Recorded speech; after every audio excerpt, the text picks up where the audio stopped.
When I fell in Moria, I believed the worst lay behind us. Little did I know what Saruman had set in motion. And then I said, well, that's a bit of a grey area. A grey area. That slays me. So in our family, a grey area is what we call an area where someone's made an utter tit of themselves.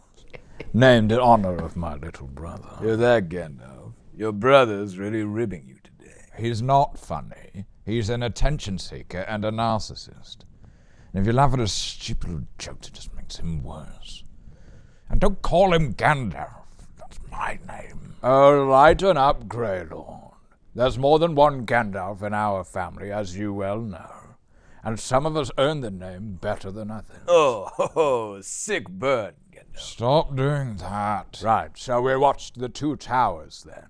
Ragged some life into this limp quest. Yes, things are beginning to get a little bit parochial there. I can see how your presence will bring a lot more panache to the whole experience. Thank you, Elrond.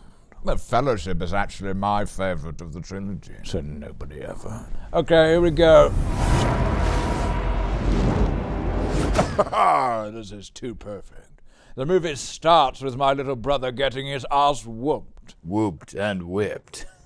I actually do some rather impressive aerial acrobatics in this scene.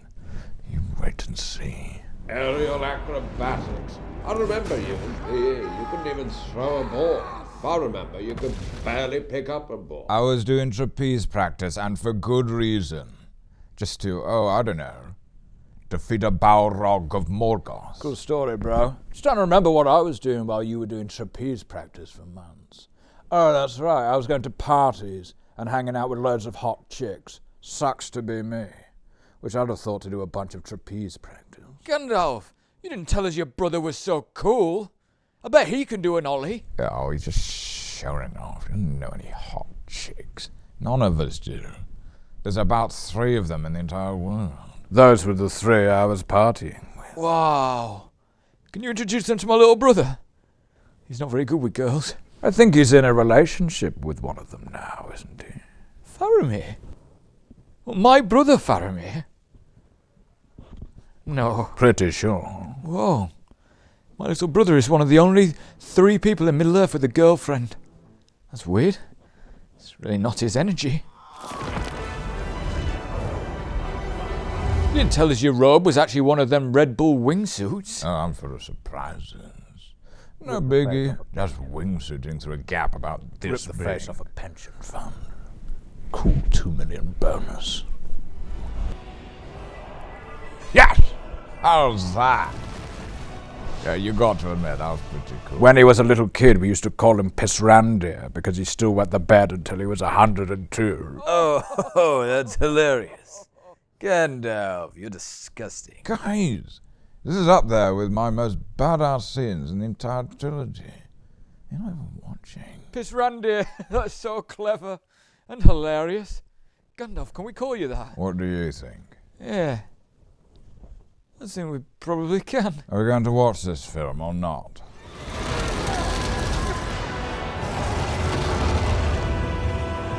Oh, when you're fighting with us, you always look tired and vulnerable. Where's my game, depending on who I'm sparring with?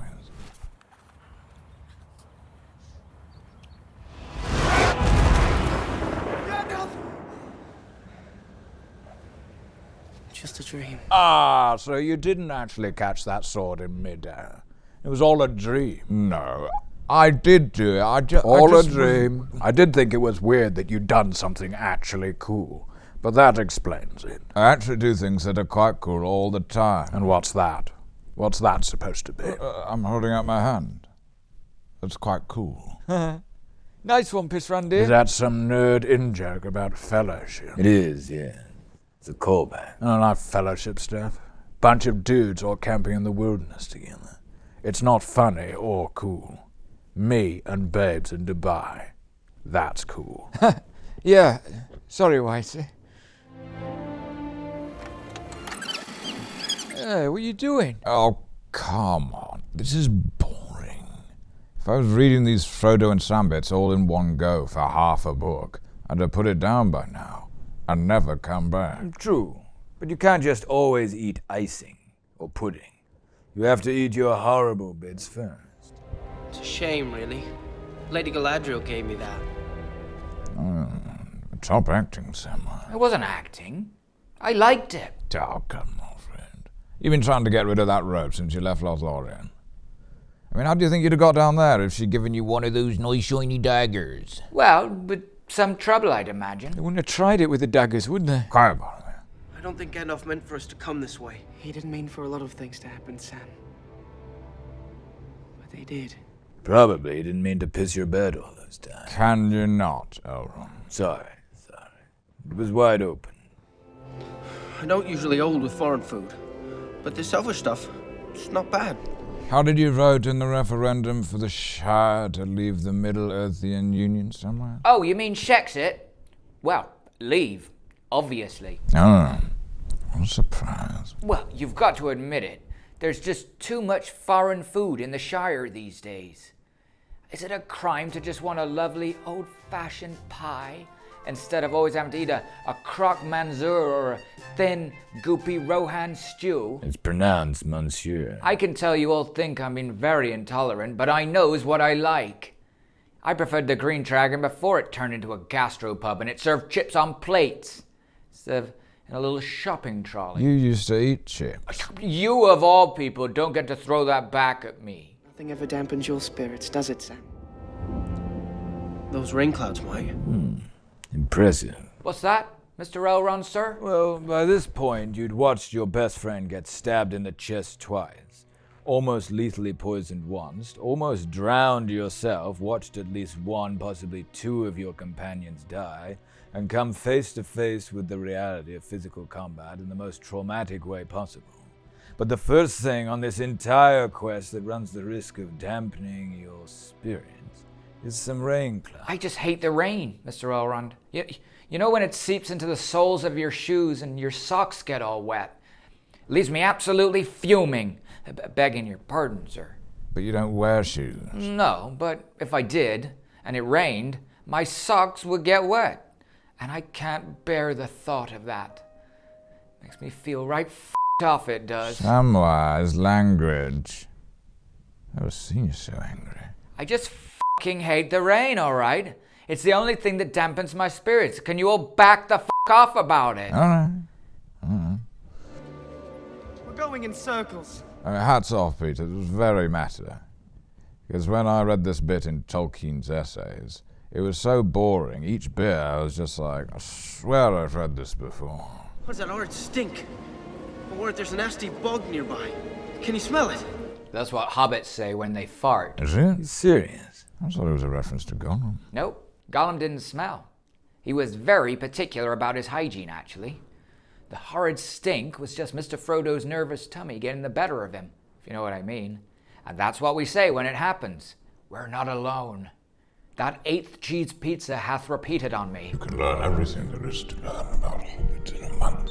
After 100 years, they still surprise you. They're thieves. They're thieves. Oh, here he is. Little diva. In what way? Pretty much all of his fellowship stuff got cut.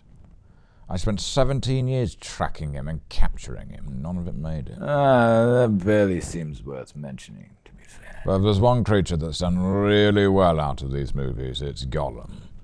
Afterwards, he got scouted. Full acting career now. I think he's currently finishing off the run of the Ibsen revival on Broadway. The critics has loved my master builder, they did. The people have nearly forgotten I was ever involved in those oh-so-crude blockbusters he was. Gollum, it's not the best look to disown the thing that made you. Yes, well, our time is ever so precious. But we heard Gandalf was doing these viewing parties, and we thought it was about time we met some of the rest of the cast. Gollum. You've never met the rest of the cast. Peter and I agreed to keep going method, Precious. Kept ourselves isolated from all the others so we wouldn't break character. Gollum. You were going method in this, when you were being yourself. Lost our minds, we did. Sent used condoms and dead rats in the post to everyone. Saved that one for Graham Norton. Gollum. Oh, was that from you? Nice to finally get closure on that old mystery. I'd like everyone to remember this introduction when deciding later on how mean or not mean I was to old Stinker. Rotund Hobbit, how are you, my old chap? Look at me. Please do subscribe to the channel. But now that I see him, I do pity him. Oh, he's talking about you, little brother. He's not talking about me. I'm nowhere near there. I'm not anywhere near his line of sight. Oh, my mistake. I heard someone say they pitied someone else and just assumed they were talking about you. We'll be nice to them if they be nice to us. Say that, do you? But how do you trust them? Well, we've got a niceness contract written up. I must say, Gollum, there are moments where I really wish you were wearing more than that raggedy old loincloth. If you'd landed slightly differently then, we'd seen everything. My contracts with Peter Jackson were very clear indeed. No nudity, has to pay extra for nudity. Yes, there does, precious. Has to be shot very tastefully, with an intimacy coordinator sees on set. Gollum. I just think you could have reduced the risk of there being nudity if you'd had a conversation with the wardrobe department about there being better coverage for your nan. What does it want Gollum to wear on his bottoms? Stupid jeanses. Gollum doesn't wear jeanses. We want an Olivier for our long day's journey into night, precious. Gollum. I can't help but notice you went maybe a bit too method, Gollum. Retained a bit of the voice and the mannerisms there. Well, this was my breakout role, wasn't it? Overdid still. Happened to Austin Butlers, too. Gollum. I can see you rocking the Bruce Springsteen look myself, Gollum. White vest, jeans, aviators. We have a reputation to maintain as a classically trained actor, Precious. You're not going to get us into a vest and aviators. We were trained at RADA. Gollum. Oh, it's Aragorn. He's dialing in. What's Aragorn calling you? These are my viewing parties. They're my friends. Hey again, then. Hope I'm not too late for the 2 towns. No, you're just in time. You can call me next time you want to join us, Aragorn. This is my thing. Oh, what are you doing here? I thought you died. Turned into Gandalf the White. Oh, what a stupid thing to think. Obviously, we're brothers. Why did you think we were the same person? I think a lot of people have thought that. I mean, it's heavily implied. Well, it's not our fault if some people aren't very critical thinkers. I was wondering why I had 2 numbers for you. My friend is sick. He needs water. Saruman, you know when you cross your orcs with goblin men, you know, the ones you genetically engineered? Why do you purposefully make them so gummy? There was probably an earlier one. The later ones all had Invisalign. Give him some medicine, boys! God take his clothes! Pippin, do you really expect the Uruk-hai to have medicine? I mean, that would imply orc doctors. We had orc dentists. Why not orc doctors? I don't know, whatever it was. Grog or medicine, or it seems to have done the trick. Oh, maybe I shouldn't knock it then. It was just an act. An act? See? Fooled you too. Just an act, sis. You need to project. What's that for? Well, if someone's chasing you, it confirms that you're still alive. It's tiny. And a leaf. Someone would think it's just a leaf. Well, it's all they've got. And not idly do the leaves of Lorien fall. What? Huh? It's that... Oh, it doesn't matter. It's an elf saying. Their pace is quickened. You can literally hear their footsteps through the rock. Yeah. What else can you hear in there? Few worms getting into a domestic.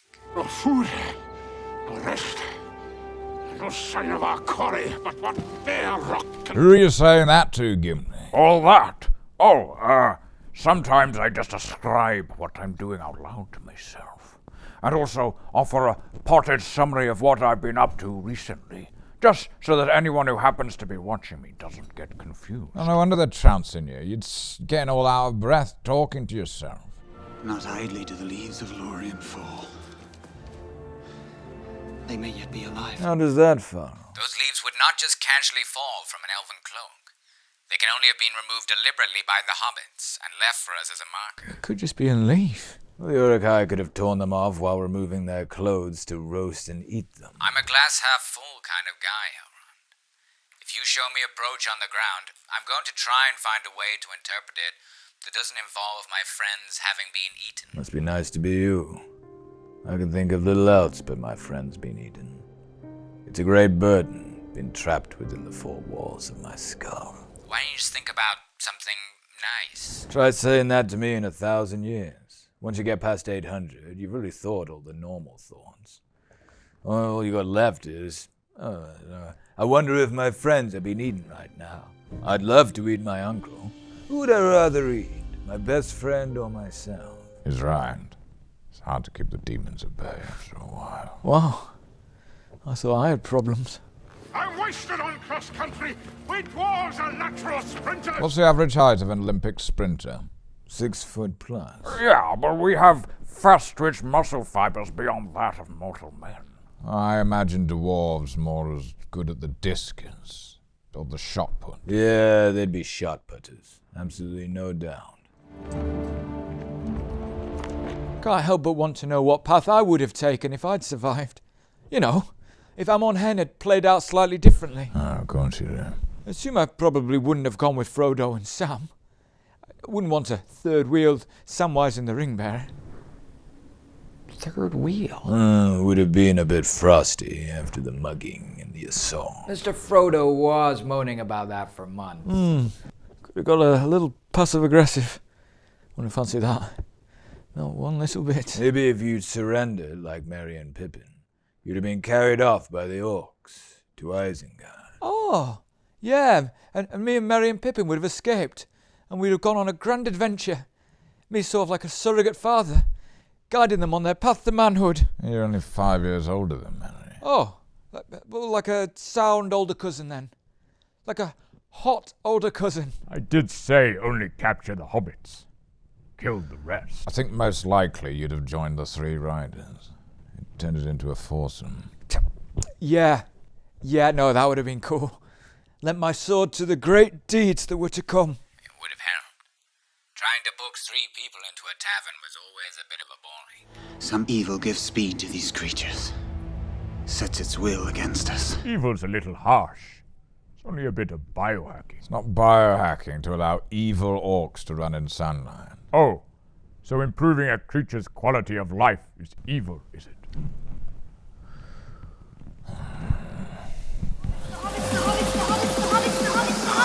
They're taking the hobbits to Isengard! Oh my goodness. He gets one little bit of internet meme success and his ears off to the stratosphere.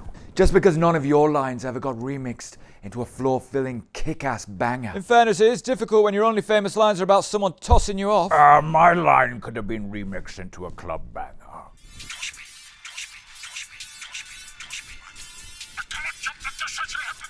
Ugh. Lame. Oh, take it back. Quite catchy, that. I quite like that. I can see them playing that in the club. When did you last go to a club? 2010. Yeah, they don't play that kind of thing anymore. To stand against the armies of Isengard and Mordor. What are you about? Well, you're comparing the might of someone who everyone has feared for thousands of years to yourself. He just took up being evil and making orc armies last month. But I'm bringing fresh ideas with his power and my book smarts. We're a great team, is what I'm saying. You're his lackey, his puppet. And I don't think he'll like you comparing yourself to him one bit, especially when you're clearly saying it directly to him over the Palantir. You didn't say anything. And the union of the two towers. Title drop. What are the scores? Who said the most titles so far? Well, I said Fellowship of the Ring. And I said Lord of the Ring. Okay, 1-1 to all 3 of us. A tie-break situation. Whoever says the title of the 3rd film wins the game. Oh, I look forward to seeing how that plays out. Together, my lord Sauron.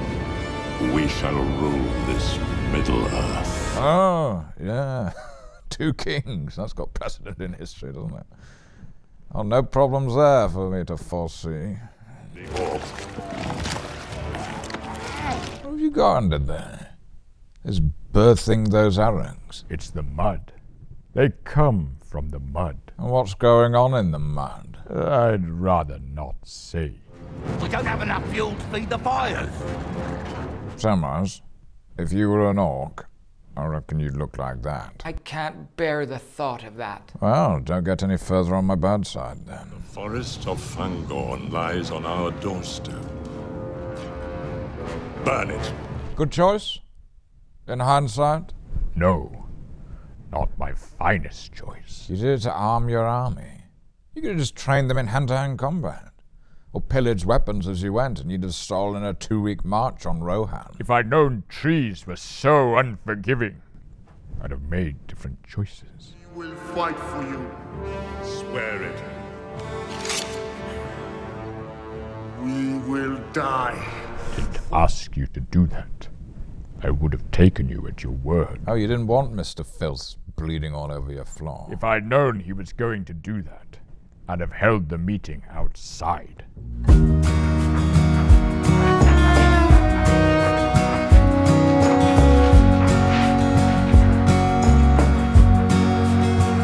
Horsemen took your land. They drove your people into the hills to scratch a living off rock. Vote for me, and I pledge that we will repeal Theoden care.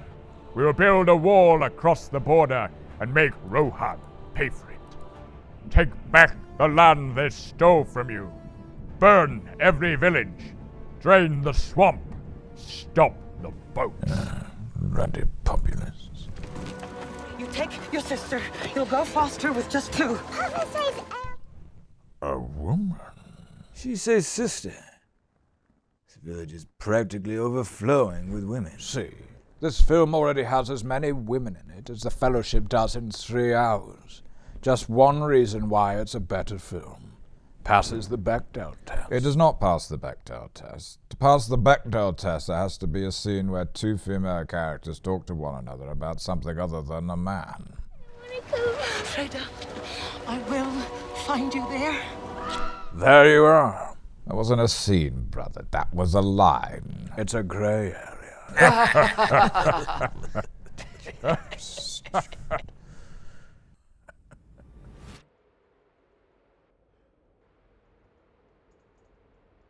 He's badly wounded, my lord. He was ambushed by orcs. Looks like you in the morning. No, it doesn't. I don't look nothing like that in the morning. Creepy old cobwebby zombie staggering out of the bathroom, stinking of farts. Don't think I won't cast you out.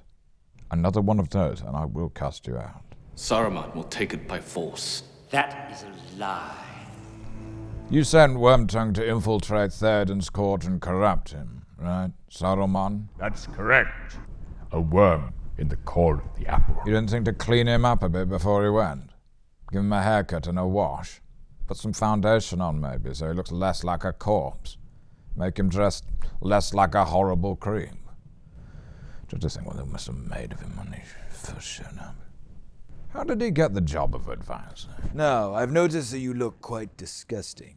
And your name is Wormtongue? And that may make you stick out a bit in a kingdom composed entirely of beautiful blonde people with poetic-sounding names. I do just need to run through a few questions, though, to see how well you'll be able to assimilate with Rohirrim culture in this job. Ask away. What is your favorite food? Old rats' assholes. Okay, cool. Our national dish is lasagna. Is that going to be a problem? Oh, yuck. What's your personal hygiene regimen? I roll in old shit every morning. Can we just turn him down? He's a bit gross. We're an equal opportunities employer. We can't just turn him down because he looks gross. Okay. Welcome aboard. Saruman the White has ever been our friend and ally. And people can't change at all. Should we just send one scout over to Isengard? Have a peek at what's going on? Malcontent. Your warmongering. What's wrong with that? Well, it makes him out to be some kind of brutish, bloodthirsty term. Oh, thought you said fishmongering. Oh, that's more of a compliment. Your malcontent fishmongering. I'll try use the context a bit more to figure out what you said. Or we can put the subtitles on. What was the promised price, Screamer? When all the men are dead, you will take your share of the treasure. Oh, what's the treasure? That's in your favourite look. Oh, hey up, Faz. Where do you come from? You back for a bit? I'll be in and out. Need to keep an eye on this slippery weasel.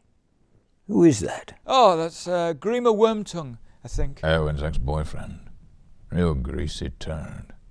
I know I would look like a king next to him. Oh. Well, I am a king. You are banished forthwith from the kingdom of Rohan. Everybody knows that Wormtongue's the traitor, right? Yeah, I think it's common knowledge. It seems like Theoden's pretty out of it. He doesn't know what's going on. Yeah, basically a vegetable. There's not really anything to stop any of them going, well, actually, you're banished. Yeah, you got to fill out the right form to banish someone. And Wormtongue's in charge of filling out all the forms.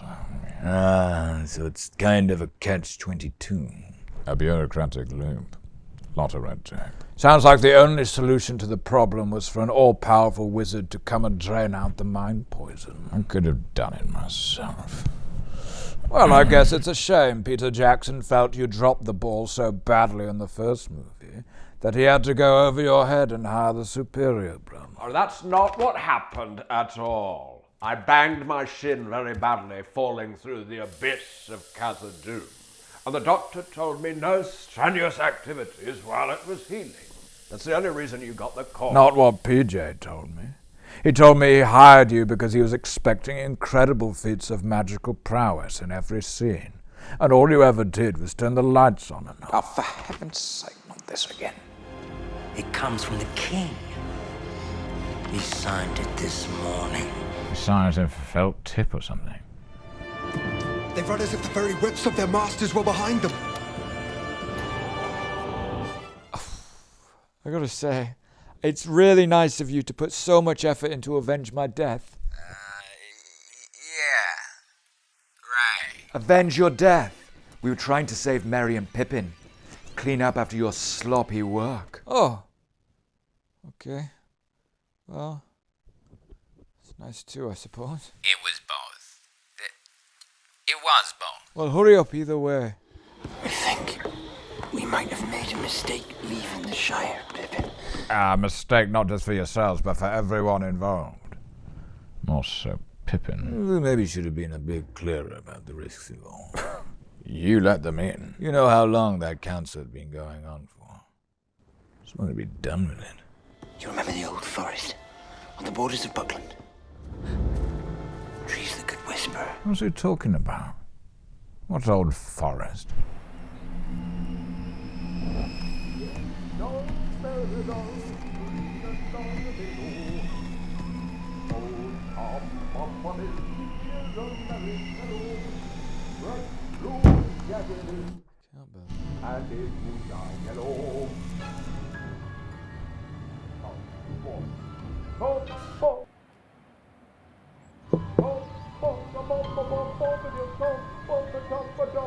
Oh, for Christ's sake. The old forest, Gandalf, on the borders of the Shire. Me and the hobbits had a whole adventure in there. How did he find us? Don't remember that. We had an altercation with a talking tree. Sounds like something I'd remember you mentioning. They fought a Barrow-wight and spent time with me, an actual god, old Tom Bombadillo, the merry fellow. Sounds like it wasn't interesting enough to make it in. Anyway, we don't often get many scenes where the orcs get to flex their oration capabilities, and I'm keen to see what they did with the opportunity. Always lovely to see you, Gandalf.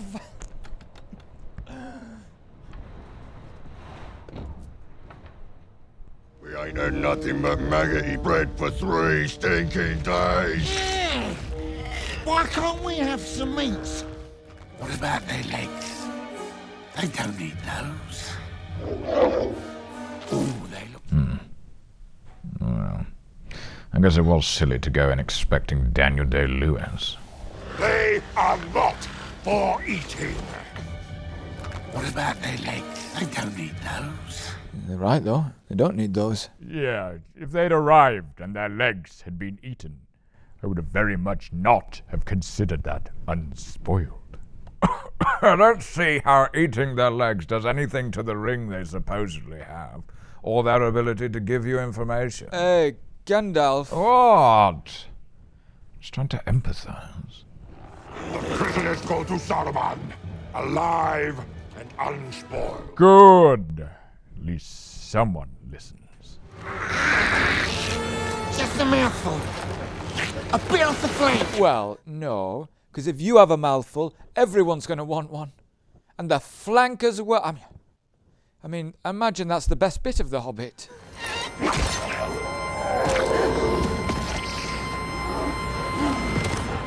Looks like meat's back on the menu, boys. Orcs are cannibals? How do they know what a menu is?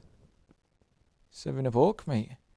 Fine dining. Believe me, Boromir, when an orc has broken your heart as badly as Kelly broke mine, there's no depths they can stoop to anymore that'll surprise you. I mean, I think literally killing and eating your own kind is worse than breaking the odd heart. Maybe you've never had your heart broken quite like that, then. No, I've experienced heartbreak.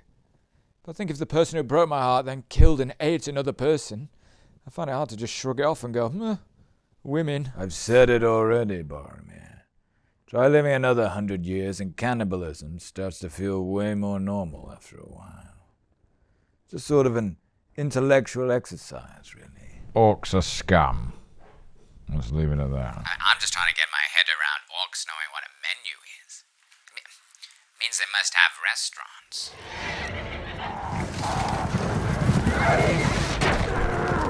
Oh, Aragorn. Nice work. And who are all these mates you brought with you? There's definitely more than 3 of you there. Sure of it. That's not us, Boromir. But there won't no Merry and Pippin are there. They'll just see a great rabble of orcs. Yeah, a grave situation indeed. Oh, then my death really would have been in vain.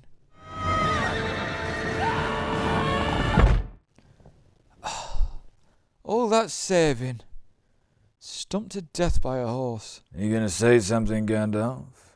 A good riddance, or is it something nasty like that? Elrond, I may have my qualms with the lad, but I don't want to see anyone get their skull mashed up by a horse. What about the Balrog? I'd still wish him a quick, painless death. A red sun rises. Blood has been spilled this night. What does a yellow sun rising mean, Legolas? Somebody ate a banana. I ate a banana after my dinner. Yesterday. There you go.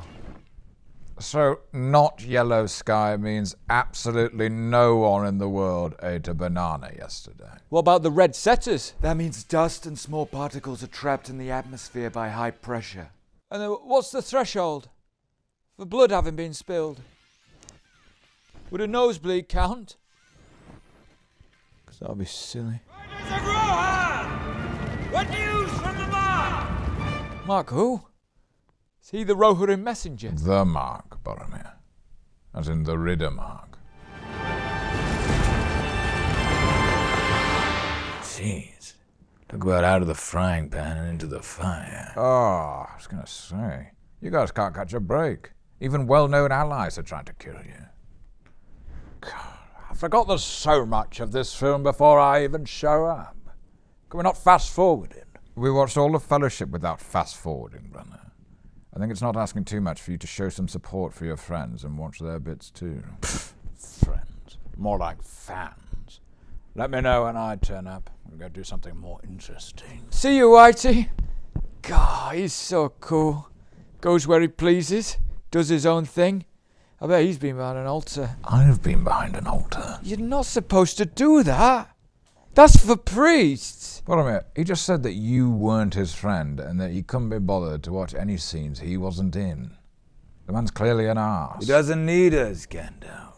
When will you learn that's the most attractive quality of all?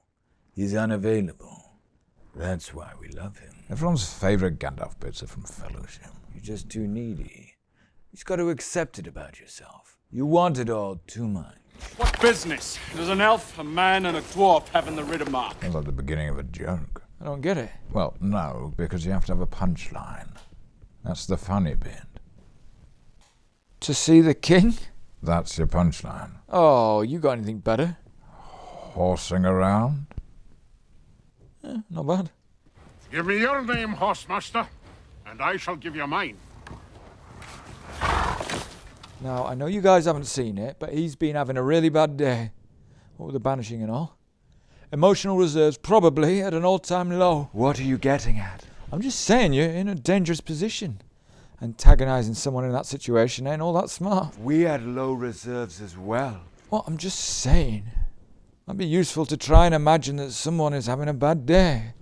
I would cut off your head, dwarf, if it stood but a little higher from the ground. Fshing! Yeah. Under your back in. I'm Aragorn, son of Aragorn. This is Gimli, son of Gloin, and Legolas of the Woodland Realm. Can't believe you didn't know my dad's name. I just had a bit of a brain fart. We'd been running for 3 days. No food, no rest. Of course I know who your dad is. Your dad's name. I just blanked. Go on then. What's my dad's name? It's, Green Elf. Green Elf. Yes, my dad's name is Green Elf. This blows. Come on, Gimli. Let's find Gandalf the White and we can all play Mario Kart. I'm so sorry about him. I'd stay with you guys, but I can't afford to have another fight this month. Things are on a knife edge as it is. Trouble in purgatory. Something like that. Well, we didn't need them anyway, did we, guys? No, not at all. We've got everything we need to enjoy this film, just the three of us. The three amigos. The old gang. And those guys. Never gets old. Just hanging out with my 2 best mates. You're thinking of going to play Mario Kart with Gandalf the White, aren't you? No. Don't even try it. I'm still here, guys. Yes, but your signal comes and goes, they say. And Legolas of the Woodland Realm. Yeah, that's the look of someone realizing they aren't as good friends with someone as they thought they were. Theoden no longer recognized his friend from foe. Not even his own kin. Didn't have a clue who he was, but had to play along. Yeah, when someone makes a big reveal like that, it's a risky social ploy. I was like, Urkenbrand? Is that Urkenbrand? Are Theoden and Urkenbrand related? Saruman has poisoned the mind of the king and claimed lordship over these lands. Oh, defamation. You'll be speaking to my lawyers. The White Wizard is cunning. Thank you. Finally, someone sees through it. I think he means Saruman. 2 hobbits. Did you see 2 hobbits with them? They would be small. Only children to your eyes. Children with the faces of 30-year-old men. Didn't have time to go into details. And bellies of a malnourished killer whale. We left none alive. We piled the carcasses and burned them. Baller move to just own it like that. I mean, if it were me, I think I'd have felt more embarrassed. Me too.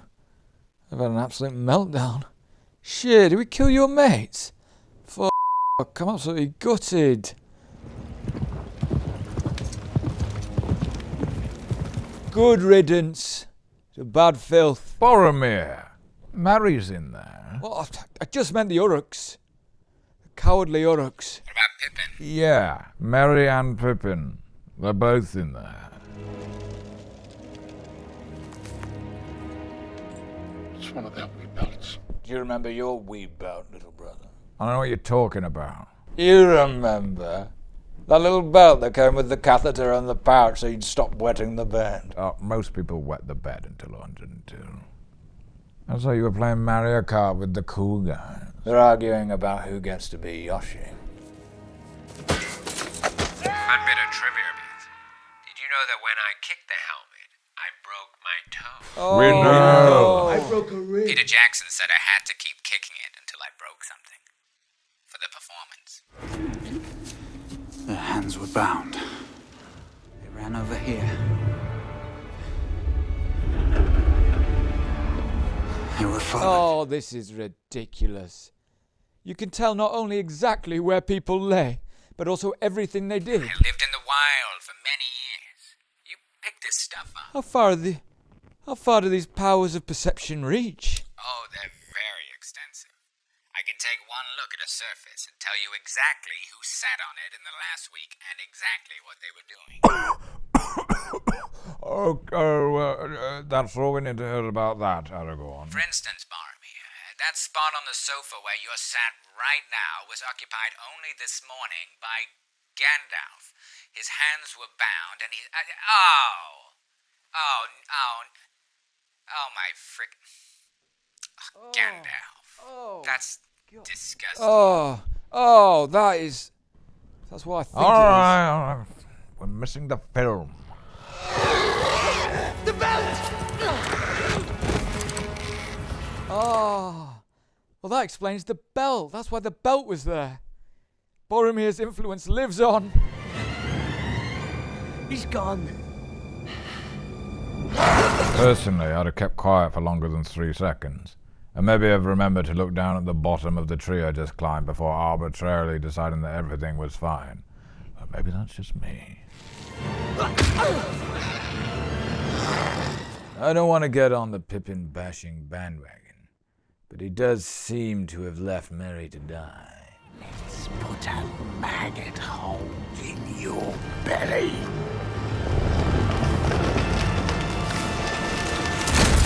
Yeah. Seems Merry's life was saved by the fact old Grishnak here talks incredibly slowly. Small fluctuations there. Little orcs. Does it sound so much like Gimli? Don't know. Uncanny, isn't it? Hold on, let's ask him. This better be important. Rainbow Road is absolutely f***ing right now. Why does Treebeard sound so much like you? My dad was a very promiscuous man. There's glowing DNA all over these hallowed lands. And sometimes our voices, accents, and other physical traits pop up in the most unexpected of places. Glowing fucked a tree. I don't like to hear it talked about in such coarse language. He always described it as a rather romantic encounter. Oh, shit, I've gotta go. Blue shell. Gloin fucked a tree. Gloin fucked a tree. I am no tree. I am an Ent. So, what is an Ent, exactly? It's a tree spirit. A shepherd of the trees. So why do they look like trees? Oh, if they look like Pokemon, then the forest would look bloody ridiculous, wouldn't it? Yeah, but shepherds don't look like sheep. And if they did, I'd wager that sheep herding trials would get really confusing. I mean, why do trees need shepherds anyway? Trees don't move. Ah, that's a common misconception, Boromir. Trees actually can move, as you would well know from my adventure with the hobbits in the old forest. Oh, Tom freaking Bombadil. Go away, Tom Bombadil. We're trying to watch the film. The film we're all in. Everyone here. See you later. I look like Rory Kinnear-a-Dillo. Ents are guardians of the forest, Boromir. That's all you need to know. Why call them shepherds of the trees, then? Unless they're whistling a bunch and making the trees run round and round and then get into a little trailer. They're not really shepherds, are they? Give it time. Treebeard, some call me. And very imaginative those people are, too. It's on my side, little orc. We're not orcs. We're hobbits. Hobbits. Orcs? Needs to get his eyes checked. How many orcs wear little velvet waistcoats? Can't think of any. I'm more creeped out by his eyes. Every other part of him is wood and bark and a bit of leaf. And his eyes are like standard jelly eyes. Just can't imagine evolution going twigs, twigs, twigs for 1 billion years, then boom, eyesight. Well, in our world, everything was created by my dad's sing-song, wasn't it? So he was created back, like, with jelly eyes. You know, you got an Ent. No evolution, no nothing. So, look, I know we cut away at this point for suspense, so that we think it's Saruman. But what did happen when Merry and Pippin met you in the woods? It wasn't me, remember? It was my dickhead brother. Oh, yes, of course. Did he talk about this bit? He did. And look, right, I resent my brother for many things, but if there's one thing we share, it's a hatred of Pippin. He was all set to reveal his identity and rejoin the quest, but as soon as he saw that prick was there, He just kept his light on and acted all mysterious. Said something like, "Oh, the path you seek is somewhere way, way, way in the distance. Sorry I can't help you more than that. Best of luck." All while trying to sound like Saruman. Yeah, easiest if they just don't twig. Then he doesn't have to engage. That's cool that your brother can do an impression of Saruman. Your brother is so cool. Yeah. Can't stand impressionists, me. You do impressions? Yeah, but not as a job. As a party trick. As a gimmick. What about fireworks? Most of your job is a party trick. Oh, shut up.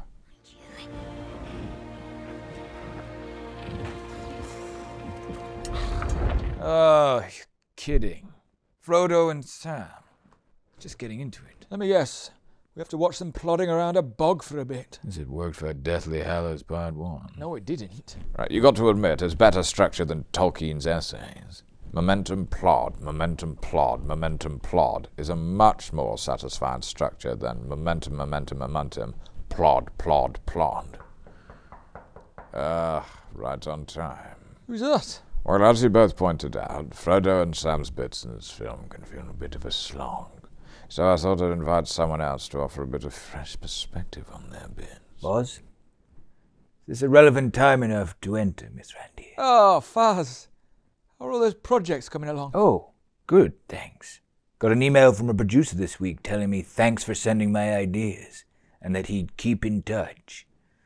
So it's just a matter of time now, I think. That is great, little brother. I'm proud of you. Oh! You just stand in a pool of vomit. Ugh. He's led us into a swamp.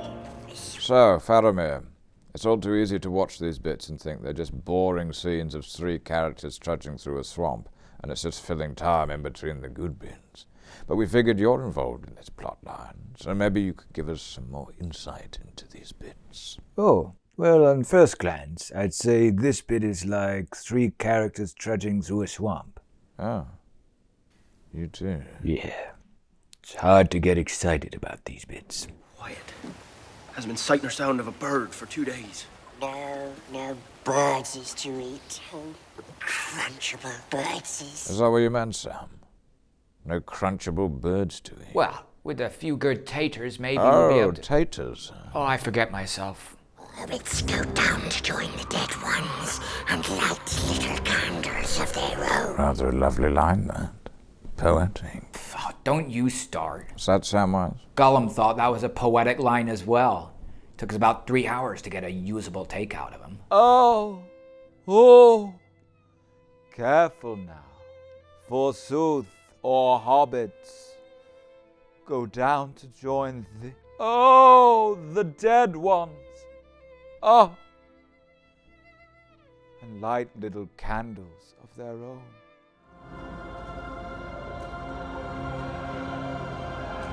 What a liability, this, Frodo.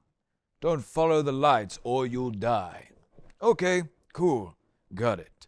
I'll catch up with you guys in a minute. Just gonna follow these lights. Well, the ring takes its toll, you see. Should have given it to Sam. Sam can hold it together. It's very easy to say that when we've never seen Sam under the influence of the ring. Well, I think you backed a bad horse. Well, Frodo got the job done in the end, didn't he? He did. And only very nearly fucked the entire mission several times along the way. We don't know that Sam wouldn't have done the same. Oh, keep telling yourself that. Frodo! Okay, Elrond. I've not seen Elwyn since the Battle of Dagorland. Who's Elwyn? Oh. You knew him well. He was a year above at school. Of course, when I knew him, he had pupils in his eyes. Sound guy. He had a sweetheart at home. I always wondered what happened to him. Oh, now you know. Looking half decent in an eternal pond of death.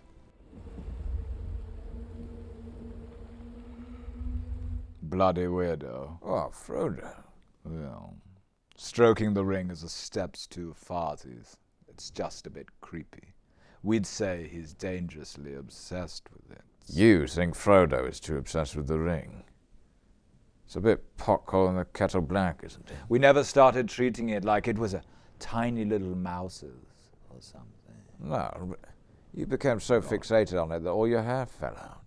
And you stopped wearing clothes and your teeth rotted. Yes, but we didn't stroke it. We're not a creepses.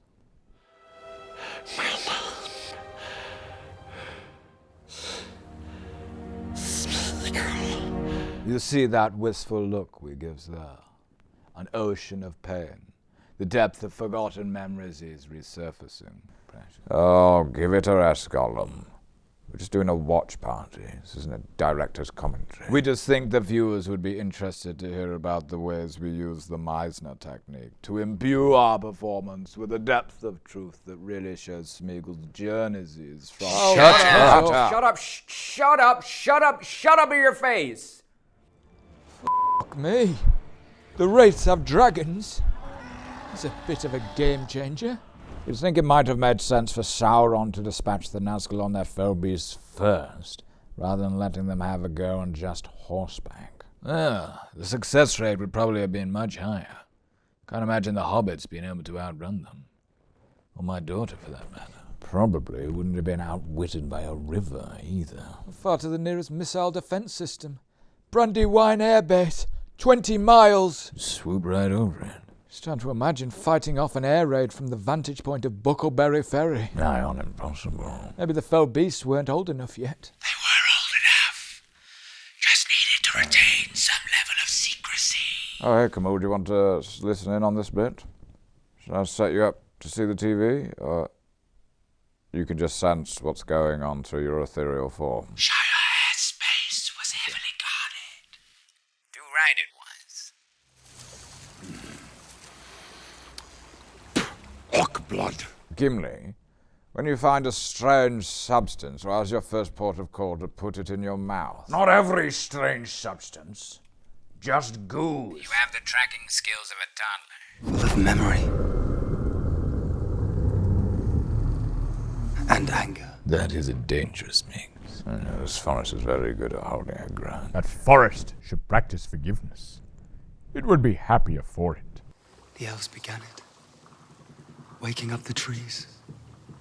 Teaching them to speak. Nice one, Elrond. And a good thing we did. Everyone deserves a voice. Everyone. Yes, everyone. Every single thing. Even rocks. Oh, we did try with rocks, but they're pretty thick. Do not let him speak. He will put a spell on us. You make a habit of jumping people in the woods in a random, unprovoked attack. No, but it's... We weren't even attacking you. Yeah, but you didn't know that. So we had bad intelligence. You had a hunch. Oh my days! Brup, brup, brup! This guy's a cold-blooded killer. Oh, he's just a conjurer of cheap tricks. Imagine if you'd done that. He'd have all the orcs' swords. The swords of the orcs. We'd have crushed this quest so much easier. I mean, imagine if you'd heated up the Balrog sword. I mean, you probably wouldn't have died. The Balrog sword is made of fire. I'm not sure heating it up anymore would have the marginal gains you're envisaging. Well, his whip then. I'm with you, Gandalf. Making the enemy's sword more dangerous doesn't seem a wise move. Just the hilt. Or the pommel. Heat up their scabbards. Singe their thighs. Whoa! Well, that's rad as all hell. You are tracking the footsteps of two young hobbits. It is you, Saz. Saruman. It is you, you great fibber. He's not doing anything different from what I did in the first movie. He's an absolute badass. All he's doing is making a bright light. You wouldn't let me hear the end of it when I made a bright light. Yeah, but he's making the light come out of his actual chest. Like he's going supersonic or something. They passed this way the day before yesterday. Any particular reason why your brother decided to make himself sound like Saruman for a bit instead of just revealing himself? It was all just a big vanity project to him. He just wants everyone to be impressed by him. He's got no humanity. If it was me, I'd have just gone, oh, hey guys, long time no see, how's it hanging? But no, he's got to keep the intrigue going, ramp up the drama. Is it Saruman or not? Big deal. Who gives a toot? It's a good impression. I've said it before, and I'll say it until the day I die. I can't bear impressionists. If I ever caught someone doing an impression of me, I give them a piece of my mind. I take my staff and make them bend over and shove it right up their ass. Especially if their YouTube videos are doing better than yours. I've told you, I don't care about the YouTube game anymore. The algorithm's not showing my videos to people. Maybe your videos just sucked bare ass. Just trying to have some fun with my mates. It's not so much to ask. Bare ass? And then a hero comes along with the strength to... Whoa! Major glow up. He spends a lot of money to look that good. Buying a toothbrush is not spending a lot of money. Motorized toothbrushes are a waste of money. I am Saruman. Rather Saruman as he should have been. Saruman as he should have been. Each to their own. Oh, you think you were sent to destroy forests and breed orcs and just generally be awful and have bad teeth? We do not yet know my true purpose. So, didn't you fall off all thing? That's what I heard. Oh, no, is that what PJ told you? I snuck off and did some really nice stuff. From the lowest dungeon to the highest peak, Lowest dungeon of the highest peak. So you fell into the chasm, as we saw, into the water, then you both wriggled out of that, still fighting, and then fought all the way outside and up the mountain. I can barely walk up a mountain, never mind fight a demon of the ancient world. Yeah, well, you're you, aren't you? The Balrog performs worse in snow, what with his fire and everything. Yeah, but I was dealing with the altitude. So. Yeah, well, you should have taken days to acclimatise. You get altitude sickness. You can't have been fighting the whole way. Yeah, naturally, we had to take the odd break to catch our breath. God, I am so unfit. I mean, it's embarrassing, really. Got to get back into my fitness routine. I'll be as big as you. Beautiful view, isn't it? I can't believe we climbed all this way. You don't mind all the fighting. You don't take it personally. It's just, you know, it's our natures. I mean, as you know, I'm a servant of the secret fire, wielder of the flame of Arnor. Yes, very good, very good. I know I can be a bit of a bore about my academic qualifications, but there's nothing personal in the fact that I have to bash your head in. Good. Well, I'm glad that's all cleared now. Shall we then? Well, I'd cancel those plans because you're going down, motherfucker. The Balrog of Morgoth. This is pretty cool, guys. Can we give this scene some love? Let's see Hot Gandalf's amazing hair again. Cut back to Hot Gandalf. We're not calling him Hot Gandalf. We are. We're calling him Hot Gandalf. It's the only way we can differentiate between you two.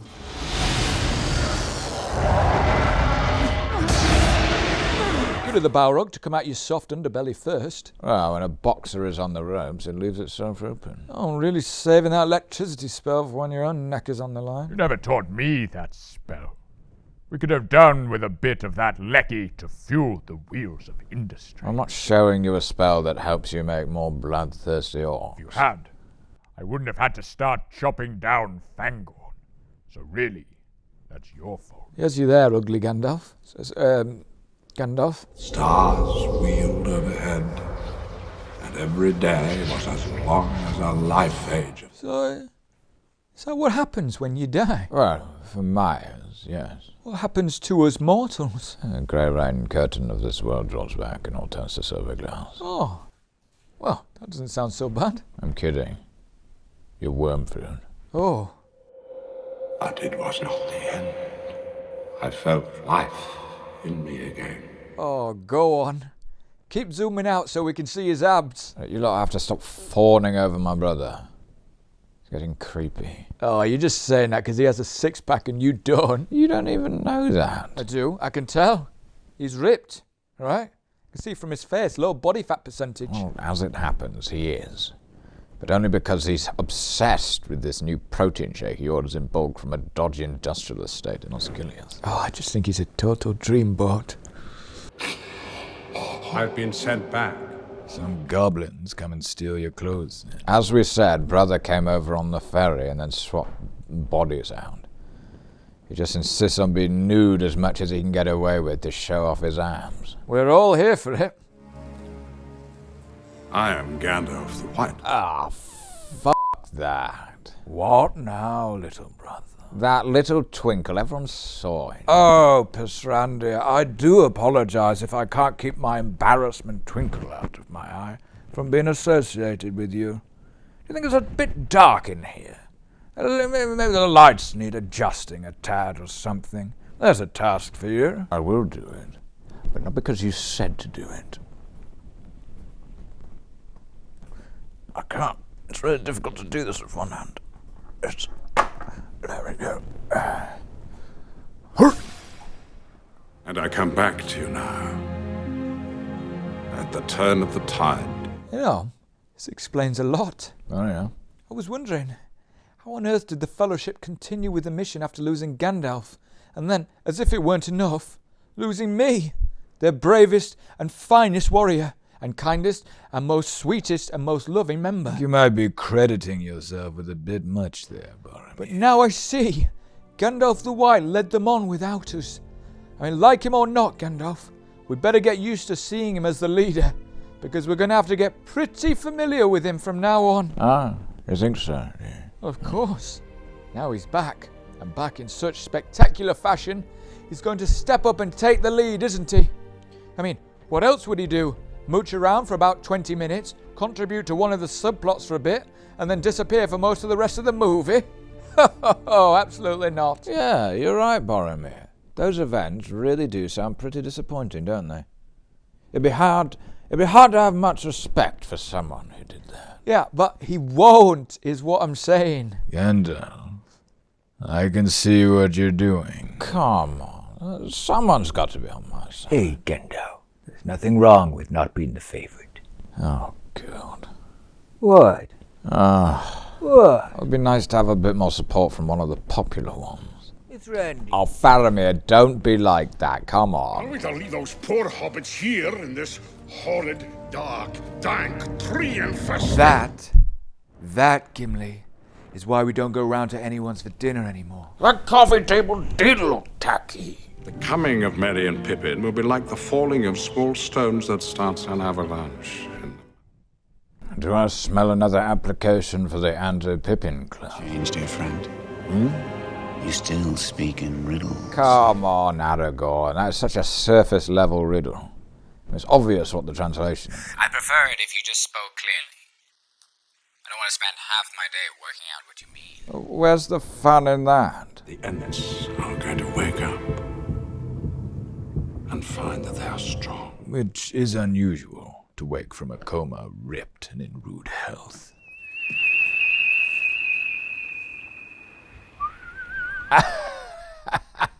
Yes. I'm pissed off about that. Well, what? Sounded like a nice whistle to me. That's not how he whistles. His whistles are far more ostentatious. They'll have dubbed that in because what he did on set was far too over the top. I wonder if we can find the original's take on the DVD extras.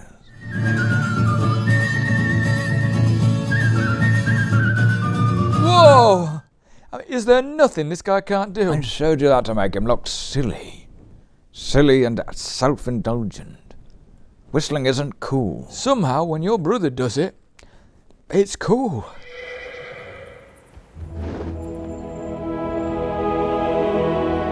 There's one slow horse. Get it to the glue factory. Slow-mo. But why have they slowed the footage down, though? I thought this horse was supposed to be fast. Maybe it was so fast it needed to be slowed down to be comprehended by the human eye. Well, then why not slow it down to the point where it moved at the speed of a fast horse? If they wanted us to think about how fast it was. All I'm thinking watching this is, gee damn, that's a slow-ass horse. That is one of the maras. Unless my eyes are cheated by some spell. It's about as useful as Gandalf's other spells. I'm starting to regret forgiving you, Faramir. We're surrounded by goblins, Gandalf. Which spell are you going to use? The one that shoots electricals out of your sword? Or the one that makes them think a horse is a slightly better horse than the horse that it is? Oh, it's official. I regret it. Oh, no. Come on. One more chance. Please. Oh. And has been my friend through many dangers. How old is this horse? Been your friend through many ages. Dangers. Many dangers. Oh, right. Which dangers? You'd only been back a few days, right? He's probably referring to my dangers to keep up with PJ's vision. Let's see. I stole him from Theoden after escaping Orthanc upon Gwaihir. Then, horse riding's pretty dangerous at the best of times at my age. So just any time I rode him, I'd consider it a danger. Many dangers. Oh, just general horse riding. It is dangerous, to be fair. 4 doors all the way the top. 4 versus 2. Oh, we did, didn't we? Yeah, that's a danger right there. Lead with that. Sorry, 4 versus 2. You fought separately. Normal horses are keeping pace. Well, they're going flat out gallop. That's basically a trot for Shadowfangs. Lower canter at best. See? Look how far ahead he is now. Oh, what? So hours later you built up all of a 4-metre lead? Well, he's faster than you. Of course he is. He's a horse. Almost all horses are faster than me. All able-bodied horses are faster than me. Then you don't have a right to comment. That's ridiculous.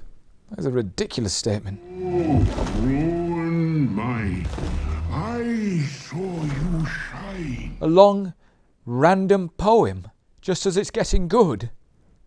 Well, if you read Tolkien's version, you better prepare yourself for a lot of that. There once was a hobbit from the Shire who pissed off royally a mire. Several years later, turned into a tater, and now his prospects look dire. What the took was that? I hadn't said anything in a while. I've got to earn my keep. Mire and tater don't rhyme. He will use his puppet Saruman to destroy Rohan. Puppet! I think you mean equal partner. The king's mind is enslaved. It's an old device of Saruman's. Old device. It's the best one. Saruman, no one has thought Darren Brown was cool since 2005. And no one thinks you're cool now. Okay? But for all their cunning, we have one advantage. They're both morons. Ugh. Frodo must finish this task alone. He's not alone. You all know what that means. And you're not wrong, Mr. Aragorn, sir. We rarely were alone. Sam went with him. Did he indeed? Good. Oh, Mr. Gandalf of the White Clothes. That is so nice of you to say. You have made my day, Mr. Gandalf, sir. I should have been nicer to you, Sam. I accept that. Oh, not these two again. I wanted to see what happened with the horse of indeterminate speed. I can regale us with another poem if you'd like. I'll work on one for the next lull. Faramir, quick, before we die of boredom, fill us in with some good behind-the-scenes goss. Oh, goodness, no pressure. Whoa. Come on, Faz. You got this. Use those storytelling skills from those projects you've been honing. Okay. Did you know that, Yes, it's a good start. For these scenes, the weather was so overcast that we never knew if it was going to be hot or cold. So we never knew whether to pack our coats to the set until we got there. And then we could just tell by the temperature. That's the best you've got. It's a boring subplot, okay, guys? How do you think I feel being stuck entirely in such a boring subplot? At least Frodo and Sam got to do some other bits. What do you expect me to know to make it sound more exciting? Yeah, he's got a point. Sam, anything you want to say about this bit? Did you know that the weather was so overcast that we never knew until we got there? Done that bit. Oh. Well, I'm buggered if I can think of anything else. Gate of Mordor. Say what you like about the Black Gate, but it did successfully cut net immigration numbers in Mordor to 0. Yes, but you're assuming that that's a good thing. Personally, I'm of the opinion that immigration has a net benefit to a healthy, functioning society. Woke Todd. You're telling me that before the Black Gate, loads of people were trying to emigrate to Mordor? Booming economy, tropical climate, sovereign wealth fund. Is it tropical? Looks more apocalyptic. Well, it's hot at least. And ashen. Don't lie on the obviously fake rock, Sam. It's going to go. Sam, no!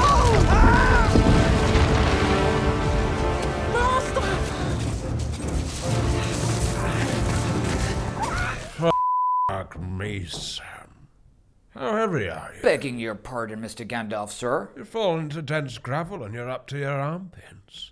The physics of that fall must have crushed every bone in your body. I did a pencil dive at the last second. Perfect entry. That's why I went so deep. Even then, the size of your feet.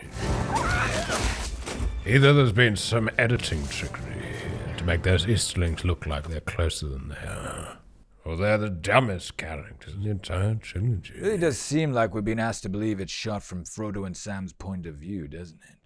Which would mean they're about, 4 feet away from them. Oh, I can't see anything at all in this entire landscape. I'll be sure not to move my field of vision down by even 1 inch, or anywhere near this large, struggling object, about 3 foot in front of me. Got away with one for sure.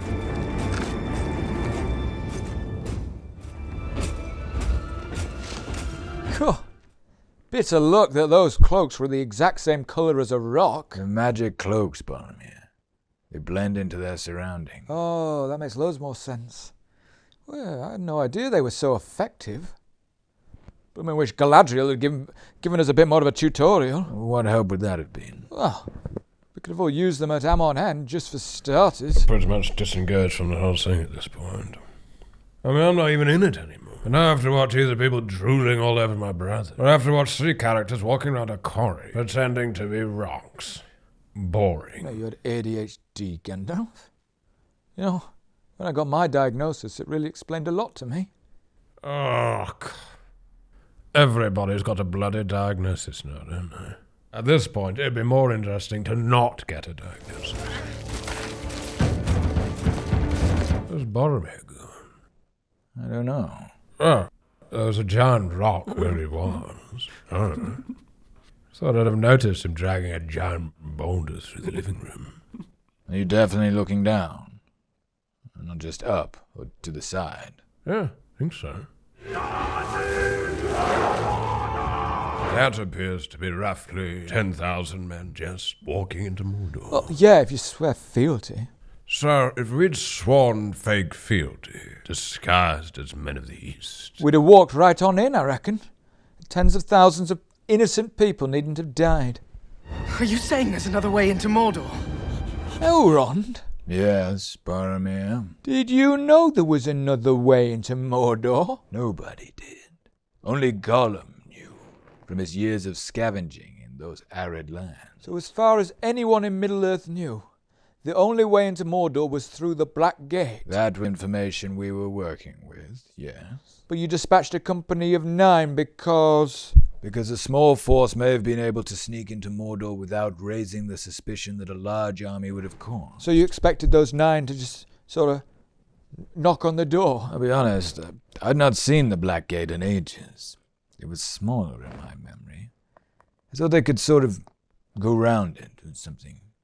Dig under it, if need be, using an elaborate cover story. Well, the initial plan was to disguise ourselves as onion traders, charm our way in. Would that have achieved? There, Lord, sacre bleu. We have an order from Monsieur Sauron for a big barrel of onions. Will you let those in? Yeah, but on a dumb accent like that, throw them off the scent.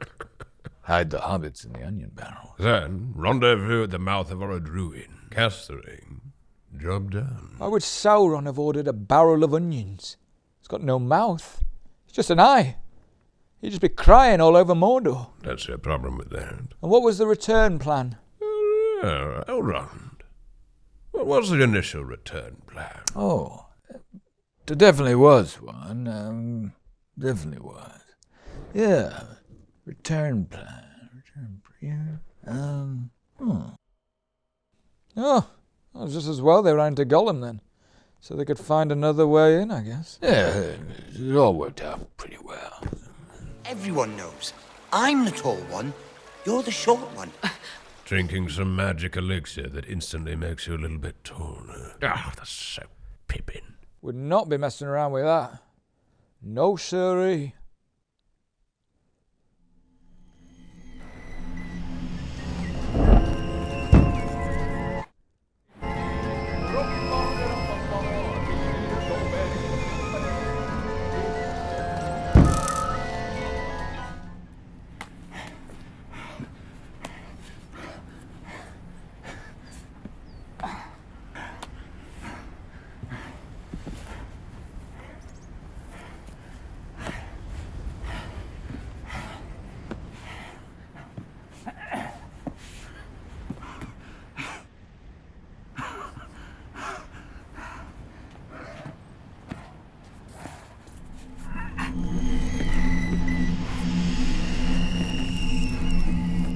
Oh, can't believe it.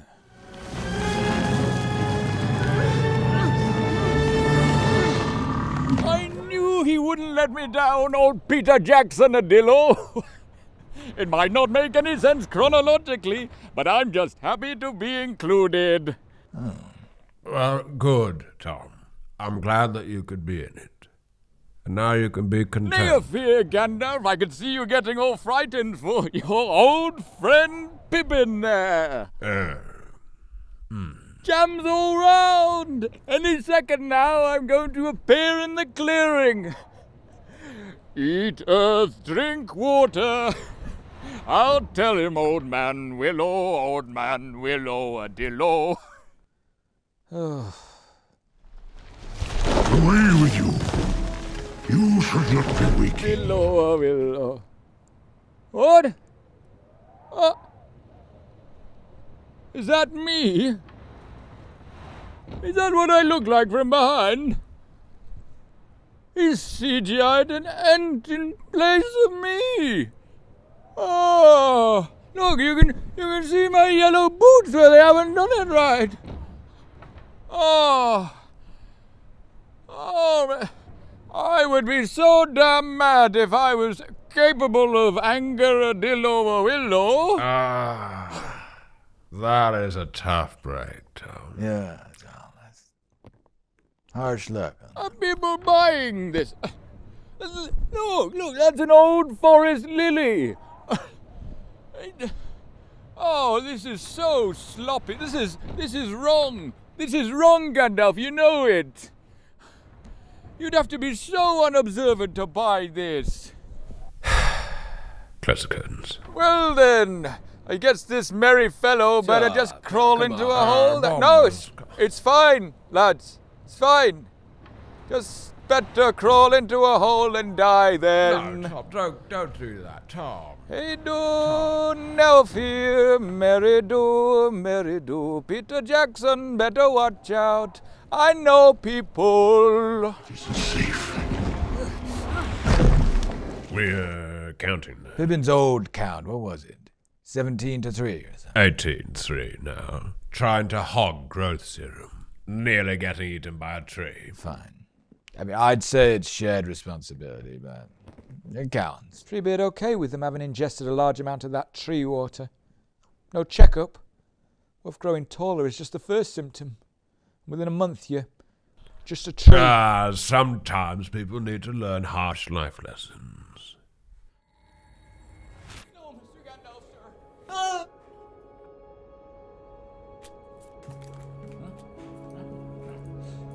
What's that? We lost the Entwives. Oh, I'm sorry. Don't say, Gandalf. I am saying it, and you can't stop me. You can buy the Ent-Slut t-shirts below. Please subscribe with all the will in the world. We lost The Ent. But so the Ents are absent father. Oh, what's Sir Bastard? Mama, where's Papa? Don't worry, Barman Jr. It'll be okay. Father will be home soon. Where's he going It'll be home? okay. He just went out for milk. He just went out for milk. Father will be home soon. Don't underestimate Wario, I'm always telling you. What did I miss? Oh, for God's sake, did I miss my big comeback? You're too busy showering off with your cool friends. I told you to come and get me. Come on, budge up. Let's watch the good bit. Loved your big comeback, Gandalf. Of the white clothes and beard. How was my hair? Oh, it was magnificent. Silky. Luscious. Did they show my abs? No, they cut before we could see them. Ah, God. I specifically spoke to Jackson about that. I said, keep zooming out until you fully see my abs and a tiny bit of bush. And then, and only then, cut. Where'd you get those nice shiny cloaks Oh, from? these? Oh, do you not remember? Galadriel gave all the Fellowship one. I was in the Fellowship. I never got one. Well, no, you died in Moria. So you wouldn't have got one. Where's my brother got one? We were given a spare because they prepared for 9. It wasn't even in the Fellowship. They're really soft, even if they do make me look weak. What? How did you get one? If brother has the spare. Well, there's the spare, and then there's the spare, because the elves like to prepare for unexpected events. Looks so nice and warm. And camouflagey. They're fine. Hey, where'd you get that from? Oh, I ordered it from the Stansborough website. That's very expedited shipping. They're an exact replica, and even softer. From the Stansborough Grey Sheep of New Zealand, no less. How can they be an exact replica and even softer? Oh, he must have died sometime in the night. Last thing anyone saw was you, Eowyn, leaving his room with a half-empty bowl of stew. Wow. And sometimes I give you a hard time for being a rubbish actor, little brother. One of the least convincing line readings of all time. Wormtongue's not exactly subtle, is he? I did try to give him lessons in sounding more like an actual human with feelings and thoughts. But none of it went in. Now repeat after me. Oh, poor you. You banged your toe. Let me get you a plaster. Oh, poor you. You banged your toe. Let me get you a plaster, so I can dip it in your blood and eat it raw. Oh, Wormtongue. You ruined it right at the end. I can't help it, Master. Remember, Wormtongue, I'm sending you there to gain their trust, to bring down their regime from the inside. You have to find a way to perform human emotion more convincingly than this. I'm trying, Master. Oh, by the way, if I'm going there to win their trust, do you think I should change my name to something other than Wormtongue? Oh, no, I wouldn't worry about that. I mean, what's in a name? It didn't matter much in the end. Leave me alone, Snake! Oh, but you are alone. Look at my clever servant sowing his poisonous seeds. Masterfully done. Looking at these two, who's to say which is the traitor? Could it be the one who looks like shit and talks like a toad? But we don't know that. It could be anyone. It's like an episode of The Traitors. I'd just like to ask a question of Wormtongue, actually. Go for it. I just wondered, it's something I'm not being able to get out of my head, and it's that during the task where Claudia asked us to search the woods for little nuggets of gold to increase the prize fund, Yeah. instead of joining in with the task and helping the team, you... And I hate to accuse you of this, mate. Hey, we've all got to find something to go on. It's just that you very conspicuously went to Theoden's quarters, laughing maniacally and licking your lips. I was hungry. And then when you came back, you were covered in blood and cackling and shouting, he's dead, Theoden's dead, and I killed him, and... Right. Well, all I can say is I'm 100% loyal. And if you banish me, you're all going to have to deal with me standing up there and saying, I'm a faithful. and that'll be another one gone. I have a question for Eomer, son of Eomer. The time for talk is now over. Oh, hell. 'Tis a great show. Your words are poison. Fair. It's a pretty spot-on assessment, to be honest. Stunning scenery. That Edoras is beautiful. Yeah, on that side. On the other side, there's like nothing. What? Why? Cheaper. Wouldn't orcs find it easy to get in? Their chief currency is horses, Boromir. They can't exactly be chucking money at superfluous palisades, can they? True. I always heard Rohan was basically a thatched barn where brigands drink in the reek, and the brats roll on the floor with the dogs. That was not so courteous. Who told you that? Oh, little bird told me.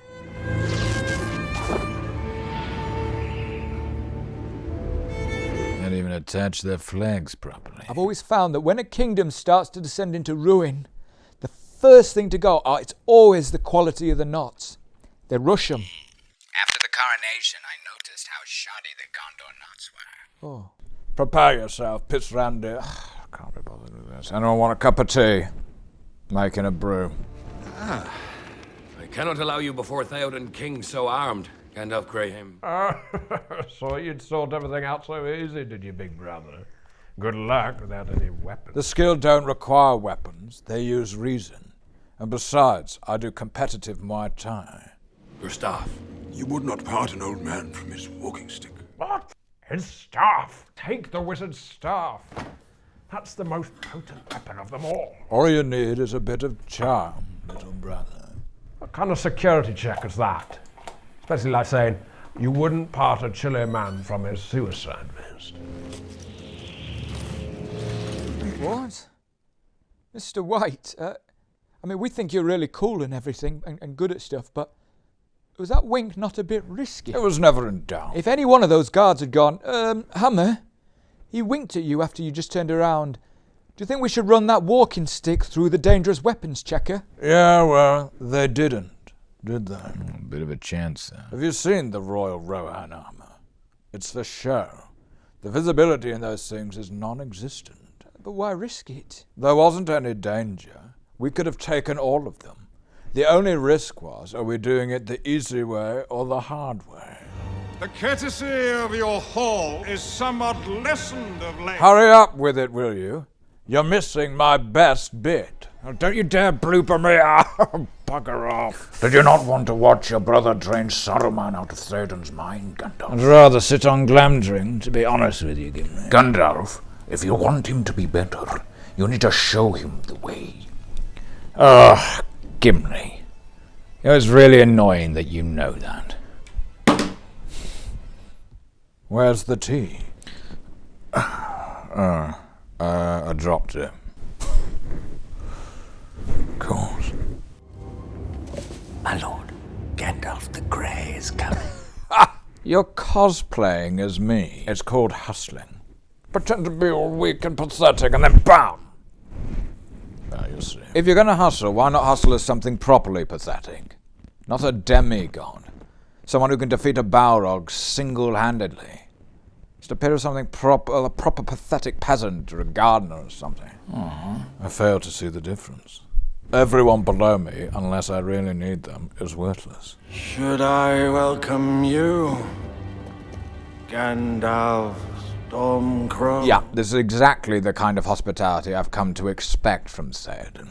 No cup of tea or anything. Still, got away with one a little bit. Yeah, how so? Well, they still think I'm Gandalf the Grey, despite the fact that I clearly brush my hair and use conditioner.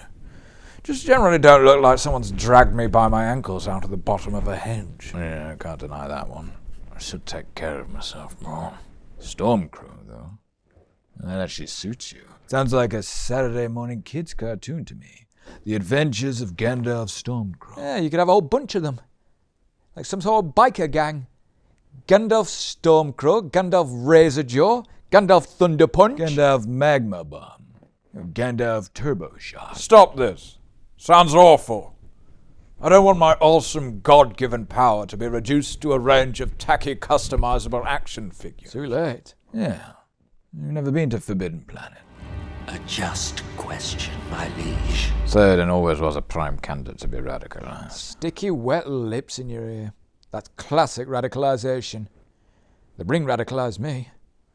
Sticky wet lips indeed. Oh, the ring radicalizes everyone. Late is the hour in which this conjurer chooses to appear. Oh. When were you meant to get there? I wasn't aware I was due any time. I'd only had a mortal body for 2 days. Yes, I made an appointment to see Theoden that morning. See if we could reconcile things. Well, thanks for telling me. In fact, there'll have been loads of social engagements I'd made that you probably didn't fulfill. Great. So as you travelled through Middle-earth, if you feel like you were encountering an excessive amount of unwarranted passive aggression, then... yeah. That's what that was. Also, I wasn't late. I'd arrived precisely when I meant to. Conjurer's a bit harsh and all. Yeah. Disrespectful. Oh, you're so much more than a conjurer, Gandalf. That time in Rivendell, you guessed my card right 8 times out of 10. That's a bit more than conjuring, isn't it? I can't help but feel I'm not getting the necessary respect and awe out of you two. I thought you found me impressive. Yeah, we're just ribbing you, mate. It's like we do with Pisrandir. How dare you compare me to Pisrandir? We're in different leagues. It's just a bit of gentle piss-taking, Hot Gandalf. It's all good fun. Lath spell I name him. What does Lath spell mean? Faramir, you should know that. Did you not ever attend to your studies? Faramir was always the bookworm. You know me. I'm the chunky one. The York hitter. Bad news. I thought you knew. Not exactly a wordsmith, am I? No, Lath spell means bad news. Ah. You can use it as like an insult. Yes. Not a good one. But yes. It is a good one. Be silent. Keep your forked tongue behind your teeth. Oh. Oh, I love that. I have not passed through fire and death to bandy crooked words with a witless worm. That creates a funny mental image. What? Oh, I'm just imagining you, after all that you've been through, bandying creed words with a literal witless worm. Just imagine me chatting to you then. Oh. Oh, I'm on the end of the zingers.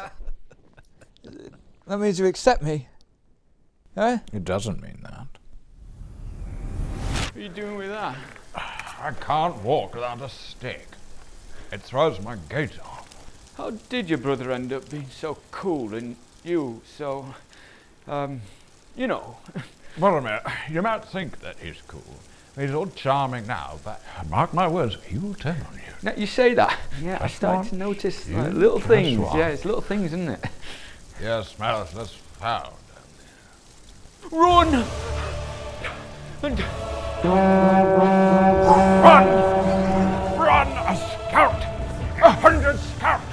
Next time the horn blows, you fool, you'll alert them to our position. there's also a call for aid. Split up! Okay. You go up there and blow your horn a few times. I'll run down here. Breathe! Weave! I'll throw them off! Stop.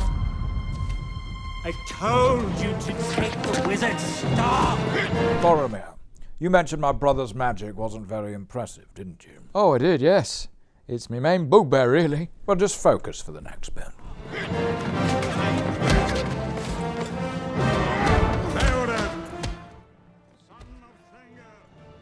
Oh. Something the matter, Boromir? It makes me sad watching the gang have such a good time and working as a team like this. Wish I could have had a few more scenes like this before I got shot to bits. Some might say that you made it difficult for there to be a good team atmosphere around you by, I don't know, constantly making other people feel uncomfortable and trying to sabotage the mission. I only did that like 7 or 8 times. They didn't include any of the footage of me being a really good team player. What sort of thing did that involve? I never had the misfortune of travelling with you. I was the vibes guy. The vibes guy. Yeah. I just kept everyone's spirits up. Games of I Spy, icebreakers, That kind of thing. What sort of icebreakers? What's the worst hotel you've ever stayed in? What's the worst date you've ever been on? Who's been your most interesting hairdresser? Best kiss? Weirdest sandwich? That kind of thing. I think this scene is a bit more exciting than any of that. I can see that. Pound for pound, yes, it is more exciting. But I'm just saying, we had a lot of fun in the Fellowship that I think I was directly responsible for that nobody talks about. I would stay still if I were you. Could have just killed him. Probably would have saved quite a lot of trouble later if he'd just killed him. Yeah. It's a bit antisocial. Someone's trying to heal you and you're laughing in their face. I was still in diagnosis mode. Pretty confident it was Saruman at this point. But I hadn't quite ruled out Radagast. You have no power here, Gandalf the Grey. Don't smile at me like that. Smile at you like what? Oh, you want to wipe the small amount of joy left in the world. It's not... Don't smile because you've hustled him into pretending to be me. I could have done that.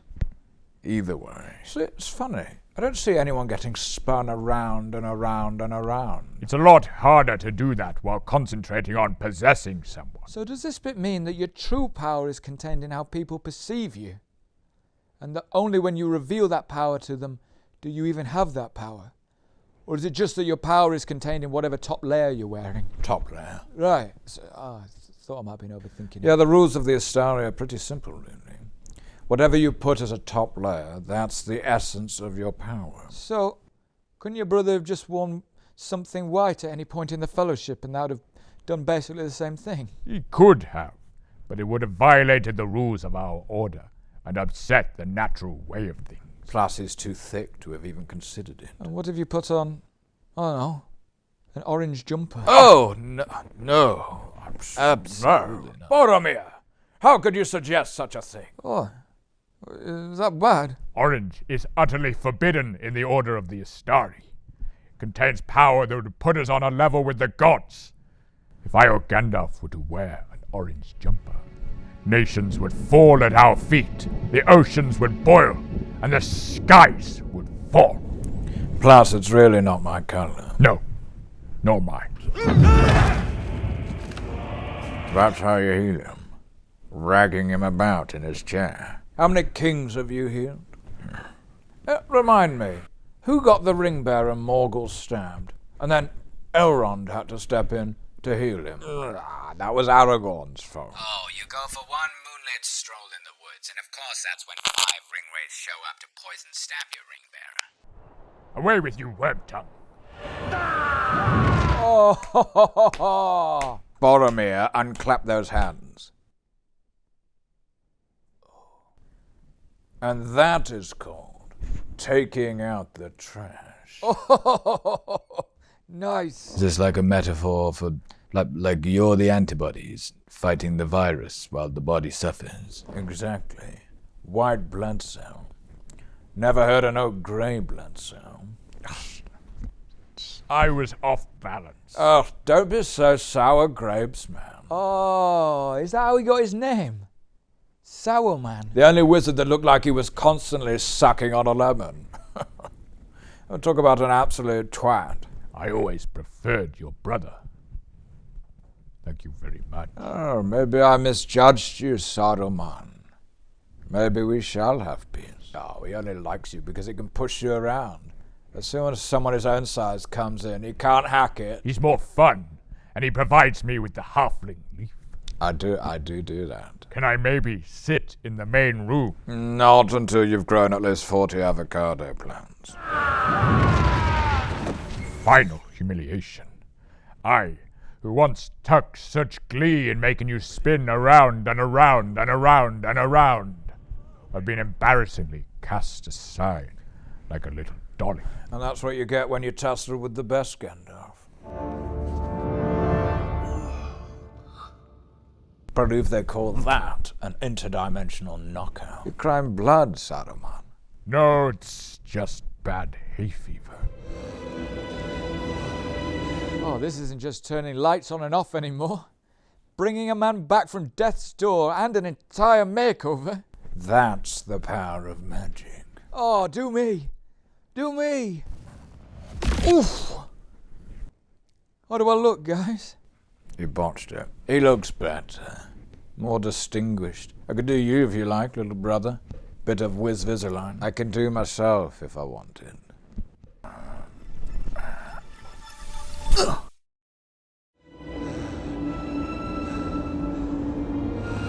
What happened to his hair? Just went back to normal. But what? What physically happened to it? Got shorter and blonder. So was it not there in the first place? Was it magic hair? And underneath it was this hair? I get that he's all old and gross because Saruman was possessing him. Guilty. And while he was getting all old and gross, his hair got all long and straggly. But then shouldn't he need to have a haircut afterwards to get his old hair back? Why does his hair remember what it looked like before? Does my hair have a memory? Faramir, you spent the entirety of the first film giving Gandalf grief for not doing enough magic. And now he's finally performed a genuine miracle. You're getting hung up on how that's possible without getting a haircut first. Okay. Just be fine with being mystified, I guess. I'm being too inquisitive. But it doesn't make sense to me. Makes me worry that my hair is alive, and I don't like the implications of that. Gandalf accidentally went a bit far with that spell, actually. Oh? In what way? I mean, he looks good here, but keep an eye on him. As the film goes on, he keeps getting progressively blonder. I had noticed that, actually. Yeah, I forgot to stipulate an end condition on the spell, so it just sort of kept going. His beard's basically green by the end of the film. I'll keep an eye on it. Do. Your fingers would remember their old strength better if they grasped your sword. Maybe let him ease into it, Gandalf. Not throw him straight into combat. I mean, he'll throw his back out. Oh yeah, we should all just stand round in a tight circle while old weak fingers over here flails his sword around. He's the king, and if the king wants us to form a tight circle while his weak fingers struggle to hold on to a keen blade, then that is what the king shall have. That's good to know for the future. Oh wow. Yeah, that... Maybe it's just this sword. It makes you feel strong, this one. The leather bit has the grip. That's why they put it there.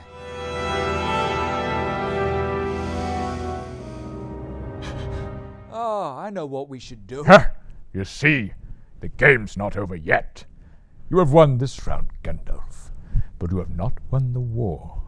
My servant is still deeply embedded in the court of Rohan, and he can still bring about its downfall. Just watch him make his next insidious move.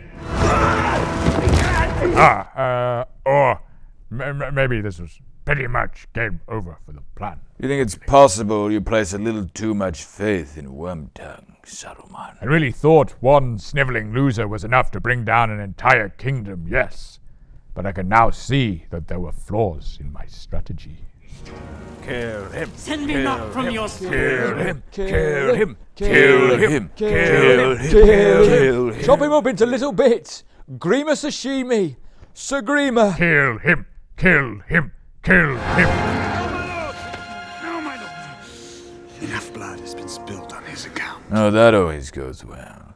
The old let the villain live another day thing. I find that in those circumstances, the villain almost always regrets their life of crime and reforms as a pillar of the community. He'll set up a bakery, I bet. The last thing he'd do is return to his master and leak several state secrets that lead inevitably to the deaths of many innocents. Furthest thing from his mind, I imagine. Nice one, Aragorn. Sorry, guys. My bad. Oh, that was not so courteous. Where is Theoden? Where is my son? No one? Right. Guess I'll tell him then.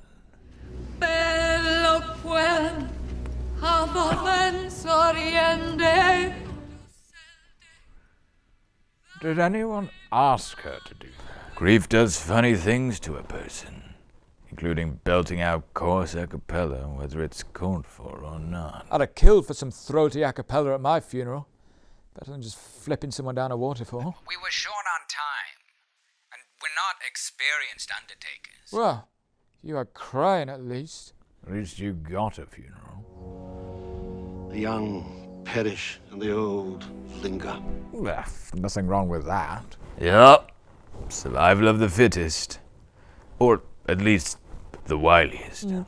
Survival of those that sends others on a suicide mission, or putting their feet up at home. As I said, wiliest.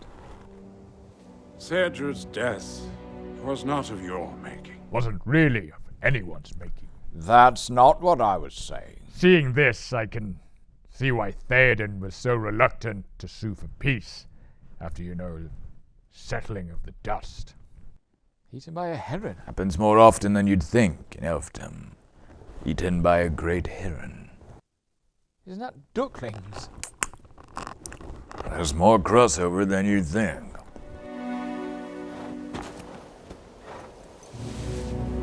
Oh, you were so close, kid.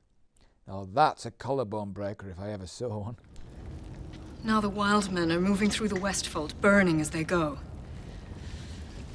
Rick Cotton Tree. No! What? Richard Cottontree. I spent a night at his inn on my way to Rivendell. Good chap. She's saying Rick, Cot and Tree. Oh, so Rick's all right. Well, he may still be dead. If he stood too close to any of the burning ricks, cots, or trees. Where is Mama? God, this feels progressive and modern. It just passed the Bechdel test for the second I time. like Two Towers as much as the next elf, Gandalf. But I really think Where's Mama? Shh. Is not the sort of scene Alison Bechdel had in mind when she came up with the Bechdel test.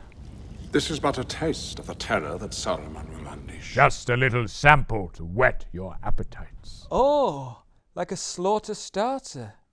Sometimes I just order 3 starters and no main. 3 starters? That is insane. It's fine if it's like a small plates thing. And triple pud. Can't have triple pud. That really is insane. Ride out and meet him head on. Draw him away from your women and children. Did you seriously think if you met Saruman's force in the open, that would keep the women and children safe? Yeah, we just send a smaller force to overwhelm the women and the children. I hate all this hiding and cowering. I prefer to take them on manor to manor. But there's a 10 times ratio on casualties for defending a siege compared to the open field. You'd have been lambs to the slaughter. Better to have an end worthy of song. Did you say that to him? Maybe. Eomer is loyal to you. His men will return and fight for their king. They will be 300 leagues from here by now. Why not send a moth? You know moths are great at communicating with eagles. Not so much with humans. Ah, if only he'd had fiber optic broadband the horse. Then he'd been able to catch up to them. And you only had a rough direction. You'd have had to send 100 riders like this. Why not send a moth? You know moths are great at communicating with eagles. Not so great with humans. I guess Theoden owed Eomer quite a heartfelt, grovelling apology. You wouldn't want to leave that to a moth. Oh, don't say that. Gandalf would spend another hour catching moths again. Come on, my dear. Come on, learn the ways of the eagle. Hello? Hello? All right. Sleeping. Once more into the breach. Eomer cannot help us. Kind of thought that restoring Theoden to his wits would turn him into a decisive leader who took action in the interests of his people. No. I'd say one of his defining qualities as a king is deciding not to do the thing that would obviously help. So driving out Saruman and restoring him to his wits was kind of pointless. Well, ultimately not, So, because let me get this straight. Your big cool moment in this film is turning an old doddery dude with an evil wizard in his brain into a slightly less doddery dude who nevertheless continues to obstruct the obvious correct path. Well, it's one of my big moments. No, that's cool. My big moment was killing an actual demon. So just checking. I know what it is you want of me, but I will not bring further death to my people. Can I just say, what with the monarch getting possessed and all, was such a close one. I think the first thing we should do is create a constitution amendment that if you become old or infirm, an abdication or some kind of, I don't know, like a stewardship would be... You would say that, but yeah. Fit for office kind of yearly checkup. A Numenorian lives to over 150.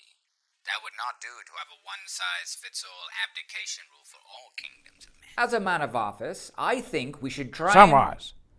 I think the Lords of Middle-earth want policy consulting from a hobbit garden. I was made mayor of the Shire, thank you very much. Yeah, and that's great for deciding how to divide the year's marrow harvest, but this is serious business. I like to take advice from all my subjects, no matter how lowly their status.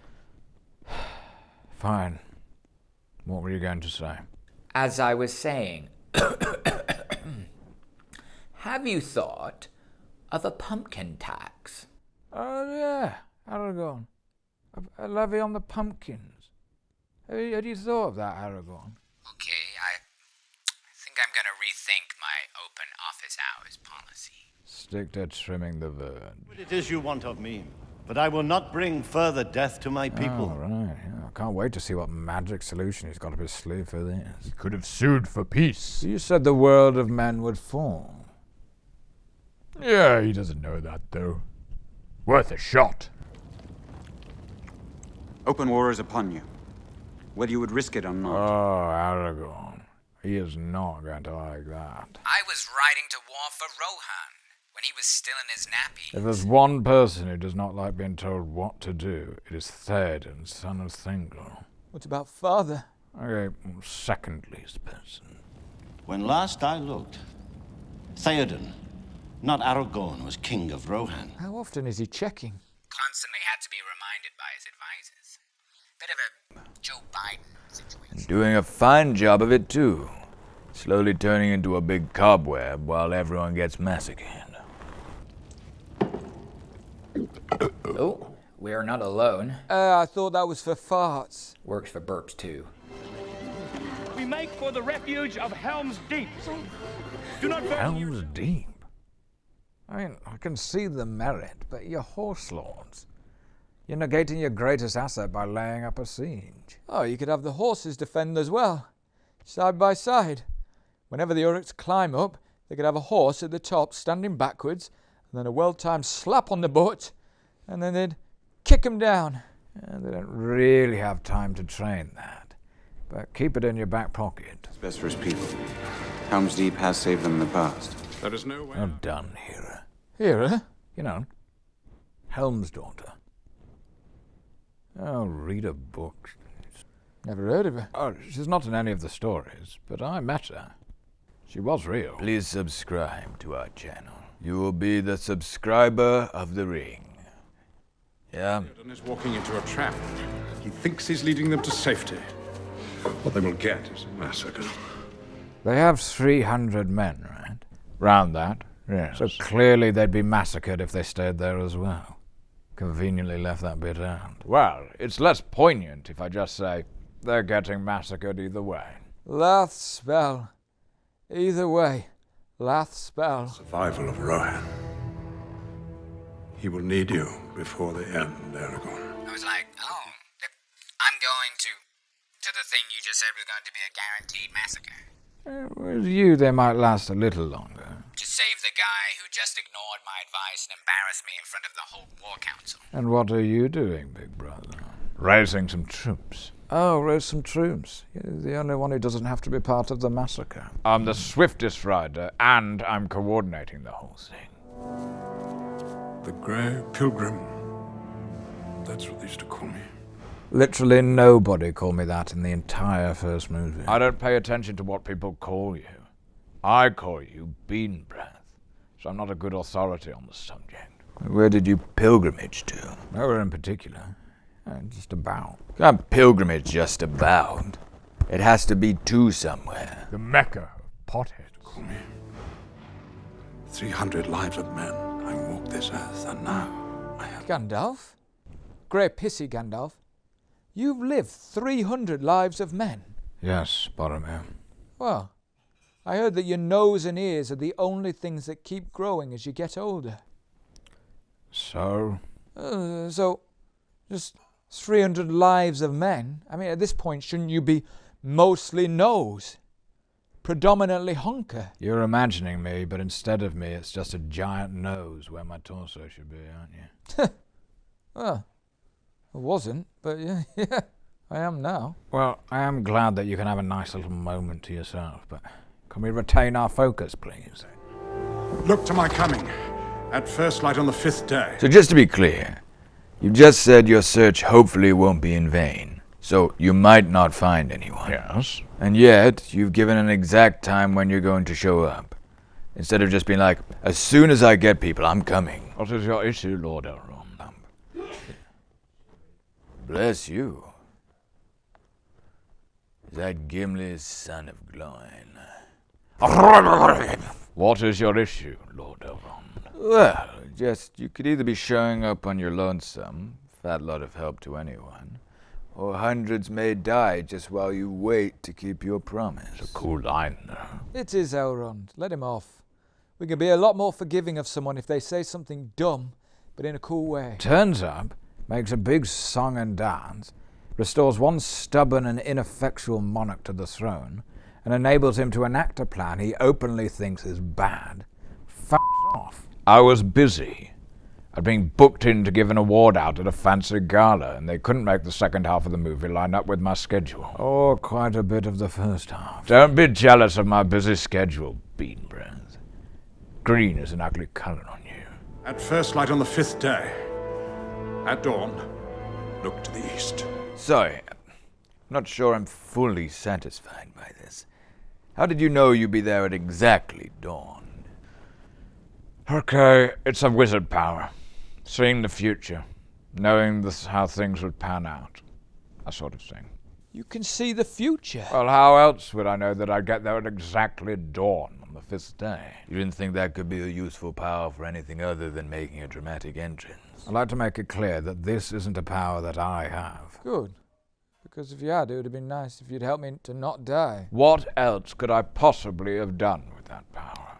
Well, off the top of my head, in the immediate chronological vicinity, telling Aragorn it would have been actually a good idea if he'd killed Wormtongue. Well, hindsight is a wonderful thing. That you don't experience because you can see the future. Yeah. Well, look, it's been great, guys, but I'd better leave you to it. Typical. Off through f***s again. No interest in seeing what everyone else got up to without you. This bunch of sad sacks. No, thank you. Look to my coming at, well, what time is it now? 7:30. Look to my coming at about 8:50. Well, you're coming back for your dramatic return. You're insufferable. What are you doing in the meantime? Hit the casino, reckon. Booty call. Later, losers. Turn this fellow free. He has seen enough of war. Oh, I see a horse can get an honorable discharge from Helms Deep. I'd say acting all mad and kicking people would be considered a dishonorable discharge. I don't care about the honor. It's the discharge bit I'm bothered about. Gandalf the White. Gandalf the Fool. Oh, right, okay. Gloves are off then. I never thought you'd see this. Oh, this is when the gloves are off. He's been trying to destroy the world of man. Two can play at that game. Saruman the White, more like Saruman the Stinky. I have a condition. I thought you were going. Yes, I am. I am. I remember that. At Helms Deep, all we ate was apples. It was one night. An entire day of apples gets pretty boring. You've some skill with a blade. Some skill. What a neg. Might as well have said, not bad for a girl. Oh, Aragorn's got a lot of internalized misogyny, I see. She nearly cleaved my head straight off. I mean, what do you want me to say? Blade skill's good. Zero spatial awareness. Wouldn't have been good for the fate of the world. Flailing a sword directly into the chest of the last true king. What do you fear, my lady? Now this is a romance I can get behind. Everybody standing Aragorn and my daughter, when nothing could be further from the truth. They're just friends. Don't forget that bit in Fellowship where they kissed. A friendly kiss. Said it himself. It's clear to me that this is where Aragorn's heart lies. He's just met the love of his life. You can tell from all the questions he asked her. Look how interested he is. I was kind of bored. That's lust. They're very close emotional states. Oh, it makes sense that you would confuse basic facial expressions. You have the permanently furrowed brow. You guys can make fun as much as you like, but I know electric chemistry when I see it. These two are gonna bang. They're bangers, these two. What a romantic scene. The sparks were flying. I literally said 3 sentences each. 3 very sexy sentences. Think if a friend of mine came back from a date and I said, "How did it go?" And they said, "Not bad." We said 3 sentences and the date lasted 1 minute and 25 seconds. I probably wouldn't be predicting wedding bells. You're a cynic. They will flee to Helms Deep. Could have killed him. Probably should have killed him. The pity of Aragorn. May Ents rule the fate of many. Yeah, in a bad way. And don't refer to yourself in the third person. They will have women and children with them. Send out your warg riders. Used once in his entire plot for world domination. Should have sent them after the Fellowship. This whole trilogy would have been a lot shorter. I was saving them for a special occasion. Killing some women and children. Yes.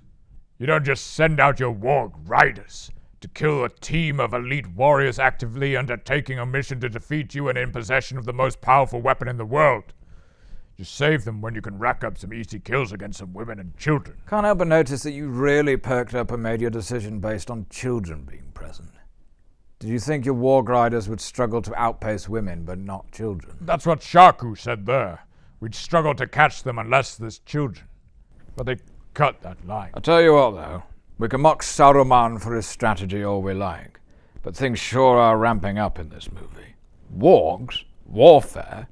I never say it in front of my brother, but the more I watch, the more hooked I am. Same. I'm on the edge of my seat wanting to find out how this warg stuff is going to shake out. No! Oh, you're joking. What about the wargs? And the journey to Helm's Deep? Oh, yippee! It's one of my bets. Everybody loves my bets in these movies. How long are we going to spend with these drips? Get Faramir in here so he can talk us through this bit. Hey, Stinker, don't go getting too far ahead. Why do you do that? Oh, call him names. Beginning of another beautiful romantic subplot. You see romance in weird places, Elrond. Though it's not the first time Gollum has had a bad experience swimming.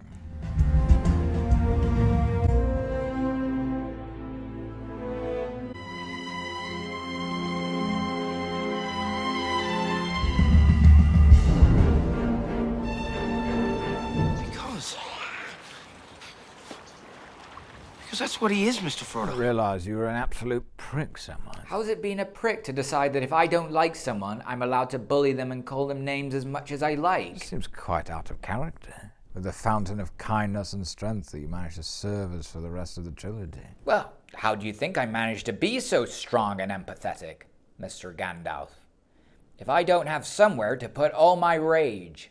Truth be told, sir, at the start of Two Towers, I was on the brink of losing it with Mr. Frodo and making a passive-aggressive comment about him hogging the blankets. Tantamount to a spit in the eye from you. Exactly, sir. And then Gollum turned up at just the right time, so I vented all my pent-up frustrations at him instead. I'm lucky that me calling him Stinker is all they caught on camera. Someone on the crew might have picked up some phone footage at some point. Get over here and kiss my feet, dung-brained pig fuck. I'll skin you alive, you gaping ain't. Get over here, you lost slice of ball meat. I'll fill your mouth with troll shit and shove my foot so it comes out your ear. And need I remind you, my feet are massive. It's embarrassing. Did not realize that anyone filmed that. You don't come off great from that. Probably wouldn't have been able to do my nice monologue at the end of this movie if I hadn't had that outlet for some of my darker feelings, though. There's not left in him but lies and deceit. I always had you down as a seeing the best in people or creatures kind of hobbit. Well, I guess we'll all just have to see if I was a good judge of character or not. I don't really understand why Frodo is so keen to defend him. I think it's because you high-roaded him in Moria. Made him feel all small and evil for wanting Gollum dead. Do not be too eager to deal out death and judgment. Even the very wise. Oh. What? Really? Oh, that was just meant to be a throwaway wisdom, really.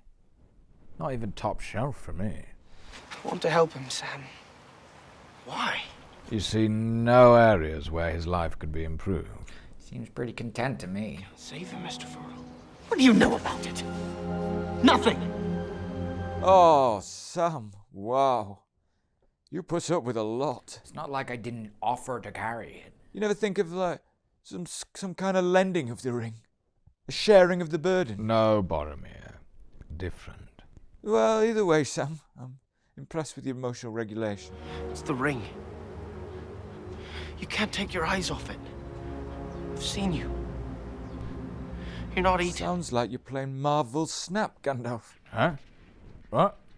I'm in the middle of a match. I'm saying it's like you and your Marvel Snap addiction.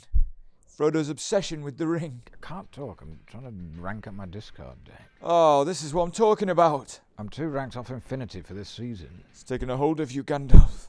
You have to fight it. I know what I have to do, Boromir. The season pass was entrusted to me. It's my task, mine, my own. Don't you know who you sound like?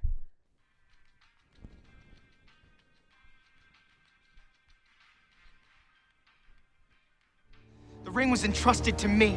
It's my task. Mine. My own. Is that what we said? I think that is somewhat taking liberties with how we set it all up. With the beauty of hindsight, we really should have set it up like a relay team, with our best finisher or strongest will doing the last stretch. I mean, sure, I was happy to do the last leg. Or quickest. I reckon Usain Bolt in his prime could have had it up Mount Doom before the ring even knew he was in possession of it. Master?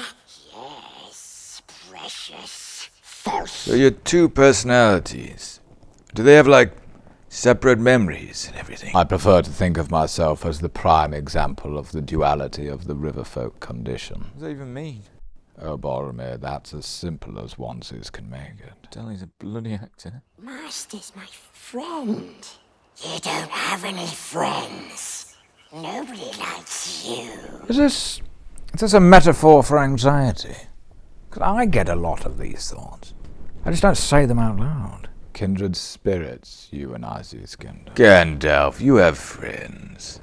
You had at least 8. 9, including you. Yeah, 9, including me. Go away. Go away! Conversation in his head, right? No, out loud. Cackling quite loudly. It's a wonder they didn't hear you. We already know Frodo doesn't sleep. I told him to go away. And away he goes, precious. Wow. 500 years of debilitating schizophrenia and multiple personality disorder cured by one 2-minute conversation. Someone should really tell the health service about this radical new treatment. Young, they are tender, they are nice, yes they are. Eat them, eat them. It's a real theme in this film of people being released from the negative influence of dark personalities that hold sway over them, only to find out that when they're unencumbered and free, they actually become more annoying. Well, a big chunk of the funding came from Big Pharma. They just wanted subtle nods here and there to the idea that it's better to be mentally enslaved than truly enlightened. Better to be medicated than cured. Oh. Bleak. Well, it's part 2 of a trilogy. The middle one is always bleak. There's only one way to eat a brace of conies. Someone that is very intolerant of other creatures' culture. Eating the rabbit raw. Cracking the bones in your teeth. Come on. What we need's a few good taters.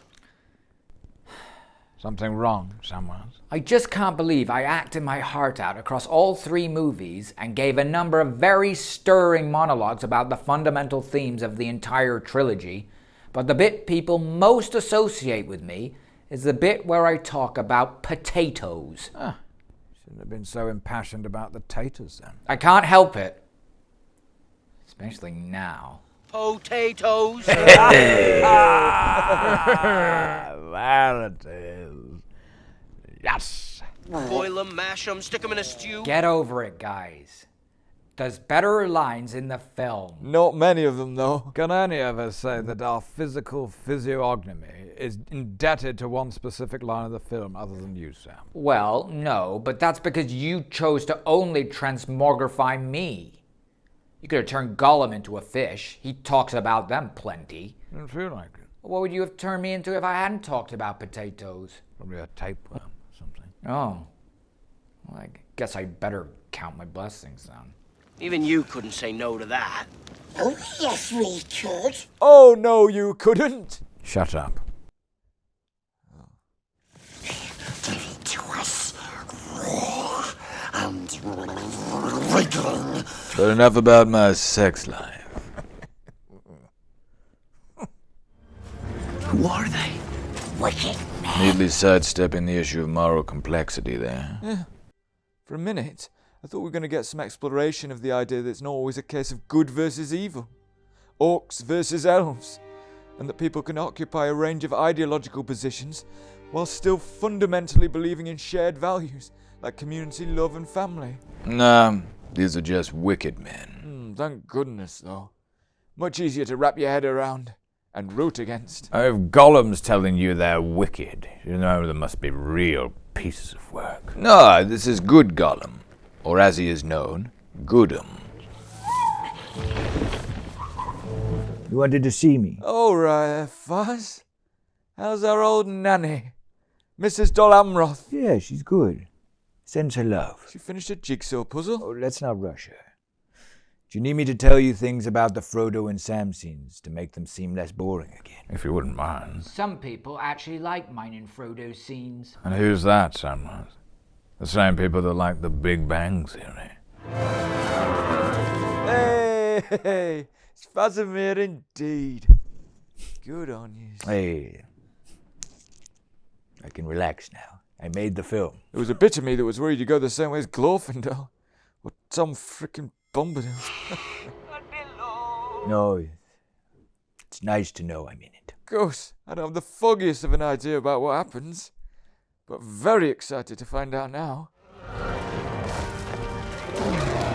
You want to move out of the way? Thought it would probably be okay. By this point, we got pretty used to something coming out of the blue to save us at the last second, whenever we were in impending danger. So when we saw a huge enraged elephant storming towards us, we felt the best thing we could do is lie completely still and just look at it. See? You thought that almost certainly at the last possible second someone would shoot the wicked man sitting on top of the Oliphant, and the Oliphant's immediate reaction to that would be to abruptly change direction. Yeah, seemed overwhelmingly likely. You got lucky. You're welcome, by the way. Who are you? Faramir.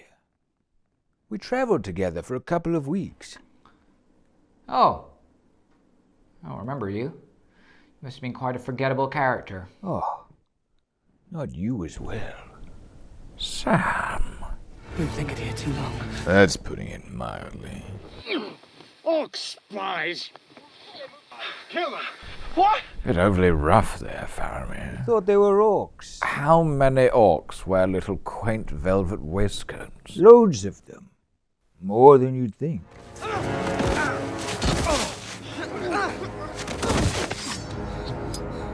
Well, it's finally time for me to put all these cruel taunts about me being the most forgettable character to bed. Well, go on then.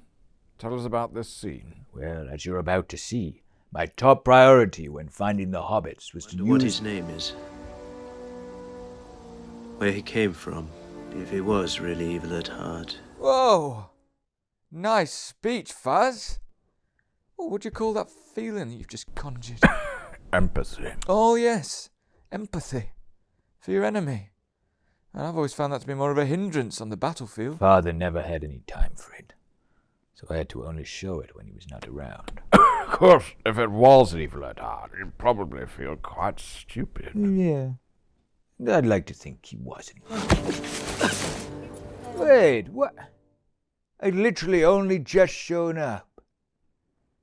Why did they cut away? Oh, now you know how we feel every time they cut to Frodo and Sam. It's infuriating. Yeah. I don't know. Be the first to say you don't have leading man on-screen presence. Yeah. It's true you don't see many dwarf women. It's the beards. Ha ha ha! Stupid, ugly, hairy dwarves. That's not true, though. What? Look at Disa in Rings of Power. Dwarf women don't have beards. So has Aragorn just been racist, or what? So what if he is?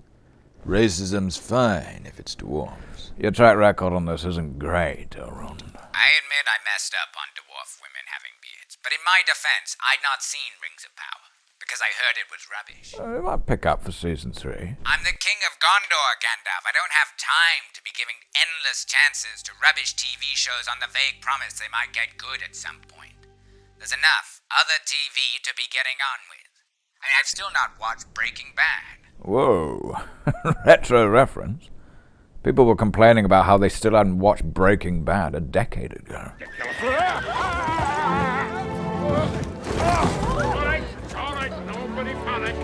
It was deliberate, it was When deliberate. you read Tolkien's records of the quest, you really get the impression that Gimli was a fearsome, doughty warrior. Well, certainly that's one facet of his personality. But in this film, it feels more like his personality has devolved into buffoon and or jackass. He went more and more in that direction as the quest wore on, didn't he? Just woke up one morning and said, "Guys, I've decided I'm going to be the funny one." The sexual tension. It's fizzing through the screen. They just looked at each other, Elrond. But did you see those looks? She's got her hooks into his brain, that's for sure. He's obsessed with her. He still looks bored to me. You wait and see. That night, all he'll be thinking about is his new crush. Gimli? No, I couldn't. It's not like you, Gimli. You're full. I made some stew. It isn't much, but it's hot.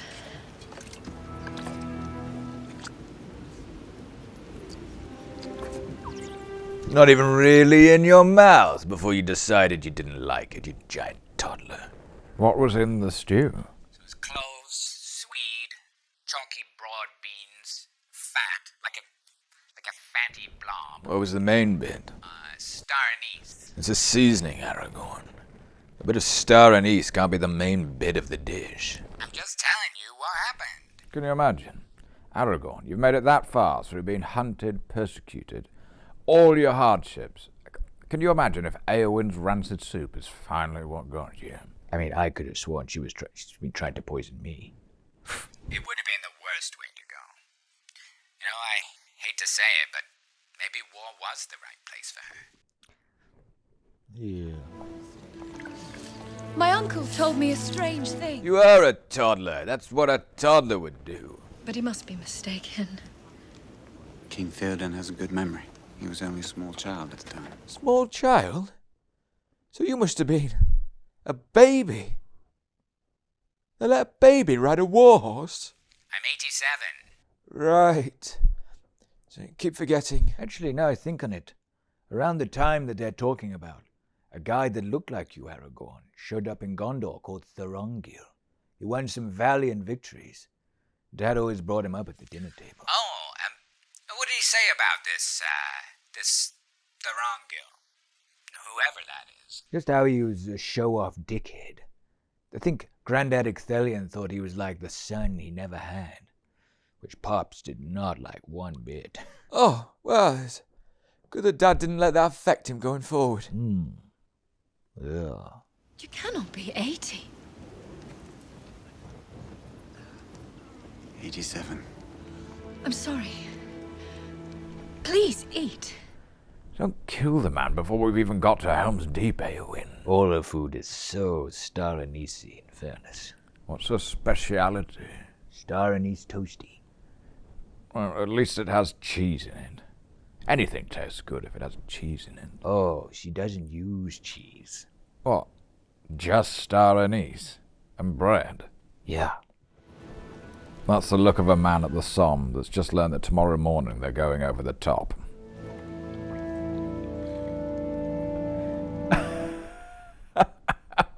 All right, she's just going to stand over him to make sure he eats it.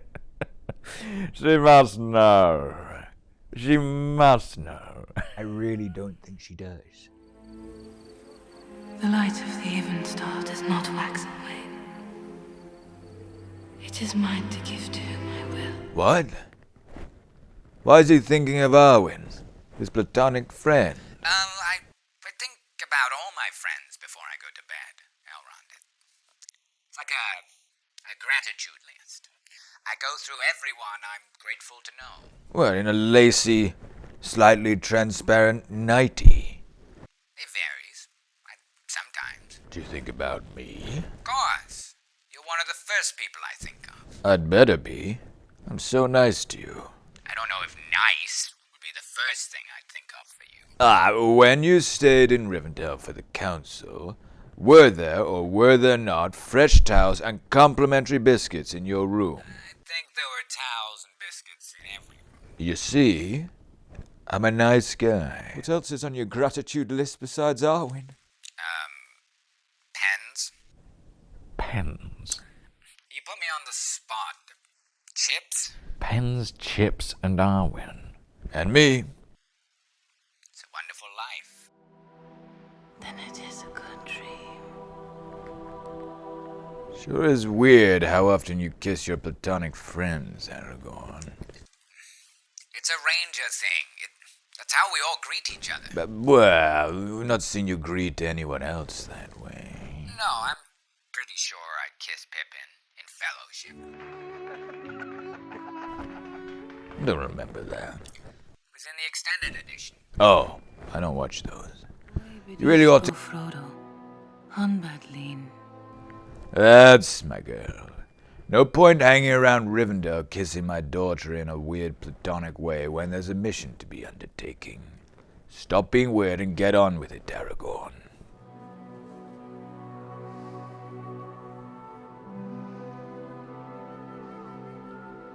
Wait a minute. You're trying to hoodwink me, aren't you? You're trying to pork my daughter. I'm not trying to pork anyone else. You're manipulating her. She's completely uninterested in you.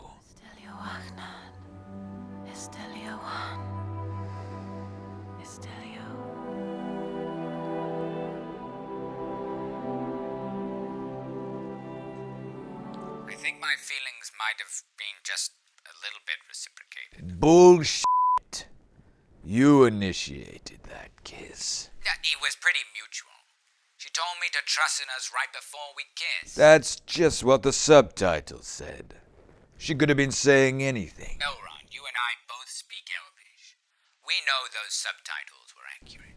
Don't worry, Aragorn. Everyone reacts to shocking news in their own way. It'll come round. We're fairly fun. Estelio Gurulin Nedagor. Ethelitha. Yeah, Aragorn. You're a decent fighter. Bit weak, but you make up for that in agility and positional sense. Thanks, Faramir. I think. Anyone want to go for a bit of a spar? Get all pampered up with our swords, slashing each other? Oh, just me then, fine. Do on my own.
Well, none of you wanted to spar with me.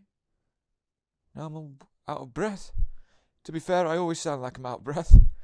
Oh, it's just kind of my voice. She is sailing to the Undying Lands with all that's left of her kin. That's a good one. I've not heard that one before. You've never been rejected with, I'm sailing to the Undying Lands with all that's left of my kin. You've clearly never dated in elven circles. You sure know how to shut down a conversation. Well, what should I have said? She's wanted a nice chat, and you completely shut it down. Do an icebreaker on her. Ask her who top 5 favourite monarchs are. I'm not doing icebreakers with you again. We all got bored enough of that in Fellowship. Thought you said everybody loved your icebreakers in Fellowship. Okay, fine, not an icebreaker. But at least throw the question back at her. She's sailing to the Undying Lands with all that's left of her kin. What about you? You seen anyone nice at the moment? Wrong! Huh! Good God, no! What is it good for? Absolutely nothing. Wrong! Huh! Good God, no! What is it good for? Absolutely nothing. What is it good for? Absolutely nothing.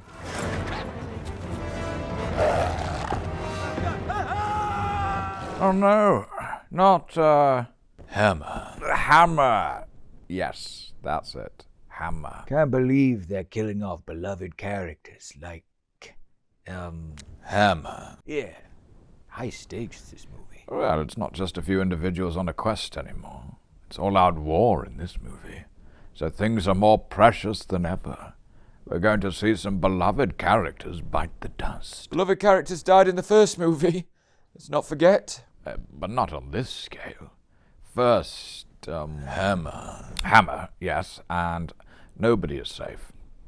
Maybe next it'll be, Gambling? Gambling? Yeah, it could be gambling.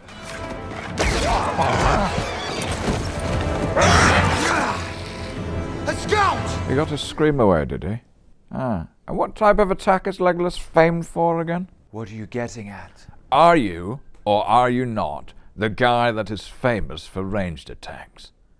In the throat, particularly. I never specifically mentioned throats. I just hope we don't lose anyone else as important as Hammer because of your poor decision-making. I think I could bear losing another Hammer. Only imagine what his son Haleth must be thinking. His dad dying, face first by Warg. You must lead the people to Helms Deep, and make haste. I can fight. No! Yeah, he's definitely getting blonder. Verging on peroxide already. We're barely halfway through the movie.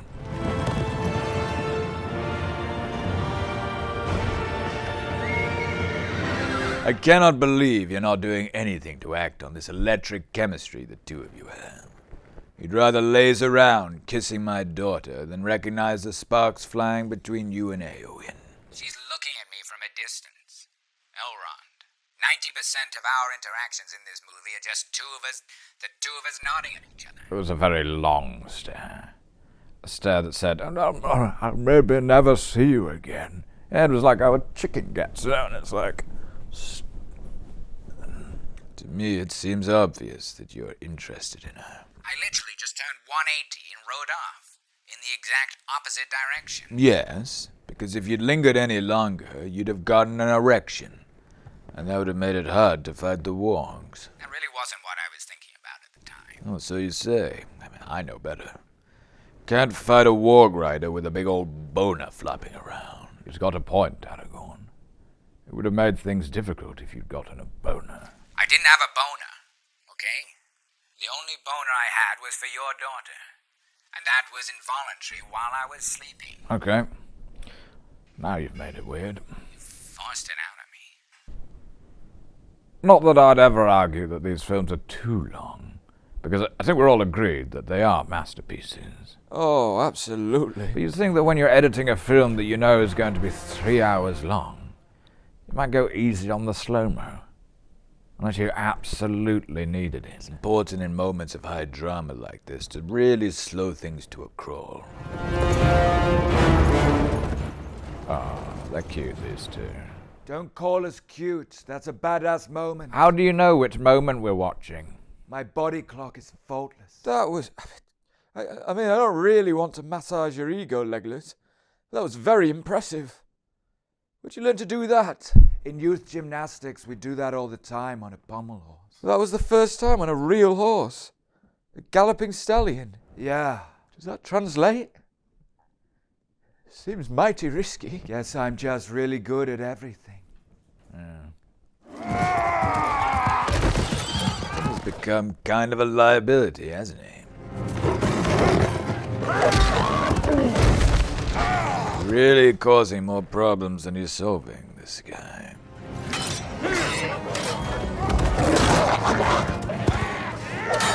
So Tolkien didn't know about this fight then. Tolkien was rather set on the idea of an installment consisting of extended diplomatic conversations building up to one battle scene. But PJ was a bit nervous folks would get bored. I mean, juxtaposed with extended scenes of Frodo and Sam trudging about. It's a reasonable concern. Trudge, trudge, trudge, chat, chat, chat. Bit more of the old trudges. All your icing at once. Over. Let's never go to the cinema again. So wait, you're saying this battle scene was secretly engineered by Peter Jackson, without Tolkien's knowledge? Oh, he just had a quiet word with Saruman. He went, Saz, have you considered maybe attacking the Rohirrim on the road while they're vulnerable? Maybe using an unusual type of creature that would be cinematically exciting and make for a fun, standalone set piece. Just a thought. And Saruman really ran with it. You got to admit, it does inject a bit of second-act adrenaline. A lot of my seemingly evil intentions were accentuated by Peter Jackson.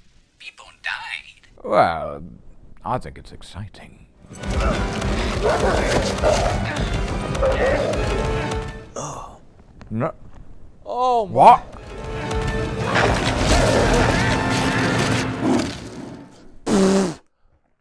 Whoa! Aragorn died. What? Aragorn? I assumed you'd be king. You're not king. Oh no. I guess I died. Certainly seems that way. Whoa. Do you know what? I don't want to sound unkind, Aragorn, but that kind of makes me feel better. I thought I was the only member of the Fellowship who died, and that had given me a bit of an inferiority complex. But for someone as heroic and popular as Aragorn to die in battle too, kind of makes me feel like I'm part of an exclusive club. I broke a rib. Aragorn! Aragorn! Nobody shouting for Hammer? Who? The one who died. Oh, yeah. No. Nobody shouting for him. Not even his son Haleth? I'm watching the same thing as you, Boromir. And no, I can quite clearly hear Haleth calling for Aragorn, not his father Hammer. The wolves of Isengard will return. Ominous. I guess the Warg Riders will play a key role in the final battle at Helms Deep then. Nope. We'll never see them again. I'm not made of wargs, you know. I bet they aren't great ladder climbers. Could have had horses at the top kicking the wargs back down. Saruman, come and join us. We're nearly at the bit where you shout, "To war!" in a funny voice. Oh, not my proudest moment. Grab a seat. No, I don't deserve it. Freda! Great character development for those three. A lovely way to get us to see the impact of this war on ordinary people. People who never asked for this pain, this struggle. I was worried about them. I don't mind admitting it. Rooting for them right from the start. God, they all ended up back together. I heard they all died. What? Yeah. Fell down some stairs going into the caves and cracked their heads open. Oh my goodness. I thought they had a happy ending. After all that strife they went through. Well, obviously they didn't include them dying in the film. It's a bit of a bummer. It's Hera's dad, isn't it? Sorry, who's Hera again? The hero of the great Dunlending siege that gave this fortress its name. Helm. That's it. Helm Hammerhand. She was the hero. Why is it not called Hera's Deep? I'll leave you to decide your own answer on that. Wait, is Hera the female version of hero? Is that how they got that? Because that would be nuts.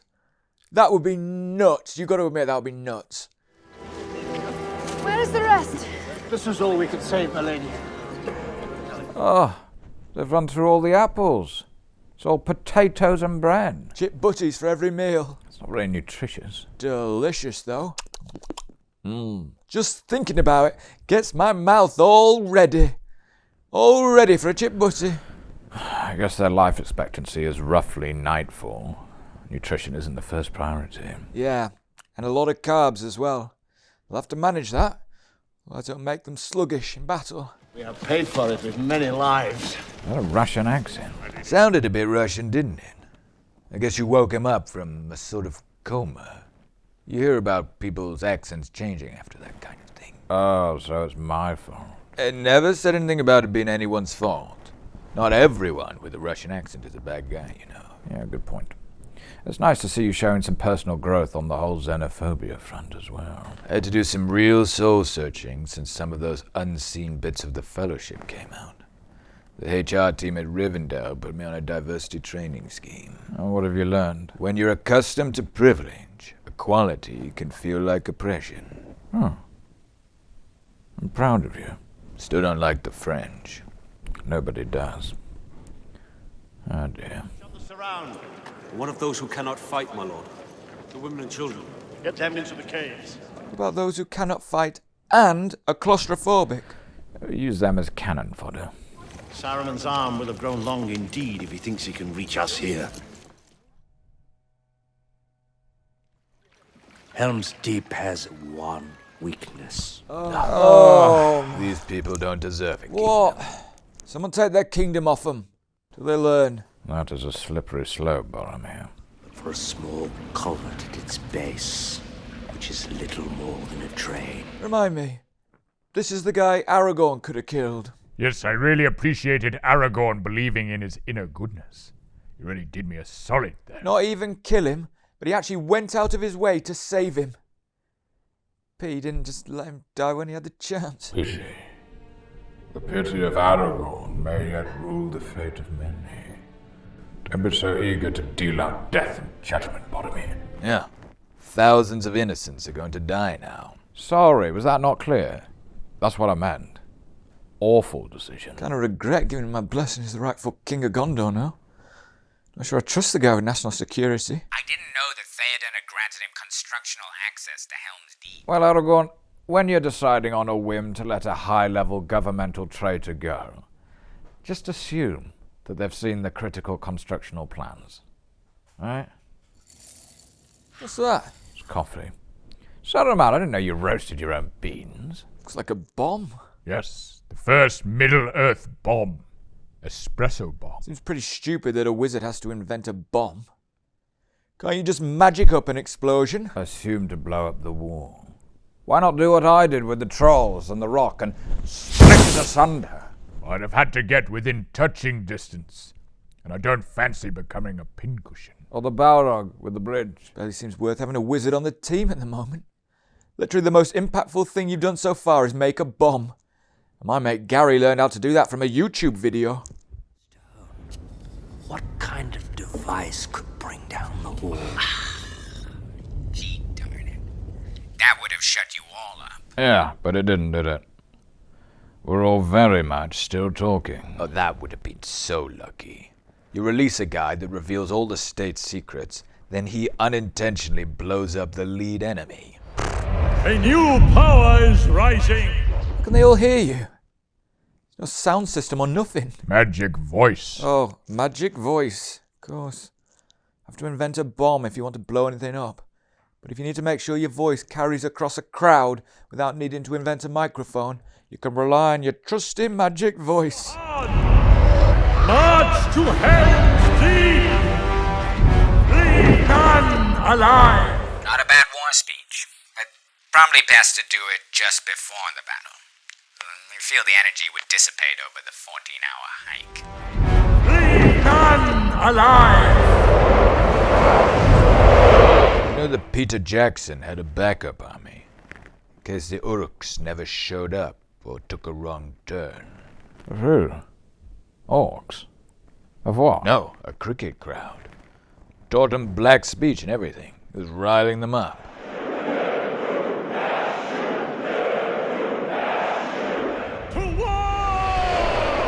I hate watching that bit back.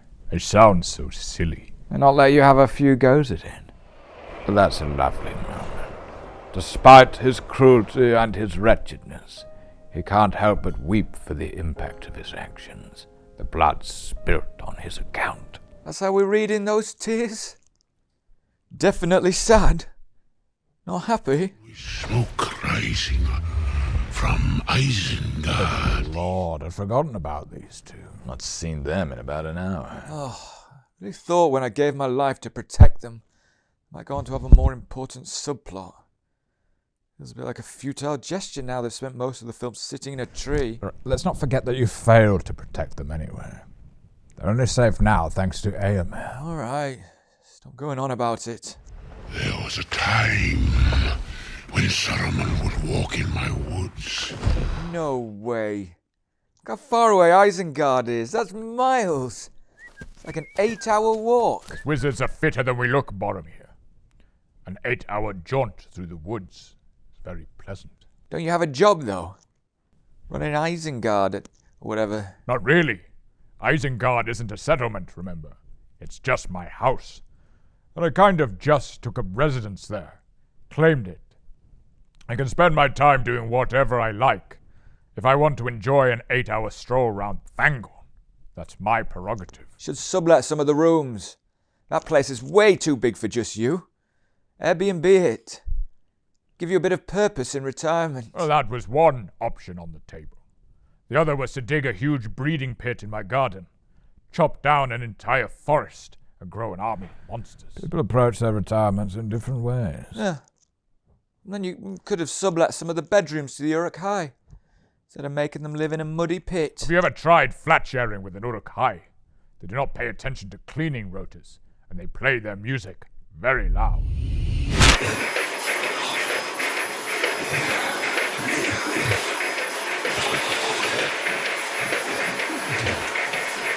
I'd get on with them. I've got the common touch. Probably just thought you were a bit of a square bow.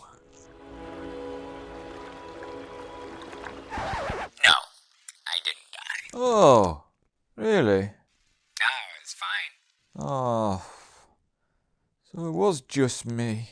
Yeah. Oh, guess I'll go back to feeling inferior then. Oh, don't do that, Mr. Boromir, sir. Yeah, don't do that, Mr. Boromir, sir.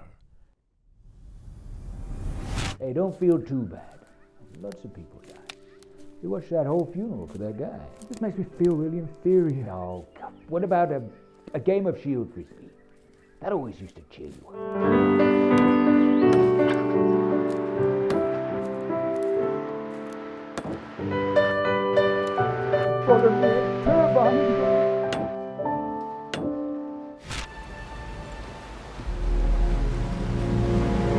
How'd you survive that river then? It's water, Boromir. Everyone knows if you land in water, you're fine. It's like 100-foot drop. You smash your head clean open on the riverbed. Deep river, I guess. Can't believe you get so many get-out-of-jail-free cards. I wasn't even allowed to carry my dad's cigarette case around in my breast pocket, where it could conveniently block arrows. Tolkien and Jackson said that would interfere. You didn't smell a rat at that point. I just thought they meant they didn't want any of the characters to smoke. Oh, they were fine with smoking. I know. Seeing you get absolutely baked. I guess it's like when a nature documentary can't intervene and have to allow a helpless baby monkey to get ripped apart by hyenas. I'm not really a fan of that characterization. Pathetic, helpless baby monkey.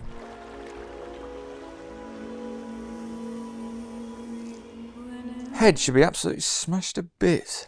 Deep river, I told you. And a durable head. Light but strong Númenórean skull.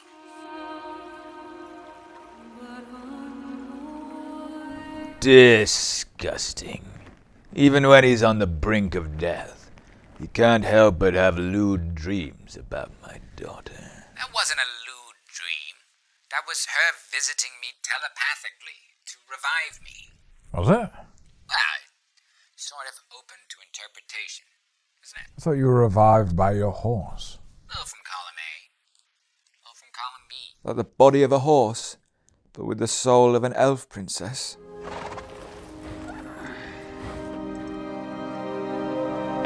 See? There is a greater purpose to letting creatures go, that others would think is unwise. What? So you let Wormtongue go with the hope that he may find you in the wilderness, nuzzle you a little bit, and then give you a piggyback to Helms Deep? I just sow scenes. It can't hurt to have a few creatures out there in general owing you a favor. Whether by the sword or the slow decay of time, Aragorn will die. But you gave Arwen this whole speech and still didn't cotton onto the fact that they were chirpsing. I thought they were pals. Star-crossed pals. We're pals, Elrond. I don't know if I can trust you anymore. You fooled me too many times already. I swear it's true. The reason Arwen was so upset about the idea of leaving me was because we were planning on being business partners. You're sure? I swear you're porking. No. We were going to set up a bakery together. A small, independent bakery. But Arwen's a terrible baker. She hates baking. I was going to do the baking. She was going to run the business. She does have a good head for accounts. You see? I'll trust you this one last time. But if I find out you weren't trying to set up a bakery together, I'm going to be very angry. I swear it to you. I noticed you weren't keen on setting up a bakery with Éowyn. Well, it's dangerous to go into business with people you have a romantic interest in, isn't it? Things get messy. I could only set up a bakery with Arwen because we had such a close platonic friendship. Come on, Elrond. This can't be serious. Gandalf, a quick word. That's why you pushing this is not helping. I can't possibly believe It's it. not about believing it. It's these old elven families. I mean, we've done this dance for decades. We're friends. Nobody has too many intrusive So, as long as this charade continues... But he was at your wedding. Yeah, but he doesn't recognize Gondorian weddings as real. We can't have an elven wedding because I'm immortal. And that doesn't play well with... It's all very complicated. Please, Gandalf. Just for me. All right. I won't push you. And there will be no comfort for you. No comfort to ease the pain of his passing. You will linger on in darkness and in doubt. I'm assuming you were never the kind of parent that was much good at bedtime stories. Don't be ridiculous. I'm amazing at bedtime stories. Sophie opened the door, and there was a big, furry, stripy tiger. And that tiger will one day die, whether murdered by hunters with guns or dying from some terrible tropical disease, it will die. And there will be no comfort for you, my daughter. You will roam this earth and weep your tears as all life withers and dies, and nobody will love you, because all who could possibly love you will die, and you will watch them die, and there will be nobody left to weep for you. Excuse me, but I'm very hungry, said the tiger. Do you think I could have some tea with you?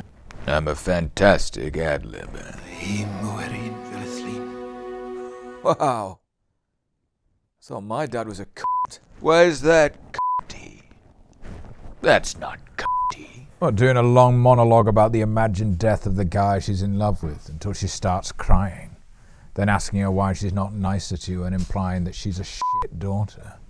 Oh yeah, top-class parenting. I just thought she was being a bit thoughtless about all the careful plans I'd made for her future. Do you know how much the fees are for the Undying Lands? We saved hard for decades to be able to afford to put her through. Okay, boomer. Sauron will use his puppet Saruman to destroy the people. Emergency Galadriel exposition dump. Useful for anyone who hasn't been paying attention to the last hour of the movie as well.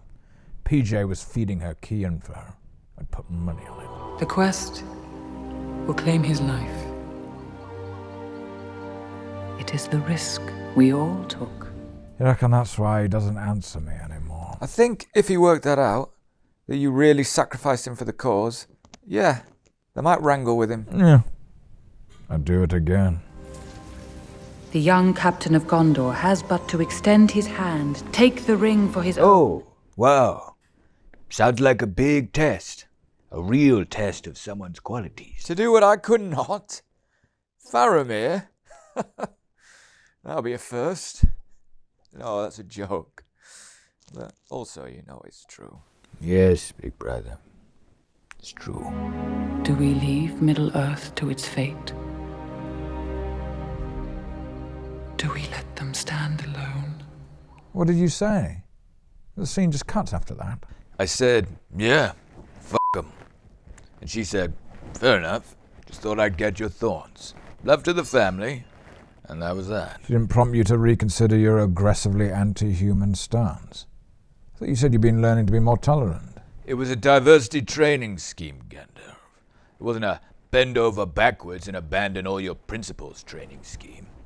Just because I don't actively persecute people of other cultures anymore doesn't mean I have to actively help them or anything. Oh, so we were getting somewhere with you. Well, never mind. What news? Our scouts report Saruman has attacked Rohan. Theoden's people have Oh, here we go. Yes, I think you're about to finally do something. Oh, I like that bit. What am I doing? Showing some kind of quality. I'm excited to see my little brother finally prove his quality. I never got to see what you were like as a captain in the field. Working with your men, devising strategy. You're going to knock 'em dead. I know it. Oh, that means a lot, big brother. Thank you. I hope you're impressed. Saruman attacks from Isengard. Sauron from Mordor. The fight will come to men on both fronts. What do you think?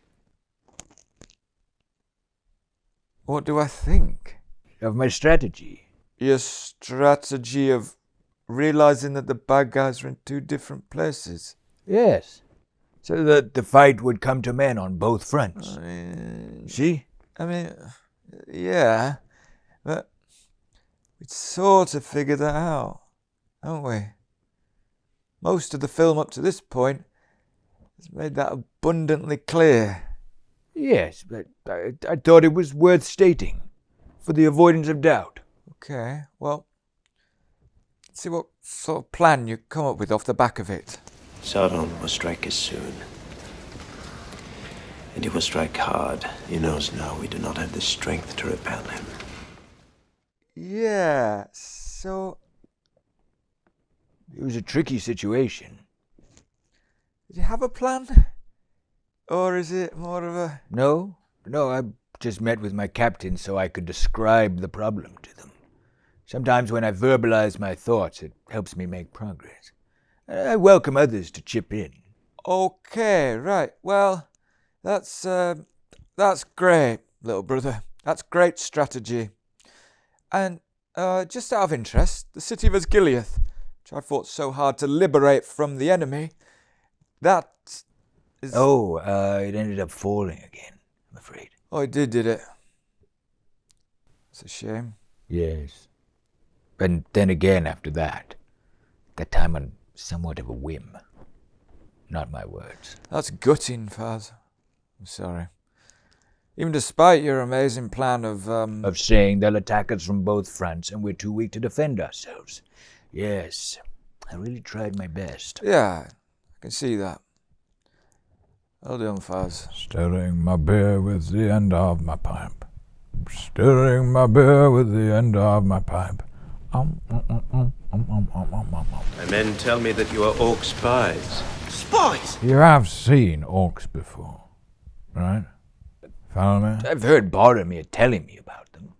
Thought you fought them in battle. Well, I never really got much close-up combat experience before you left for Rivendell. So I was often going on hearsay. They're smallish, aren't they? Those two are pretty small. Quite hairy. I don't know if smallness would be the most definitive orchestrated.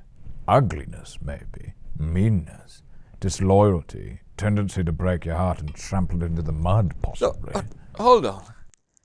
The whole time you were masterminding military strategy for Dad, you were under the impression that the bad guys we were fighting looked like chubby, short, fresh-faced, childlike, jolly humans. That was my best guess. And even that led you to the conclusion that you didn't have the strength to repel them. Well, they were attacking us on both fronts. Wonder what your military assessment would have been if you'd known what a troll actually looked like. I think I would have needed a long lie down. And where is your skulking friend, that gangrel creature? He had an ill-favoured look. See, I'd probably say Gollum had more of an orky look to him than Frodo or Sam. Oh, see, he reminded me more of a gangrel creature. Which is what, exactly? Never seen one before. You had quite a sheltered upbringing, I take it. Well, I got out and about when I could. Once a week, Dad would let me go down into the town to buy sweets. Terrible parenting. I was very careful to maintain strict control of Arwen's diet at all times. I think between the two of you, you and Denethor could put together a pretty comprehensive program of how not to parent. We set out from Rivendell with 7 companions. One we lost in Moria. Oh, rewind that. No. Come on. This is probably the best I get in this one. Aragorn, son of Arathorn, and Boromir of Gondor. Ranked just alphabetically. It would grieve you then to learn that he is dead. Dead? How? When? Hey, you know what? I'll take that. He seems genuinely concerned. Yeah. I'd say that's more than half of what you deserve. Don't know if you remember, but we didn't part on the best of terms. Oh, we remember. His horn washed up upon the riverbank. It was cloven in two. Probably something to do with tipping my corpse down a waterfall. We were short on time. But more than this, I know it in my heart. It was my brother. But mostly the horn, right? Somebody loved me. Everything was beautiful. You reckon you could hit that? Oh, I don't know. Only one way to find out. Oh, look, there's a hive of bees. What have I catch? I think it might be a hornet's nest. Wait, God. What is it, brother? Person stood here. Went that way.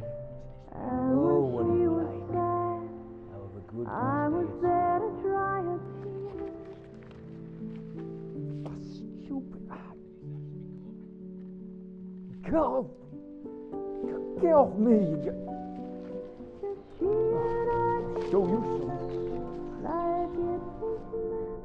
Remember this day, big brother.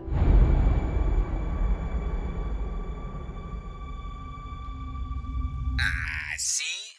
It held up remarkably well. I went off the falls of Rhoros.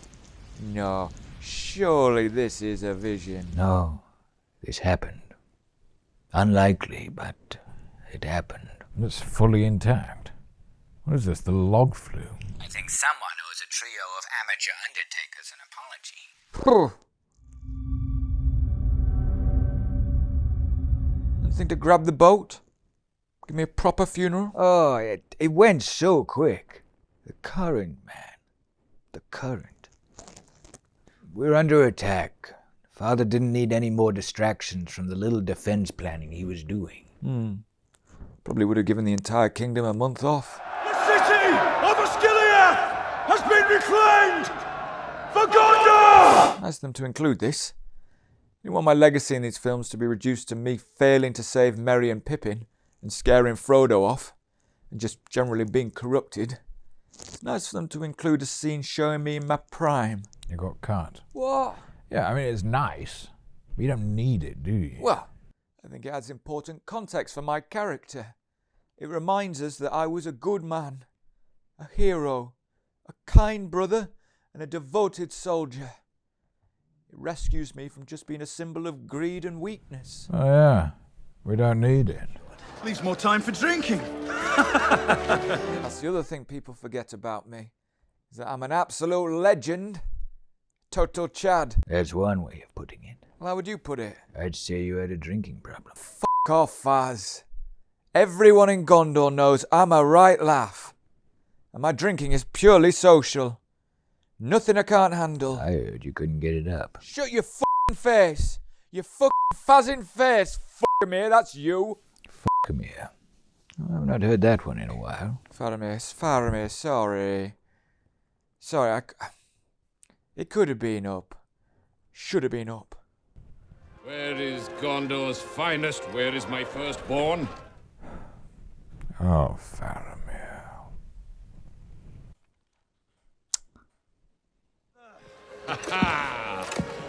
Hey, that's that look. That look you gave when your brother walked in and we were all laughing at his jokes, Gandalf. What look? That one. That toothy look. Like you're acting happy. I wasn't acting happy. I was clearly livid. They exaggerate. The victory belongs to Faramir also. Hey. Shouldn't live through your kids. Of course, if you save the world and reforge an ancient line of nobility, there's no need to. Aragorn. Oh, you know. Oh, it's so much worse than I remember. Hey, we're out here to cheer you up. What do you want to do?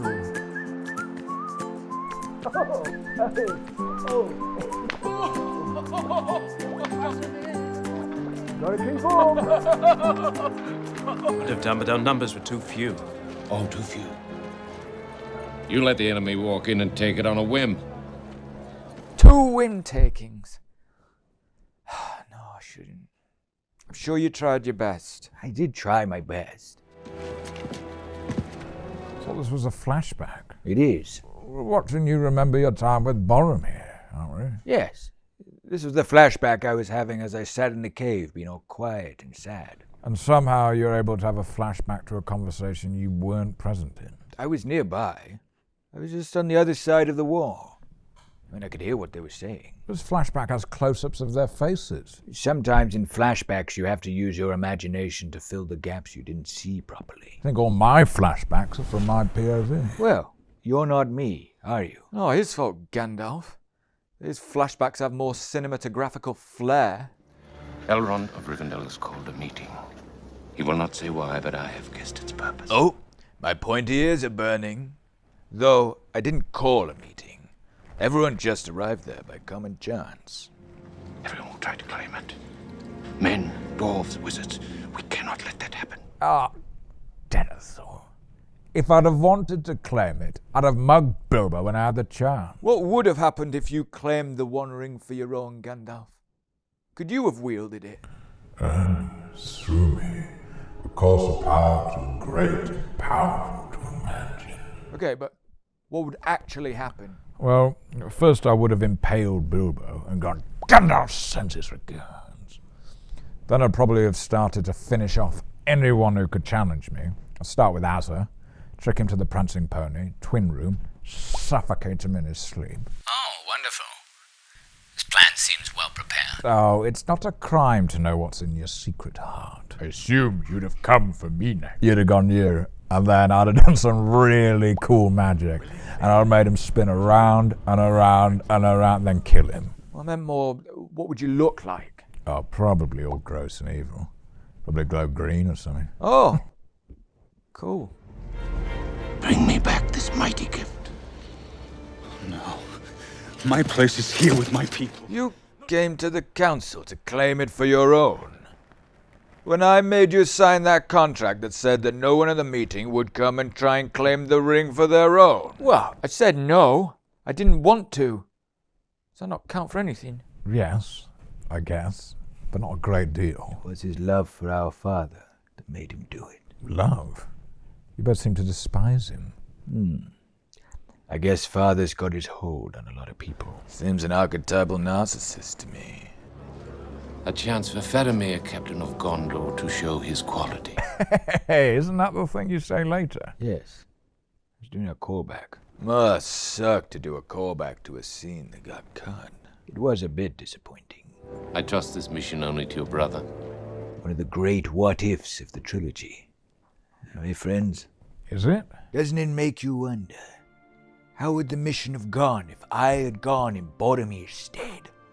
How would things have panned out differently? I can't say I've ever considered it. Presumably, you had immediately attacked all the hobbits because they were orc spies, and spent every scene with orcs in it going, what even are these things? So we had one less absolute Chad on the Fellowship as well. Some of the fights probably would have been a bit harder, yeah. Boromir was pretty useful in those. But perhaps I could have been useful in a different way. You could have told them when they were going to be attacked from two fronts, for instance. Yes, exactly. And also, perhaps the Fellowship would never have broken if a brother whose strength lay in reserves of will had resisted the ring's influence. Stronger will? What are you on about? You pass out after 2 pints. Well, yeah, but that's not because of the alcohol content. It's because it's too fizzy. And I'm well known for having high will reserves. It's like my main trait. What we lost in my indirectly causing the Fellowship to fall apart, we gained in the absolute banter I brought to proceedings. In one hand, the success of the mission. In the other, top bands. Oh, that's a toughie. The one who will not fail me. You really f***ed it both ways, didn't you, Buzz? Did. Yeah. Remember today, little brother. Did you remember it, little brother? Well, we're watching my flashback memory. So, that's, Yes, I remembered it. To enter the Forbidden Pool bears the penalty of death. What's the deal with the Forbidden Pool? Well, it's very simple. The Rangers of Ithilien protect their refuge on pain of death. Weren't you charged with protecting Osgiliath?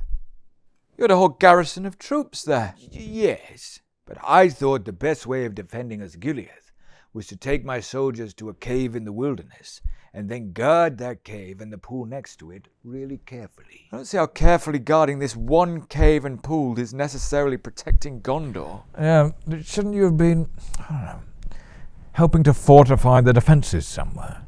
Or just generally trying to protect a bit of Gondor that mattered more to the people than this one pool out in the sticks? I assessed the situation early on and looked at my own defensive capabilities and self-confidence and decided the sort of thing I could realistically defend was about the size of a pool. So we took this pool really seriously. Get a win on the board. What happened to Osgiliath while you were doing that? Oh, it fell again. Real whim, that one. I think why. Your fish so juicy. We're supposed to like Gollum at this point. I think so. He turned good, didn't he? Difficult to say. I mean, since he turned good, we've seen him snap a rabbit's spine, and now we have to watch him singing like a lunatic while beating the shit out of a fish. Can't say I love the guy. Oh, that's just basic fishmongering. Malcontent fishmongering. But fishmongering all the same. I'd say it's pretty content fishmongering. He is our guide. Oh, your guide, you say?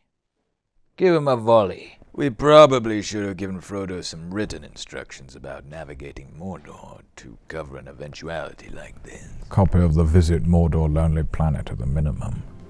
Why does it cry, Smeagol? Oh, great. He's bad again. Well, maybe he'll stop ripping small animals up now. Hate to say it, but Gollum was starting to be a genuinely helpful guide for a while there. Maybe if he hadn't turned back, the rest of the adventure wouldn't have been quite such a Oh, what else did he do? No, spoilers. Manipulated Frodo into sending me away, tricked him into the lair of a giant spider, and bit off his finger. Saying all that is my fault. I'm just saying, you could have thrown him on the ground a bit more gently, and maybe things would have gone a lot easier. That's what I'd have done. Shut up, boys.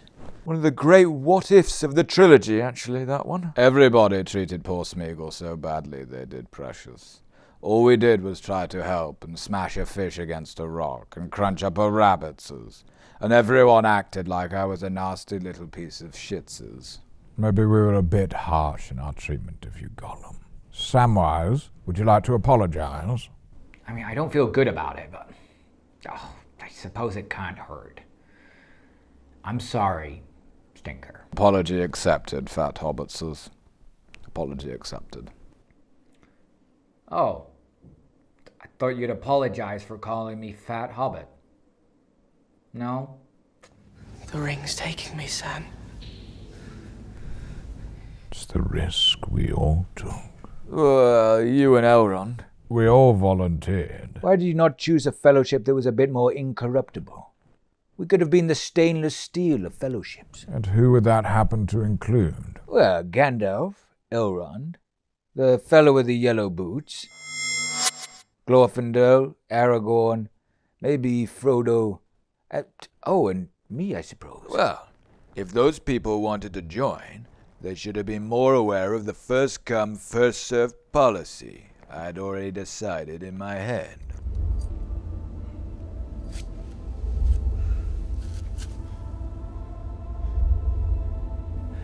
Chance for Faramir, Captain of Gondor, to show his quality. I can't believe that this is the bit that he used. This is not exactly how it happened. Not a jot. What? I outright rejected the ring. Honestly.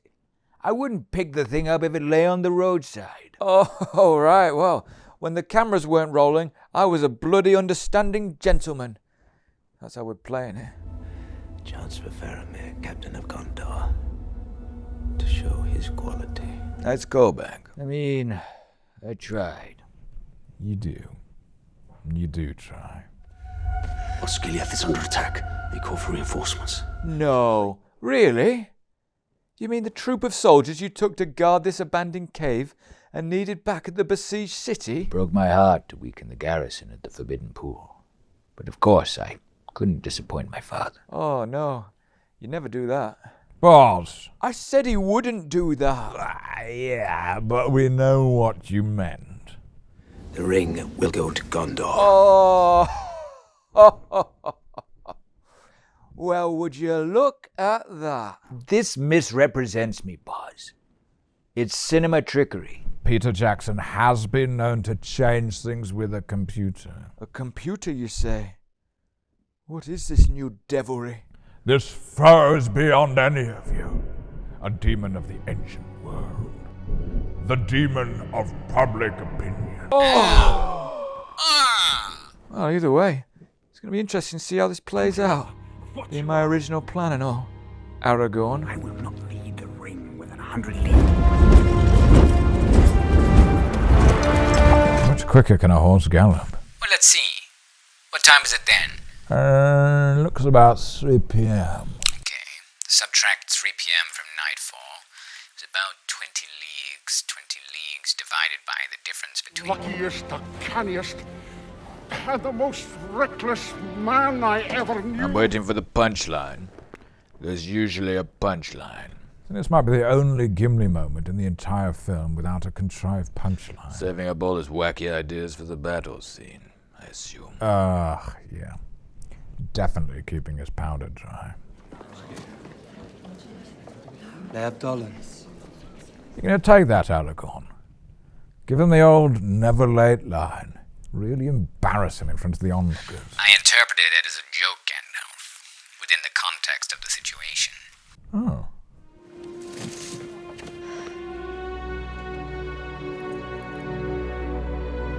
Oh, no. She's misunderstood. Has she? She thinks Legolas has given him the even star because he's romantically interested in Arwen. Quick, Aragorn, tell her you only need it as collateral on a loan for you to set up your bakery together as platonic business partners.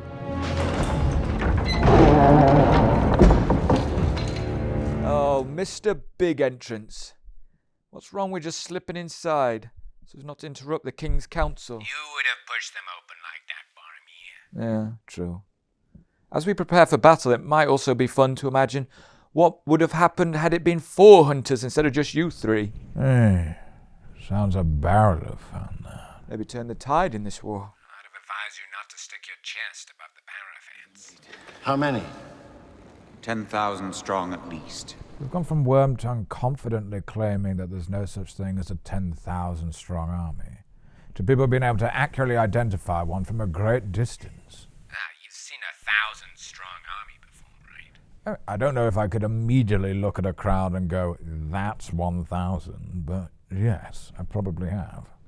That's just 10 of them. 10,000's not even very big. It's 5% of one Glastonbury. Glastonbury. Now there's a weekend to remember. It is an army bred for a single purpose. To destroy the world of men. Not just a single purpose. They will be here by nightfall. Any chance of being a bit more specific? How many hours do we have to arm the garrison? It doesn't sound as cool to say they'll be there by 6:30. Everybody knows the day's proximity to the summer solstice. It's just not very precise military intelligence, is it? I was a half-dead guy on a horse. That was the best you're getting. I have fought many wars, Master Dwarf. I know how to defend my own keep. Confidence in Theoden's ability to oversee this battle successfully? Close to 0. Yes. Mine was close to 0 too. Crops can be resown.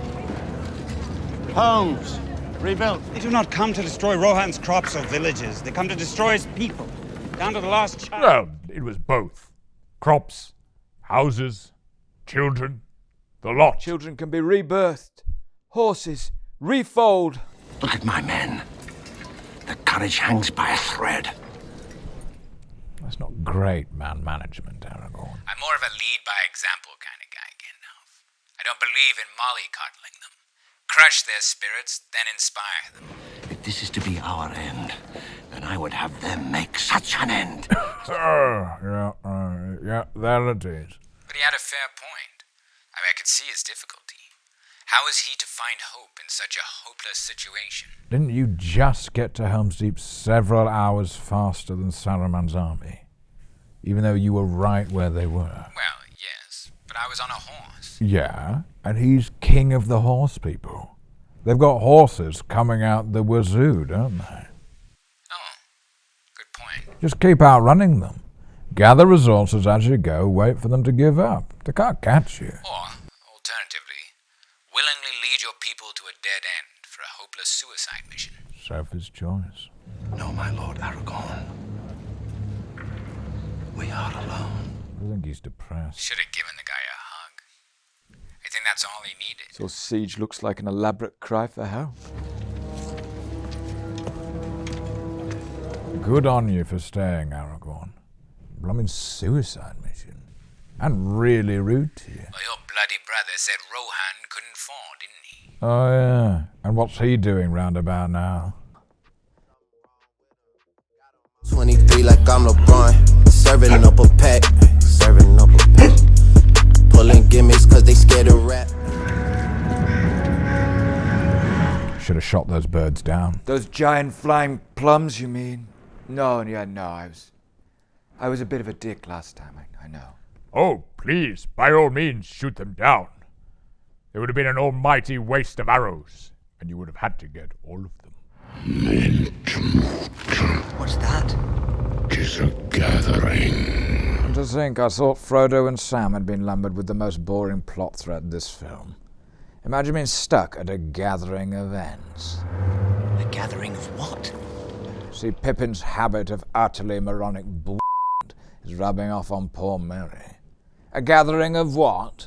Oh, I wonder what sort of creatures could possibly be gathering at the Ent moot that this Ent has just told me about. It's stuffy in here, isn't it? Should we do something outside? What should we do? Gandalf, walk? Yeah, I'll go on a walk with you. Fellowship, boys. Honestly, man to man, what actually happened on Ammonhead? Oh, yeah. Well, I can tell you, it didn't happen exactly how it looked like. We'll place the reserves along the wall. They can support the archers from above the gate. Yeah, I think I'd have given those instructions too, I think. Oh, would you now, Boromir? Yeah, I would. Well, it's easy to say that when you're watching it from the comfort of your own home. Just what I'd have done. They fight beside you because they would not be parted from you. Because they love you. Not because we love you. We have to fight to save our own skin. Exactly. Stable boys. These are no soldiers. Oh, I fucking knew it. What's the problem, Legolas? Everyone's always like, oh, Legolas was wrong to lose hope. Aragorn's got such integrity. Blah, blah, blah. Whatever. But who was the one who started the conversation about how all of Theoden's soldiers were dipshits? Mr. Perfect himself. I didn't call them dipshits, Legolas. I was trying to express my sadness that such innocents were being forced to violence, their peaceful way of life stolen from them by the machine of war. Well, excuse me. I thought it was an invitation to start slagging off all the povos in Elvish. Most have seen too many winters.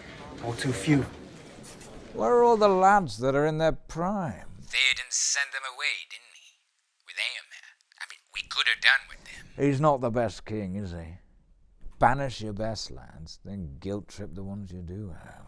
Amar na nededoras. Aragorn, Nedin Dagor, Hen Urir Otari, Natha Dagathair. Then I shall die as one of them. Oh, Aragorn. Do you have any self-awareness? You inflame my passion. I'm a man who leads with my heart. When my passion is inflamed, I cannot help but speak out impulsively in the common tongue. Let him go, lad.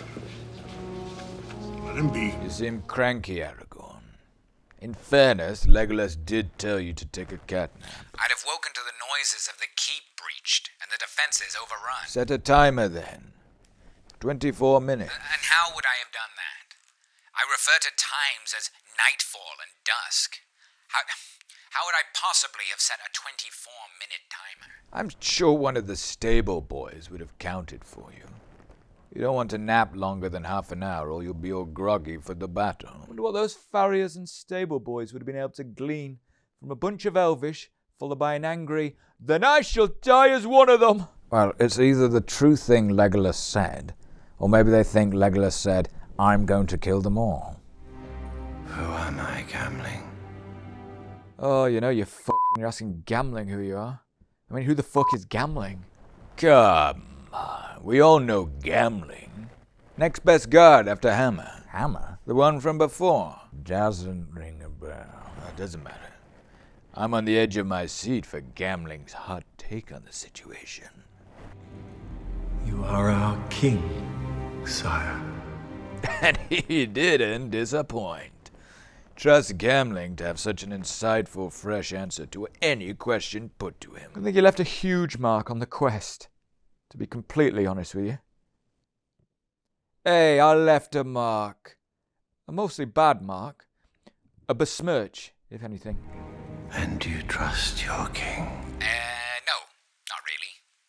Based on our current circumstances, which he was strongly warned against. Your men, my lord, will follow you to whatever end. Oh, great suicide cult you run here, Theoden. Can't even put on his own shin pads. If I'd have been at Helms Deep, that tells you, things would have been very different. I'll tell you that. In what way? They used a bit of blunt northern charm to whip everyone into shape. Oh, despite the fact you're a Southron. Hey, up! Hands off cocks, on socks. I don't want any soppy dickhead on these walls who doesn't have the elbow grease to put on his own shin pads. I'm sure Theoden would have responded particularly well to that. He'd have got on board. Nobody can withstand my military prowess. Except Lurds, of course. Oh, yeah. Except him. From a distance. Where is the horse and the rider? What's he talking about? He's got loads of horses and riders, hasn't he? He's talking figuratively about the passing of his royal line, Boromir. Why didn't he say that then? Load of ponces there over him. Greasy, unwashed ponces. The eve of battle and he's reciting some fancy Dan poem when he could just say, absolutely gutted that my son's dead, and now I'm going to see all my people get slaughtered. I'm having an absolute shitter of a day. It's not got the same ring to it. Nah, you put that to music, be right as rain. Music doing all the heavy lifting. Absolutely gutted that my son's dead, and now I'm going to see all my people get slaughtered. I'm having an absolute shitter of a day. Oh yeah, maybe the words need some tweaking. The mountains. Like wind in the... Oof. Shit, army. Don't let Aragorn hear you say that. He'll find some way to agree with you that makes you look like a real prick and him look like Captain America. Your weapon allocation could have been a bit better. It was first come, first served. Excellent system. Don't want to save the daggers for the 7-year-olds? Well, a lot of the older lads bagsied their favorite weapons from the skirmishes in one of their many winters. And a lot of them had sentimental attachment to the daggers. What, leaving the few winter lads with the blunt axe twice the weight of them? Logistics was not a Rohan strong suit. How did it come to this? I've got a few thoughts on that topic. Yay! More Enmoot. Good morning. But it's night time already. Doesn't sound like you'll laugh, Fuzz. Yeah, I find it hard to laugh like myself. Give me your sword. You already got a sword. Aragorn is well known to enjoy dual wielding. Oh, that's his thing, is it? I didn't want to keep it, but in fairness, I mean, come on. You probably want to give your best fighter whatever he wants, even if it means one of your 10-year-olds has to go hand-to-hand with an Uruk. Hallis, son of Hammer, my lord. Son of who? Hammer, Theoden's guard. You mean Gamling? No, the other one. Did I like him? Yeah, he was kind of fun. Oh, yes, Hammer, I remember. The character who they killed off to really ram home the stakes. Such a well-developed character. He's got a son, has he? Looks like it. Incredible character development. Truly no one is safe when well-developed characters with things like sons are at risk. The men are saying that we will not live out the night. They say that it is hopeless. I wonder how they got that idea in their heads. All right, all right. Remember, I'm more of an action guy, not a words guy. This is a good sword. There we go. I restored his confidence through a simple act of kindness and encouragement. Shame it was obviously the shittest sword in the world. Look, it's all notched and blunt. Might as well have been holding up a carrot. Would have been equally convincing. Yeah, well, doddering old Mr. Gooseberry's got the sharp smith sword. But my words carry great weight. You will now do great deeds with that old ratchet.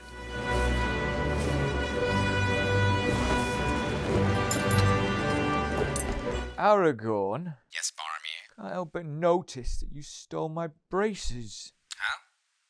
What's a bracer? My arm shimpines. Oh, that was to honor you. I don't really see how looting a dead man is honoring his memory. It was to carry you with us. Do you want them back? Well, yeah. My wrists are all cold and exposed. Anyone could slash them at any moment. The braces are to return to the house of Ithilien. They should really pass to me. What are you talking about? Well, you died, so I'm the eldest living son. But I'm here. Yeah, but I inherit your stuff. Then if I die, you can have it back. And so on. Oh. Primogeniture is ridiculous. Oh, yeah. Just when it doesn't work for you. I'll send them in the post, Faz. Where's Boromir now? I don't know. It's a little tight across the chest. The comedy writer who brought you the beloved skits Dwarf Falls Off Horse and Warg on Top of Wargs. The new comedy skit taking the world by storm. My chainmail doesn't fit. It's not an all-timer, but he's trying. Very trying, yes. Boromir, where were you? Never you mind. Boromir, normally we wouldn't pry any further, but when you leave your shield like that, you must forgive us for being suspicious as to your doings. I had to get to the bog forthwith, or they would have been here. They would have come. Right, sorry. Just in future, if you're going to leave your shield ominously in place of yourself, can you let us know where you're going, just to put us at ease? Blooming police state. How much detail do you want me to go into regarding my bowel movements? The minimal amount that still puts us at ease. Open the gate!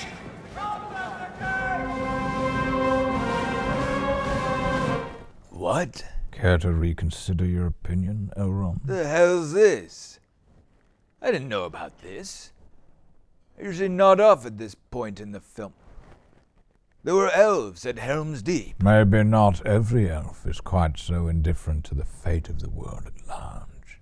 That whole telepathic chat with Galadriel about it earlier in the film, didn't you? Yeah, but she didn't say she was going to do this. Sort of chatted for a bit about whether or not there was anything we could do, but then we left it by saying, yeah, but it's a bit of a ball ache, isn't it? Anyway, love to the family. And then we hung up. She didn't say she was sending her entire army. I think it was a rather magnanimous gesture. I swear that Tolkien doesn't mention any of this. Well, no. When we were all discussing the idea, Tolkien thought it was rather gimmicky and undermined the thematic concept of the elves being non-interventionists. Oh, yeah, exactly. We're non-interventionists. That's exactly what we are. Fancy way of saying you're cowardly narcissists. So Peter Jackson and the elves had to shoot this guerrilla style. Keep it all under wraps from the official write-up of the events. Well, I should have been informed. How is this possible? I bring word from Elrond of Rivendell. They said I sent them. We thought it would establish a nice theme of forgiveness and redemption. A show of faith that you weren't willing to let your pride regarding Aragorn and Arwen remove all your empathy for your fellow man. I can't believe you just chose to make up entire plot lines about me without my involvement. My reputation. Peter's taking it out of my hands. Your reputation as a cold, humorless, non-interventionist despot with racist tendencies. Yeah, I worked hard for that reputation. Next you'll be writing plot lines about me wetting myself during the last alliance. Which I didn't, by the way, before this gets out of hand.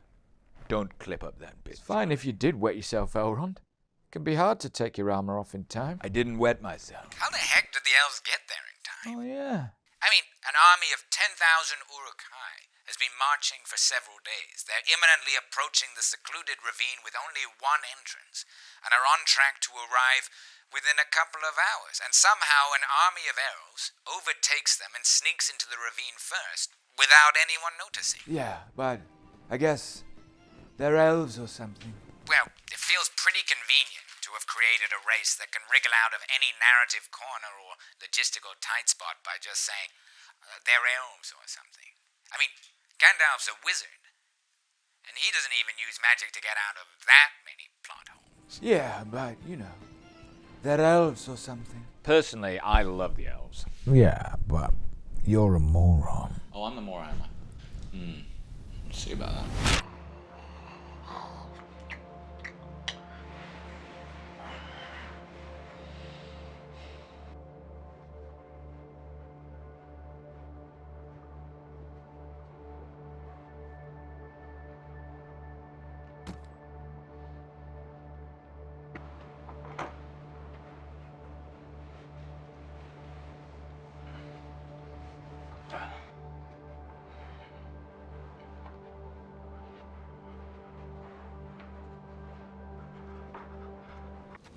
We are proud to fight alongside men once more. Oh, it's like the last alliance. That's cool. It's not cool. It's absolutely ridiculous. Well, all the pieces are in place. And remember, this is all-out war. Not one of our beloved heroes has their safety guaranteed. Anyone can meet their end in this. The most epic battle of the stories so far. You don't say. I do say, and I'll say it again. We've seen Hammer die already, and need I remind you, he was a proper character, with a son called Henry? Haleth. Whatever. With that precedent set, nobody is safe. Aragorn, Gimli, Theoden, Hamling. Gamling, sorry. Haldir. Yes, you're completely right. Haldir. I imagine that one or more of them could well end up on the receiving It'll be end. Haldir. What? Haldir will die. Or maybe Gamling. Well, no, my point is that any one of them could die. Yeah, but it'll probably be Haldir. Because, we barely know anything about him and nobody cares. I was trying to build suspense.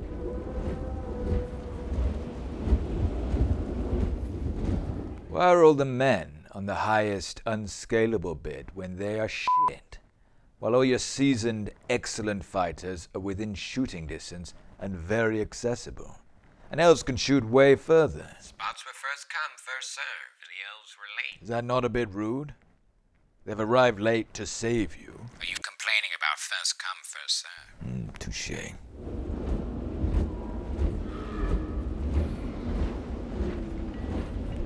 Okay, I know we like to take the piss a lot, but can we just establish that whatever nitpicks or silly jokes we make over the next half hour or so... One of the finest pieces of cinema ever put to screen. Exactly. Among the best battle sequences ever accomplished. Masterclass. Absolute masterclass. I do have nothing but the utmost respect for this entire sequence. Good. I'm glad we're all agreed. Feels a bit uncomfortable being sincere about the movies, right? Yeah, I don't like it. Feels icky. Should we go back to griping and picking holes? Yeah. I can't even see it being that good. I think all the best battle scenes are in Fellowship. All saying, Boromir. Yep, the best battles are in Fellowship. No, seriously though. I mean, sure, this has got armies of thousands and tons of atmosphere and a strategic setting that enables the battle to play out in multiple different stages that push and pull the stakes in different directions in ways that really affect the characters. But ask yourself, is it really as good as some of the Fellowship having a brawl with some Uruk-hai in a wood while Frodo runs away? Your silence speaks volumes. You could have picked a better spot. From the comedy writer who brought you My Chainmail Doesn't Fit. Sorry to revisit this, but strategically this makes no sense. Theoden's filled the entire front line with his army of random old dudes and children, which we've already established several times are not up to this battle. Where are the elves? I don't know, at the back or something? I think Theoden wanted to make sure any photos that got into the news had plenty of Rohirrim in them. So it made him look like a good king, creating opportunities for his people. Opportunities for what? Getting shot? It's not the opportunity that counts, it's what you do with it. It's just, I'd protect the highly trained immortal beings. Is all I'm saying. Well, it's a shame that you got killed by one Uruk-hai before you got the chance to fight 10,000 of them. I'm sure you'd have been a real asset. Oh! Mr. Gandalf, that sir. stings. That was a shot direct to my heart. Well, you know. Oh. Phew. That was a close one. What do you mean? Well, I assume the battle's on. You can't expect them to fight in those conditions. The battle went ahead. It's in a game of cricket. But they'll get all muddy. Hey, look at that rain. They'll ruin their capes. I mean, not to mention their hair. Not every army is as preoccupied by the state of their uniforms and hairdos as the elves of Rivendell. You really expect the Uruk-hai to trudge back to Isengard and go, "Sorry, boss, it was a bit muddy." I think Saruman, of all people, would have understood. He wears white. Would have been seen dead fighting in this weather. Or I would have understood.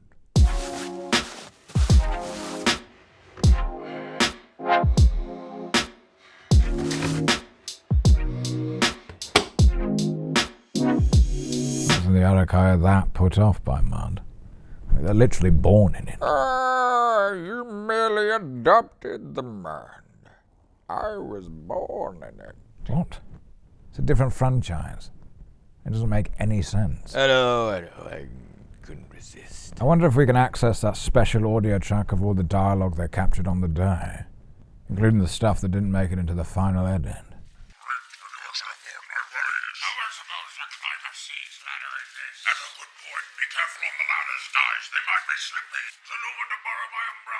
Maybe you are right about that. Rain, rain, go away, come back another day. Oh! One down, 9,999 to go. So I don't know why they gave a bow to the guy with the grip strength of a jellyfish. I just feel like that moment's edited in a way that somewhat throws that fella under the bus. You reckon? Well, it's presented as though he's made some terrible mistake by firing that first shot. But somebody had to at some point. Ah, you're showing your ignorance as a military commander there, Gandalf. If you're in a fight, even the most nasty of aggressors needs to feel righteous. And they're waiting for even the slightest of provocations to absolutely deck you. Really? Oh, I've led the charge on many a battle. Take it from me. Often I'll shout, "Come at us, bro!" at the entire army. Also gets my blood up. Now you mention it, we see precious little evidence of your actual military prowess, even in the flashbacks. All we're really going on is your self-perpetuated reputation. I'll prove it to you if you like. I mean, I've offered, but it's fell on deaf ears. I can talk you through exactly what I'd have done if I'd have been at Helms Deep. What I'd have meant victory in half the time, probably. By all means do. And just to clarify, your first instruction would be make sure nobody fires at or attacks the enemy in any way at any point. Yep. First rule of warfare. Don't provoke. Let the enemy wear themselves out. I think that's more for one-on-one bouts, like boxers in a ring, rather than being a good strategy for pitched battles between two armies.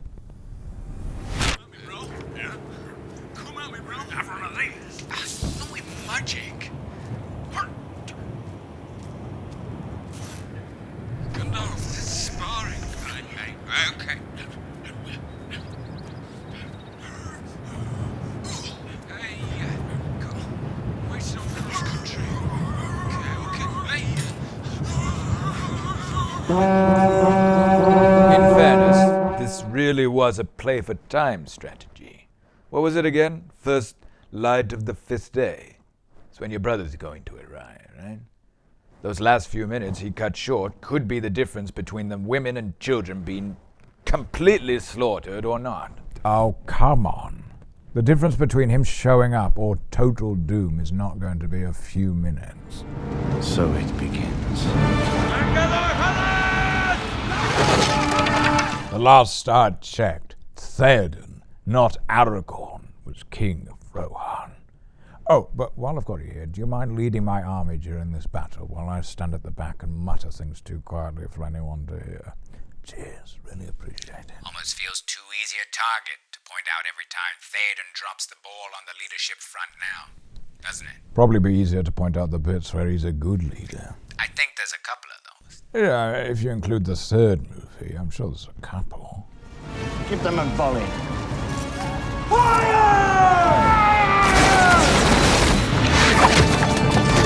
That's a pretty low hit rate, considering it's probably more difficult to miss. If we could have had more elves in their place, we would have done.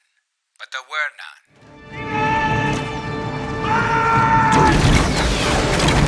none. Oh, cool. Wait. Some of the elves are on the ground behind the walls. Not what you'd have done. Doesn't even matter what I'd have done. Doesn't take a military genius to know that if you have a squadron of elite fighters highly trained in ranged combat, the best place for them is to occupy your most defensive position, not to stick them behind a wall. Well, I guess there wasn't any more room on the walls. Call me crazy, but I just feel like the elderly farmers and children who we've seen were given the most prominent defensive positions on the walls could have been moved to a position of relative safety so that their places could have been taken by the highly trained archers. Dunno if I'd have wanted old Johnny One-Eye firing an arrow from behind me over my shoulder. Maybe elves are good at firing over walls and hitting their targets using their sixth sense of knowing where people are even when they can't see them. Yeah, they're elves or something. Brought enough arrows, and you could keep killing them quicker than they could advance, and you could just keep doing that until they're all dead. Okay, they're elves or something, not gods like me.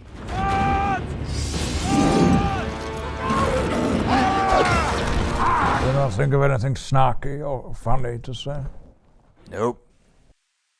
Shh, don't talk over it. This is such good cinema. See, I'd have waited for them to get onto the walls, only for them to discover that all the soldiers up there were cardboard cutouts attached to model trains, like in Home Alone. And then me and the elves would appear at the base of the valley, and we'd all be like, Frum, Frum Tum, Frum Prum. Boromir, shut up. Nobody cares. I'm on 17! A ranged kill isn't the same as a melee kill. Counts for more, if anything. Anyone can hit something that's right in front of them. Takes skill to bring down an enemy from distance. Well, it takes so much less of your spirit, your soul. You've not really known killing until you've looked your enemy dead in the eye, knowing that you're ending the life of another living being. extinguishing the spark of its life. Yes, right on the dick. Gimli, war crime. Everyone knows it's a war crime to split someone's dick asunder. Do Uruk-hai have dicks? They were born in the mud. We've been through this. They shagged the mud pile. I wasn't the only one who kept hitting the Uruks in the dick. Aragorn had his fair share. Helms Deep, which was shot during a long... All is fair in love and war. 19! You don't even know if yours count as kills. I shot them in the head, and they fell off a 4-story ladder. They might have landed on a soft bed of hay right next to a doctor who's good with arrow wounds. And you can't prove to me that they didn't. I don't think we can actually count any of yours. Yeah, there's an asterisk next to that number. Fuck off, old man.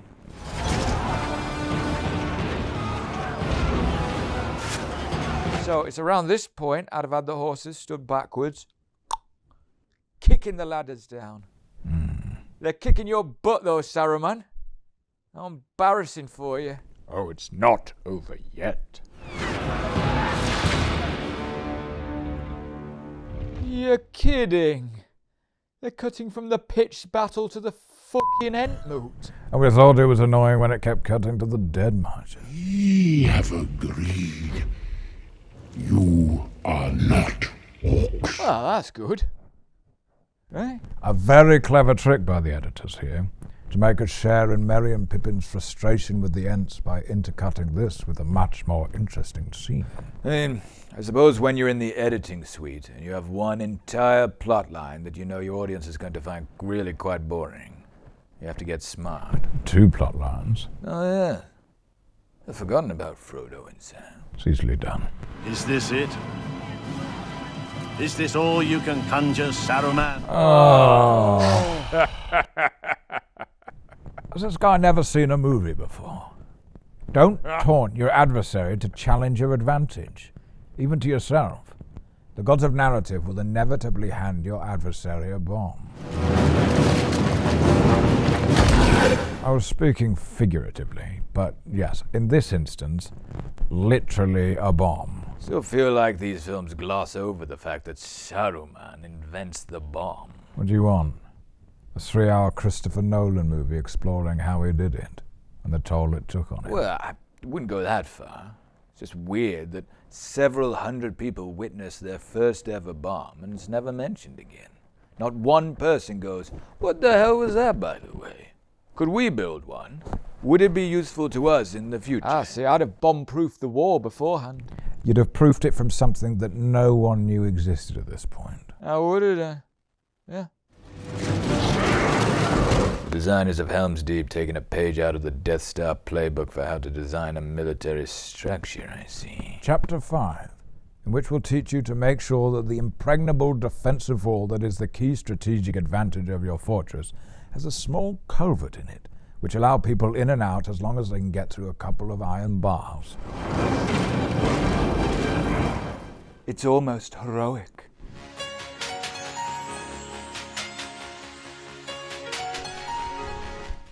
Works quite well, actually.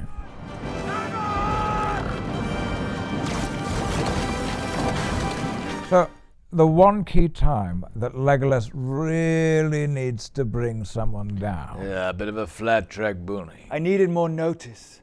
I'm not just an arrow monkey to shoot at your whim. You see, I'd have given him more notice. Or prior briefing. What about Aragorn? Letting Grima Wormtongue go with the state secrets. Thanks for that, Legolas. Oh, yeah. That decision must have cost hundreds of lives. You really could have saved my kingly buttocks there. But you had to hit shoulder, didn't you? Just had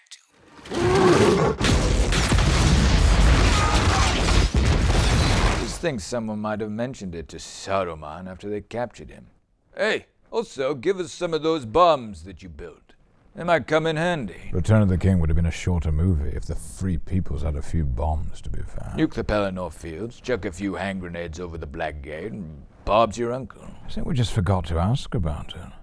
We all had so much going on. I wasn't really in a very helpful mood, to be fair. What do you mean?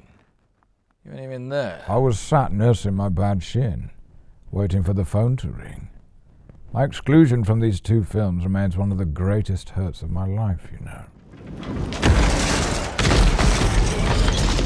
The Uruks that got crushed by the big chunks of Deeping Wall, do you include them in your tally, Legolas? Because you didn't bring down the Berserker. The wall blows up and then they got crushed by chunks of wall. You see, we can't get attached to any of our beloved heroes. Any one of them could perish at any minute. Oh, definitely not dead. You think? Yeah, I'm not falling for that one again. These guys aren't going to kill Aragorn off. You're ruining all the tension, Boromir. For the scene to have stakes, we really have to believe that Aragorn could die. Well, maybe they shouldn't have made him fall off a cliff and then get nuzzled back to life by a horse. Then maybe my belief in his invulnerability might not be so certain. Gee, it's like a fast-flowing river in there. Didn't seem like it before. Maybe the bomb unsettled a dam further up or something? Is this it? Is this all you can muster, Theoden man? You can come up with something better than that, Saruman. No, all I got. See? Even the filmmakers have lost faith in their ability to worry about him for longer than 10 seconds.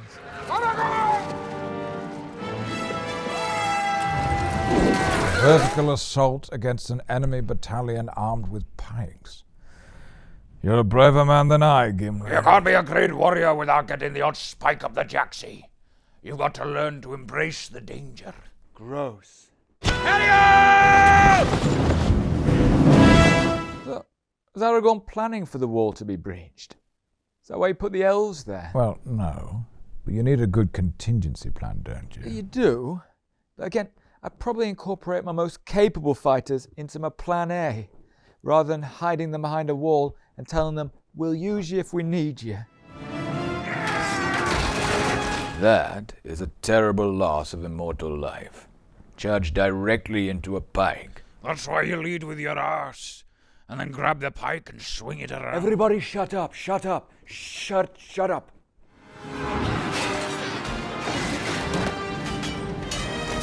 Oh, yes! Brab, brab, brab! Ice cold, baby. Ice cold. Right, your big moments with such extravagance, Legolas. Oh, I'm sorry. Were you modest when you celebrated your big moment where you skateboarded down some stairs popping fools? Oh, no, because you didn't do that at any point. I'll have you know, I'm a rather good amateur skateboarder. Just didn't do it on set. As if you skate. That's how you hurt your shin.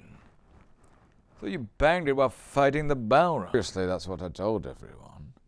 I thought if you knew I fell off my skateboard, you'd laugh at me. So let me get this straight. You had the opportunity to keep playing the role into the second and third films, but Peter Jackson and Tolkien had to engineer a way to replace you with your brother, purely because you have the skateboarding abilities of a 60-year-old conker. No wonder your brother rubs your face. Skateboarding's hard. Not as effortless as Legolas makes it look. So to be clear, you learned that trick down the skate park. That exact move.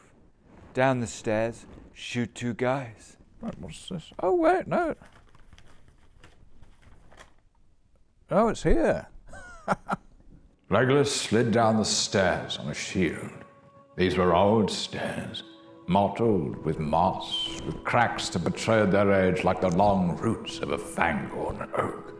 Wise in their own way, perhaps a harbinger of harder times past and still harder to come.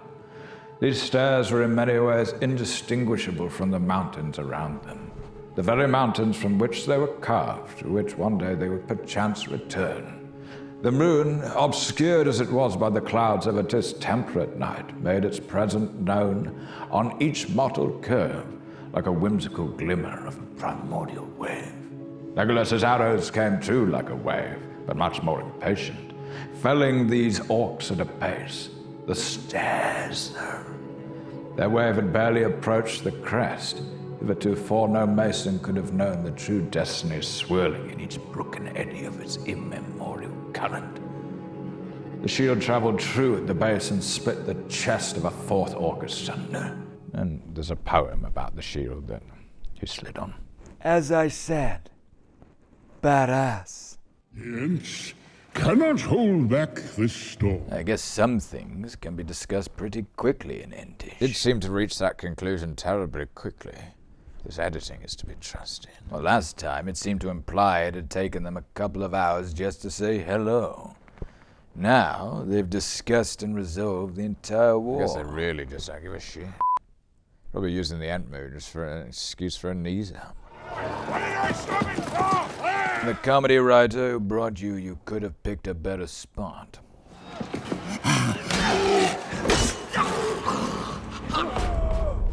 Oh my goodness, Faramir, did you see that? What? Oh, yeah. Aldir's dead. No, he's not dead yet, but he's been hit. Badly hit. Yeah, oh, he's about to die. Whatever. He may be about to die. Yeah. I said he was going to die, didn't I? I need to reply to this text. Is nobody safe? All our beloved characters are dropping like flies. I don't even remember where we know Haldir from. I mean, was he in it before? Yes, he was in Lothlorien. Gimli was rude to him. He was very rude to me, but Aragorn didn't seem to mind that. I don't really remember him. Therefore, it's not that big a deal to me that he dies. One of the major deaths of the trilogy. Honestly, it barely registers. Is he even in the books? Yeah, I'm fairly sure. Feels like they artificially inflated his role to cynically engineer a character death we would have an emotional reaction to, but didn't really pull it off because we could always tell that he was basically a glorified extra. And we always knew they were never going to kill off any of the main characters. Besides, for some reason, me. Well, hoity-toity. Who else is going to die then, if you're so clever? Well, Theoden, Saruman, and Dad, 100% Dad. Probably Frodo, but right at the end, after he's completed the mission. It'll probably be more of a metaphorical death than a literal one. And that's almost certainly it, in terms of main characters that we've met already. You're ruining it. What can I say? I have an innate understanding of narrative. I'm with Boromir. This guy's stupid. Thank you. Not you as well. It's supposed to be a big moment. Look, Gandalf, we elves can't die of old age or illness, but we can be killed by violence. Which means to preserve our reputation as an immortal race, we're really reliant on our soldiers being highly competent in battle and not, turning our backs on armed enemies just as they're approaching holding a sword over their head. How this guy lived through a millennium of battle, I'll never know. Well, I like Haldir. That's all I know. I'm part of the Haldir fan club. He was looking at his hand for like 5 seconds when he's been ordered to retreat. He was winded. Aragorn jeopardizing the tactical retreat there by charging back into battle because he's so upset that this one character he met previously one time might be dead. Be fair, Boromir. You'd have been upset if none of us had come to be with you in your final moment. Are you honestly saying my death had the same emotional impact on you as Haldir's? I can't believe you actually just said that. Oh, why don't you tell us some other things in the battle that you would have done better? Well, I'd have ordered the retreat a few minutes earlier to get more of our key warriors out to defend the keep. And I'd have gone to Rivendell in my brother's stead and survived until this point, and probably would have pointed out that war will come to men on two fronts, through the Deeping Wall and the Breach Gate. Why don't we both go to Rivendell? That would have been fun. And Dad thought you were a useless plank of wood anyway. It would have been a real good way to force his hand. Oh yeah, that would have been good all round. You lost your goddamn mind. I was racked with madness from the grief of losing my comrade, my brother in arms, my beloved Haldir. Very what Luvatar said. You're showing quite good tactical leadership there for a while, but that's just fully insane. Leaping off a collapsed ladder into the middle of an armed mass. Looks cool though, doesn't it? You saw me skateboarding and didn't want to lose to me. That might have been something to do with it. To the gate. Draw your swords. Here we go. Theoden's chance for deeds worthy of song. Yeah, God. First Haldir, now Bamling. Gambling, sorry. First useful thing Theoden's done this whole battle. Oh, well, he was always going to swing into action to save a beloved character like gambling, wasn't he?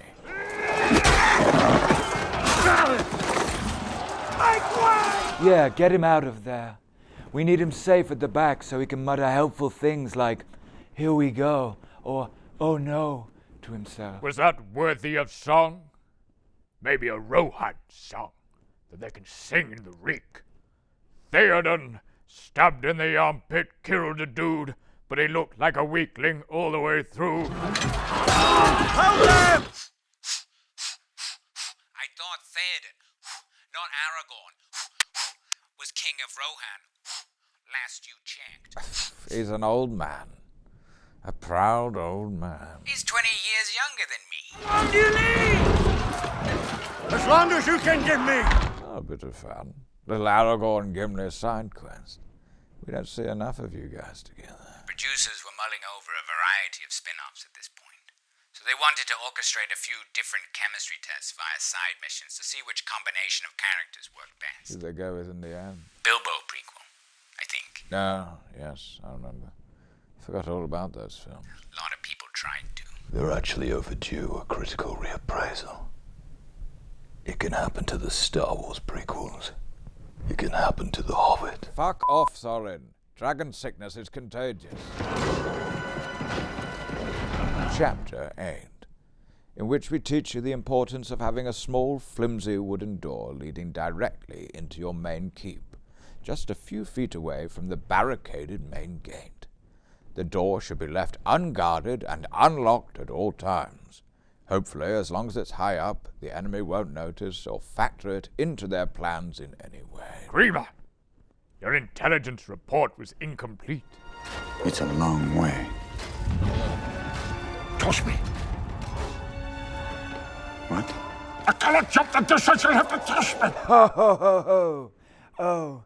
Oh, for goodness sake, couldn't they have skipped this bit? Oh, this one is coming out of the next family gathering. I gotta hand it to you guys. You are smashing this chemistry test. Yeah.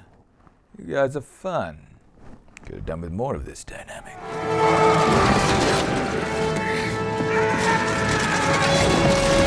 Uruk-hai are basically these unfeasibly dangerous and overwhelmingly fearsome enemies, unless they're fighting Aragorn, in which case they can be easily felled by the dozens. Not my fault I spent years in the wilderness finessing my skills as a warrior. You got plot armor, basically.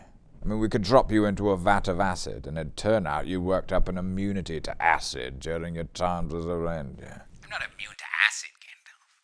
Don't be ridiculous. Oh. Something. Yeah. However, during my years as a ranger, I did learn how to survive without skin or organs. So if you did drop me in a vat of acid, I should be fine. Ridiculous. Ha! Missed. That's a ridiculous crossbow. That can't be serious, Saruman. You're taking the piss now. Funny, though.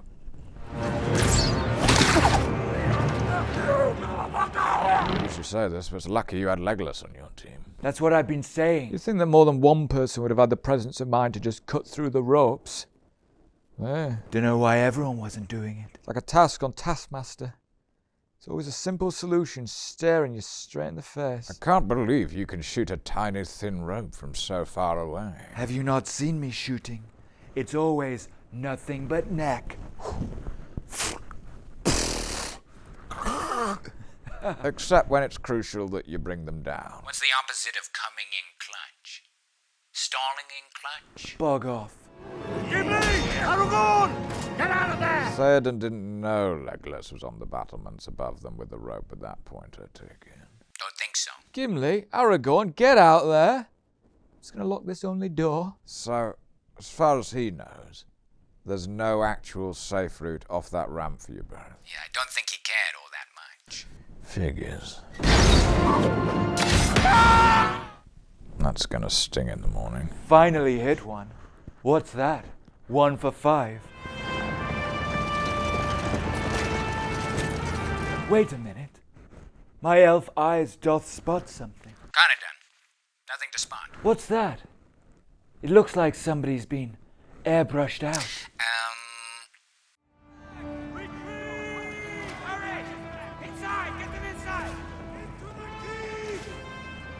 My daughter was at the Helms Deep suicide mission.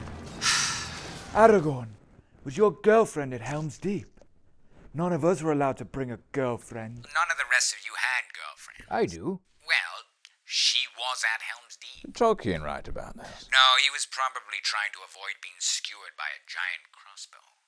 Completely missed the elves as well. He was not paying attention, was he? Pull everybody back. Pull them back! Or what was it again? No enemy has breached the deeping wall, or set foot inside the Hornburg. Hey, Saruman. I thought you'd come to learn that what you did was bad. I thought you'd been working on yourself. Yeah, I am. Come on. The guy was due a comeuppance. Remember how rude he was to Aragorn? He was rude, but I think we've been a little harsh on Theoden.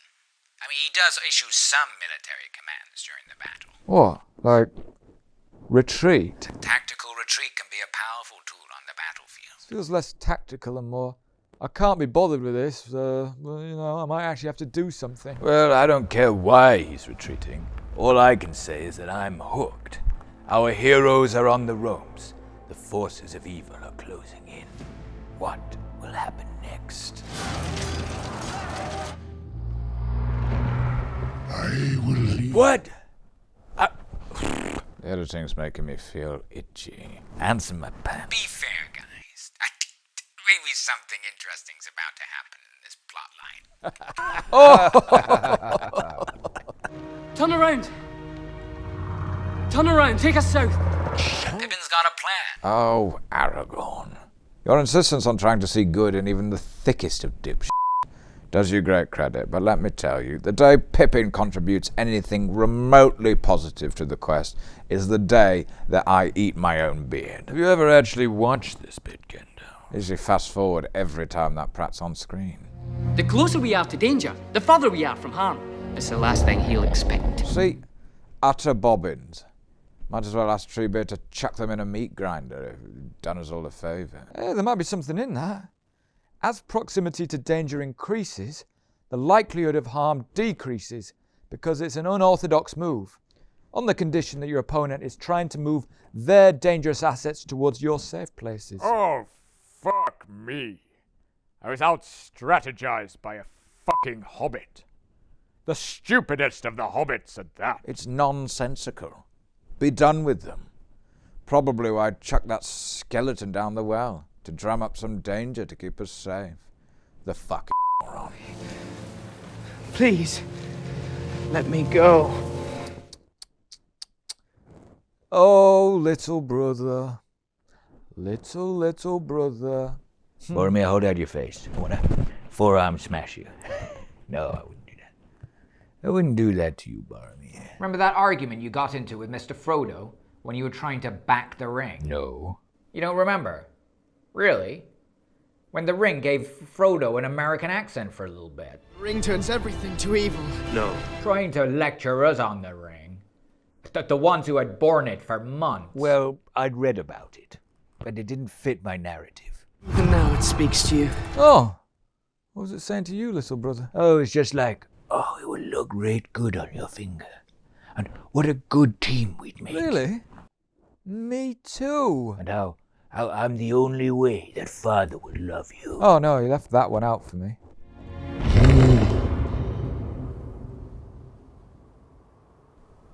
Oh, good one, Pippin. Take Treebeard to see a graveyard of all his dead mates. What a great way to ingratiate yourself with someone who could be tremendously useful. Honestly, the brains on this pipsqueak. The Ents are going to war. Oh. Perhaps a little more faith in help coming from unexpected places wouldn't go amiss. Pippin was the one who made the Ents smash up Isengard. I never saw it coming. How did you think it happened? I don't know. I assumed Aragorn or someone had a word with them after Pippin had effed it all up. I wasn't sure quite how one such as Pippin would impact the quest, but I had my reasons for choosing him. I knew he would ultimately prove his worth. No, you didn't. You're always contributing to that telepathic conversation where you, me, and Legolas slagged him off. Well, yes. But this is a critical moment. I'd like to somehow find a way to take credit for it.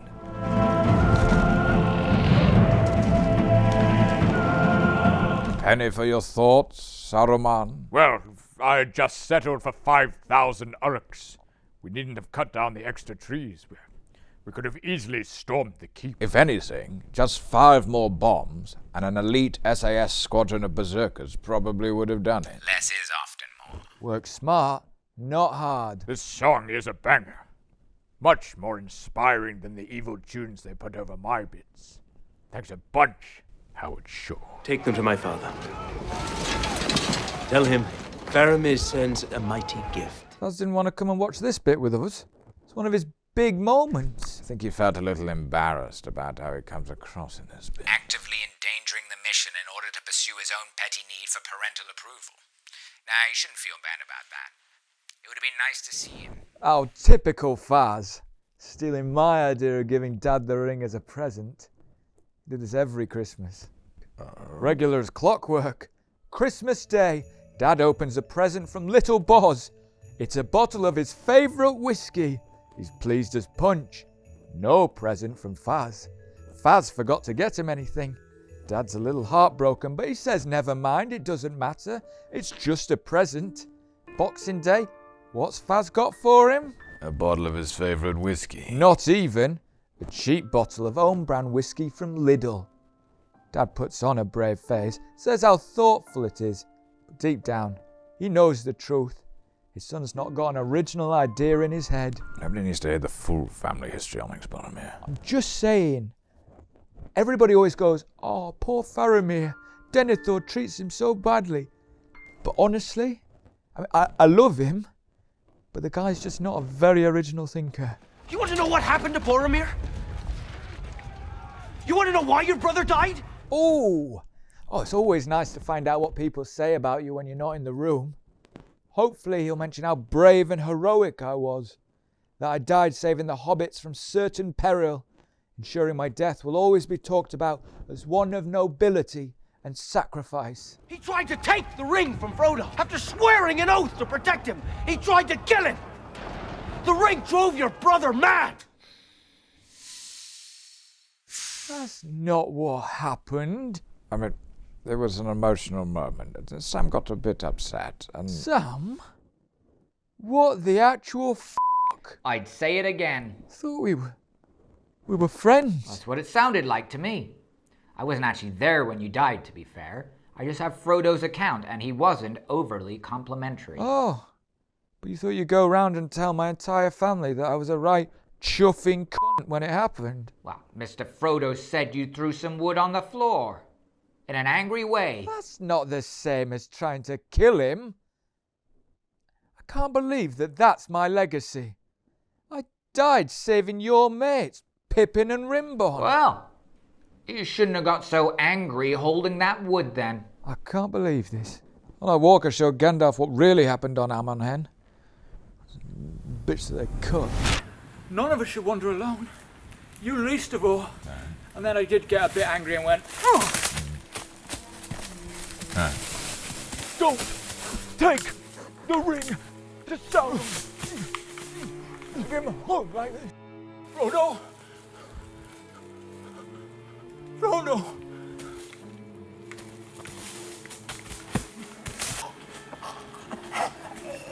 But it was choking you out. In fairness, I don't remember Boromir swearing an oath to protect him. I think what he did say was, if this was indeed the will of the council, then Gondor will see it done. Exactly. It was implied from the context, but I purposefully keep my oaths vague for this exact reason. Bit of wiggle room. I feel wiggle room kinda defeats the point of an oath. In fact, Elrond said, "You know no oath nor bond to go further than you will, And there's a good chance that Boromir decided that those woods were precisely as far as he was willing to go. It just happens the limits were 2 meters before I put in a request to carry the ring. Oh, goody. I was hoping for a bit of Ringwraith Fell Beast action. Here we fucking go. Been rather absent since we saw the first one on the Fell Beast. Oh, imagine if Sauron had gone to all that effort breeding the Fell Beasts, and the filmmakers promised the audience some proper Ringwraith on a dragon action, and then all they did was fly past one scene in the swamps, and then appear in about 4 shots in Osgiliath, and not get involved in any fighting. Be a terrible waste. Let's see them kick some ass.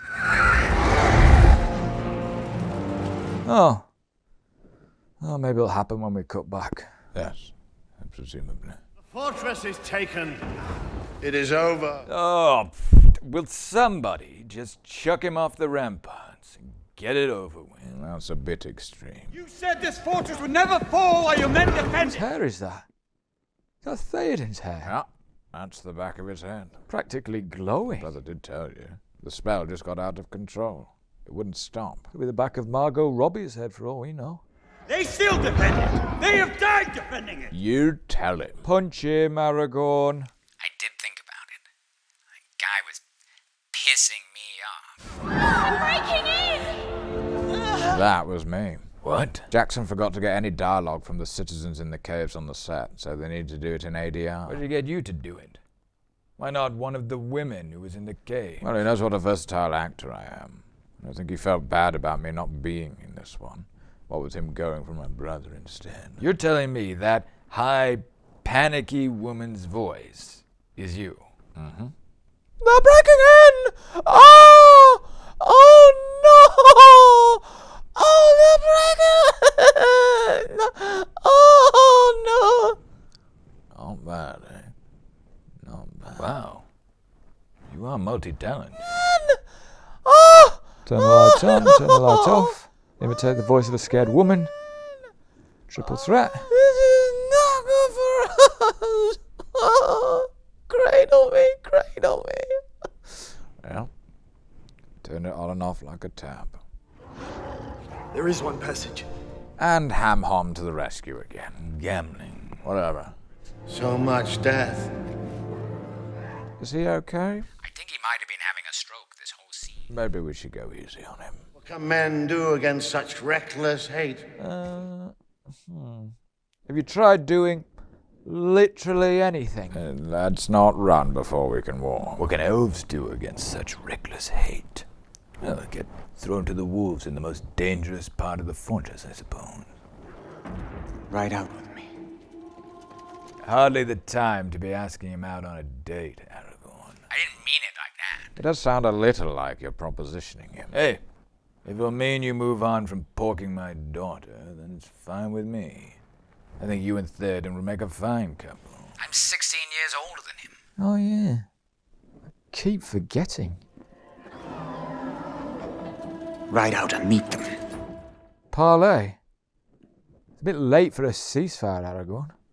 There are about 8 men left. Meant to meet them in the field with swords and fury. Well, you need to be more explicit.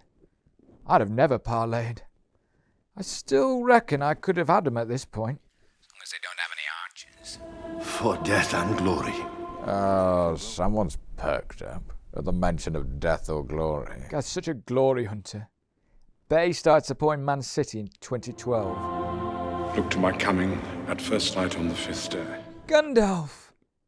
He's back! I've been right next to you the entire time. Not that Gandalf! Hot Gandalf! He of the abs and the gorgeous hair. At dawn, look to the east. Oh! Hey! Wow. What an intro. Oh, for goodness sake. You timed your return to coincide exactly with this bit. You know. He was hiding in the hall for about 20 minutes. I saw it when I went for a dump. Still cool, though. You're such a diva. Right, come on, shift up. Shift up. What did I miss? Let me guess. Couple of hobbits talking to a tree for hours. Couple more hobbits trudging through a bog, and the rest of you losing a fight. There's a bit more to it than that. No, that's pretty much it. Absolute yawn fest. Thank God I'm here to spice things up at the end. We all missed you, hot Gandalf. It's outrageous. Yes. Yes. Beard's gone green. Hair's practically white now. I know you said that spell got out of hand, but this is ridiculous. Looks like the Joker. So? Who cares? Doesn't bother me if my magic makes other people look ridiculous, as long as my hair's on point. The horn of Helm Hammerhand shall sound in the deep. One last time. Sorry. This was still very much a stalling for time operation, right? Until the relief force got there. Oh, yeah.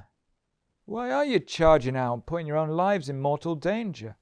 As well as allowing Uruk's free run of the women and children in the caves. Well, we forgot. Theoden may have forgotten, because he's senile. But you clearly remembered, Aragorn, about the first light on the 5th day, when you saw the sunrise at the window. That was the exact moment you made the plan to ride out and leave the Uruks a supermarket sweep in the women and children. That's not a good look for me, is it? Do you hate the women and children, Aragorn? You think it might be convenient if you got your glory moment and you were saved the awkward conversation of saying you weren't interested. She tried to kill me. She didn't know that soup was lethal. It was an accident. Let this be the hour when we draw swords together. So, Theoden publicly belittled you, twice, stuck you in the most dangerous part of the castle, demanded you buy him time by jumping on the causeway, pretty much gave up, and then tries to talk to you like your equals. He knows who gets the Helms Deep glory. He's just very insecure. He is very insecure. Fell deeds awake. Now for wrath, now for ruin, and the Red Dawn. Good speech, though. He was always more of an orator than a soldier. Alright, I mean, he's milking it a bit, if you ask me. I was gonna say, this charge was my idea. 5 minutes ago, he was literally saying you should all just kill yourselves. And now he gets to do the big speech. I figured I'd get other speeches. I'd let him have this one. Look at you.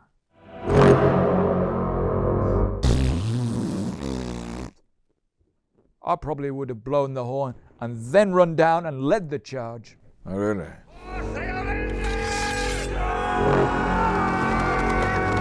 Look, they had a bunch of horses in the dining hall. They've got horses everywhere in that place. Horse in the cupboard, horse in the toilet. Couple of horses under the stairs. Not on the battlements, though, where it matters.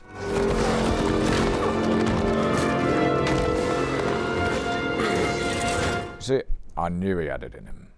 I knew he could find the strength for an act of true leadership. And he only had to watch half his people get slaughtered as an indirect result of his own choices in order to get there. Nobody's perfect. Is it good leadership, though?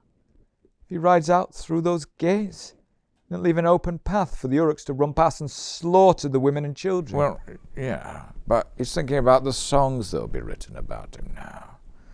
You can't expect him to be completely rational when he's thinking about that.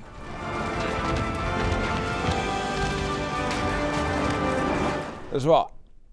30 ranks of Uruk-hai until you've broken through and you're just scot-free. Leaving the women and children to their fate. There was one fighter back there.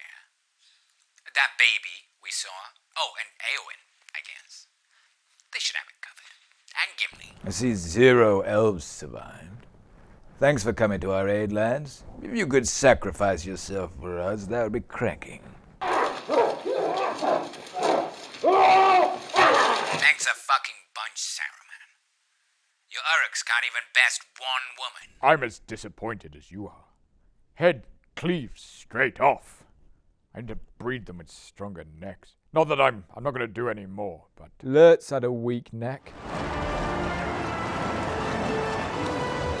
Could have done this much sooner. So this is an end worthy of song? Oh, Theoden King, with a beard as blonde as ice, he came running down the ramparts, coming down the ramparts into the spears and pikes of the Uruk-hai. Oh, Theoden Quiet, King, someone. with a beard as blonde as ice, Keep going, Dad. No, I warned you, I warned you. And if you don't listen, there are consequences. Well, at least I won't be bothered out here. Oh, Theoden King. Oh my goodness! It's Saruman! Now you lot are in for it. Oh. Now that's an entrance. Oh, you think? I don't think much of it. I just rolled out of bed, stumbled onto my horse, and oops, there we were. As if. I know what you're like. You're probably waiting behind that rock for half an hour for the best line. Gravitas just comes naturally to some of us piss-randians. Theoden King stands alone. Not alone. Hey, it's Uruk-hai. Boy, are we pleased to see. Wait, what's Eomer doing up there? He was exiled by Grima Wormtongue, remember? Eomer was fighting alongside us at Helms Deep. Did he sneak out of the caves and join you, Gandalf? Yeah, really stole Erkenbrand's moment. Don't think he got any more screen time in this trilogy. Nice of the Uruk-hai to respect yours and Eomer's need to stand and comment on what's going on. And Aragorn and Theoden's need to look up at you in awe and wonder for a bit. I think one of them might press home the advantage and chop a main character's head off while they're all kissing your ass, but apparently not. Did Theoden not ever ask where Gandalf the White was that whole time? Can't imagine he would have reacted well to disobeying a direct order to not send out riders. We kept it from him. Then he was so relieved at the end he never mentioned it. It's a simple matter of getting a few hundred horses down a near sheer incline covered in gravel. Can't see anything going wrong here. A lot of carnage was cut from the edit, to be fair. Jackson didn't want to get into trouble with the RSPCA. How many horses died? 150, maybe? Was it worth it for your photo op? Yes. The coming of Gandalf the White to Helms Deep will be like the falling of small stones that starts an avalanche of horses. Finally, a chance to make use of those expensive pikes.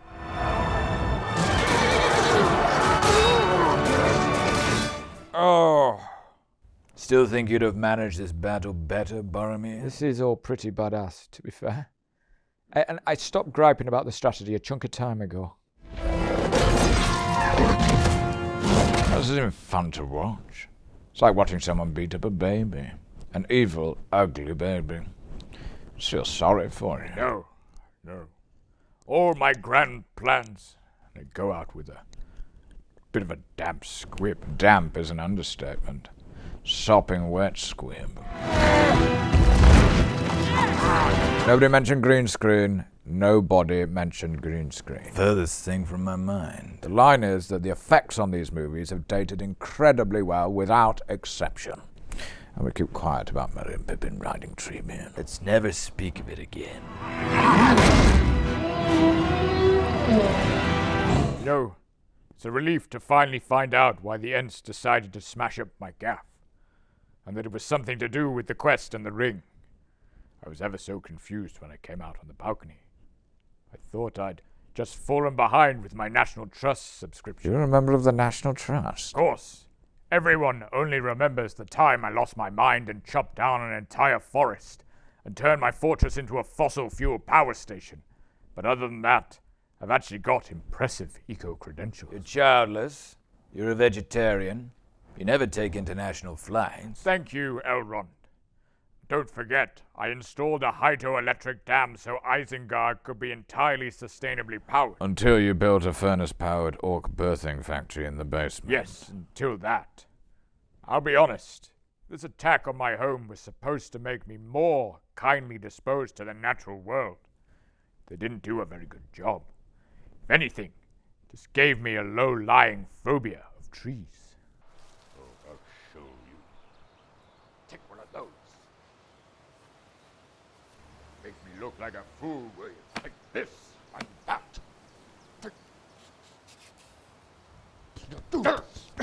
Not gonna fight back without your whole army behind you. Come on, come at me, bro.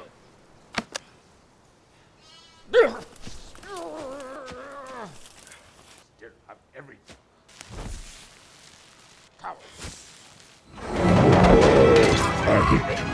credit Pippin with having pulled a blinder yet, Gandalf? I'd say that the Ents are doing most of the heavy lifting here, Boromir. Well, none of this would have happened if it weren't for him. Takes more than giving a tree some directions and then lobbing a rock to impress me. Sounds like 28-3 to me. Ah! Where is he now? Oh, he's probably just dropping a deuce.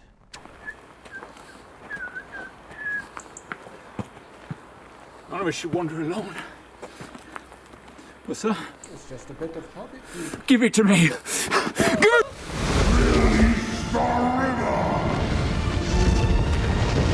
Bloody vandals. Nobody talks about the humanitarian and ecological impact of this. That reservoir was an area of outstanding natural beauty, which was home to many endangered species, which were entirely wiped out in the subsequent flooding. Looks rad as fuck, though. Well, there is that.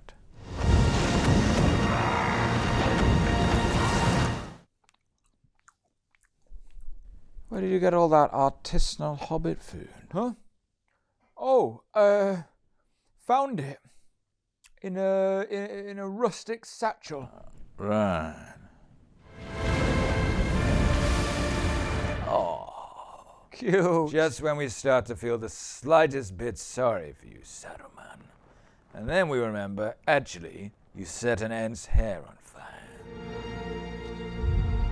Considering how Frodo and Sam's storyline is supposed to be the main plot, it's surprising how much you think, oh yeah, these guys, every time it cuts back to them, isn't it? Really felt like the film was over then. Still, we're about to get some badass ringwraith on a dragon action, so I'm not complaining. You ever have to face a ringwraith on a dragon? I didn't, Fuzz. See, this is what I'm getting at.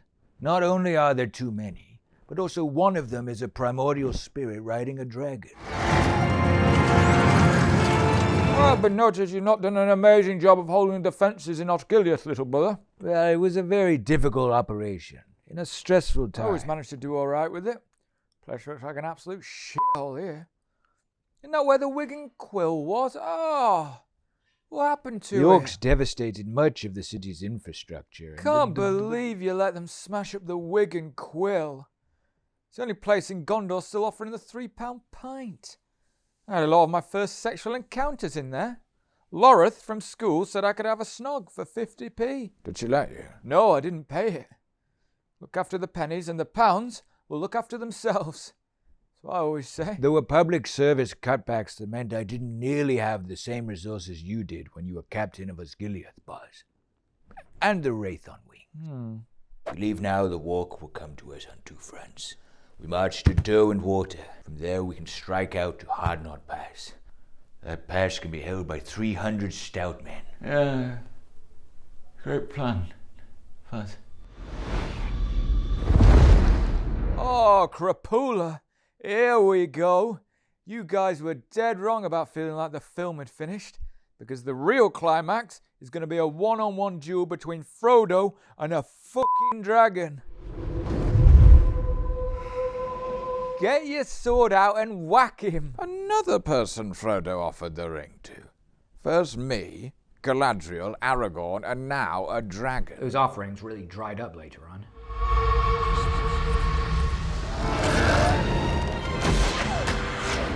Whoa. Is that it? The film's getting a bit long, Boromir. Not really expecting more than that, were you? Expecting a little more than Frodo falling down some stairs and my little brother shooting one arrow. Yeah. Hey, does anyone want to talk about the fact that I heroically defeated the fell beast? What? So all it takes to scare them off is shoot them with one arrow? Why was everyone losing their minds? Anyone want to say, well done? Oh, top quality? Faramir has top quality? Crap finale. What a waste of a dragon. I can't believe they blew the dragon budget on that. I actually know of a film where there's a full hour of a dragon chasing some dwarves around a video game level. If that's of interest. Fuck off, Thorin. Nobody wants that. We just want a happy medium of dragon. Why is that so hard to get? I would cut off your head, man. If it stood a little closer to the ground. No, I'm kidding. But seriously, don't do that again. It's like in the great stories, Mr. Frodo. Still hard to believe. What is? Mr. Tolkien and Mr. Jackson chose little old me to give perhaps the most meaningful, powerful monologue in the entire trilogy. The one that gives hope to people the world over. Shame you've slightly devalued it by passionlessly recreating it on Cameo for years. Hobbit's got to make some money, Mr. Gandalf, sir. The Hobbit does, yes. But a potato doesn't. And yet, I've noticed you're still on there. Oh, don't make me cancel my Cameo account, sir. I'll stop complaining about being a potato. Only please don't stop. Don't do that to me. I have roughly a dozen kids to feed. It's really quite tragic.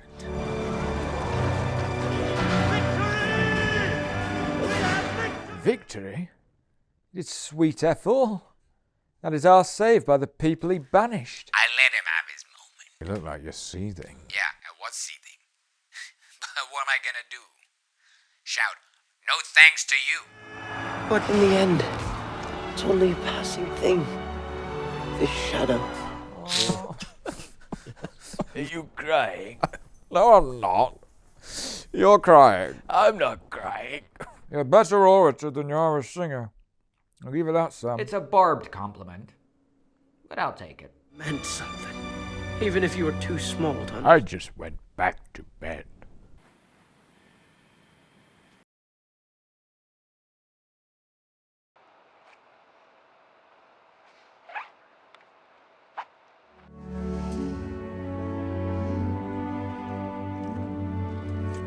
Give me the ring, eh, Fuzz?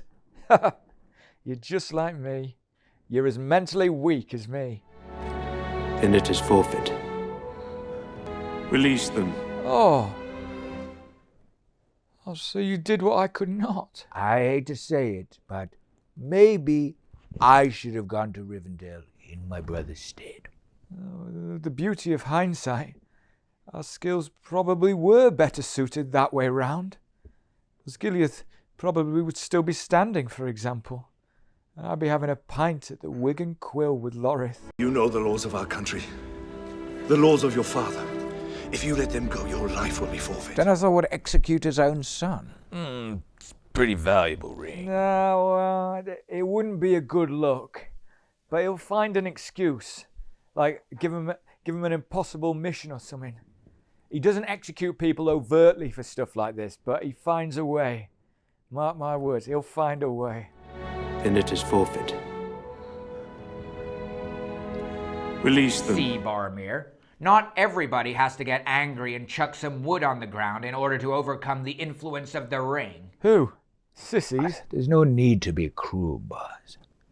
Just let me enjoy this heroic moment for a bit. I didn't realise it was heroic to just roll over and give up the opportunity to impress your dad. I thought it was heroic when I single-handedly fought off an army of Uruk-hai to save Rimbon and Pippin. And successfully save. Whatever. And die in the attempt. Maybe we can all just agree that heroism comes in many forms. And giving your life for the world to survive is one of them. Just in case anyone was wondering how I was being heroic. I'm proud of you, in a way. In a way? Yeah, I don't understand your motivations, but somehow, watching this, I feel proud.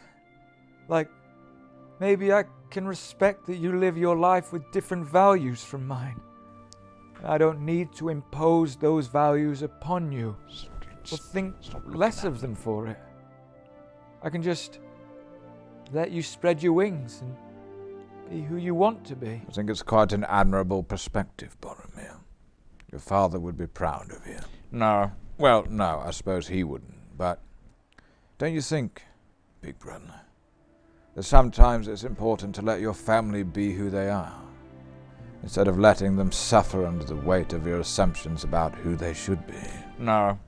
I think families should have a simple hierarchy from most famous and impressive to least, and Bacon's sandwich choice should be offered up following that hierarchy. Hey, well done for trying, though, pal. Ready or not, here I come. Come out, wherever you are.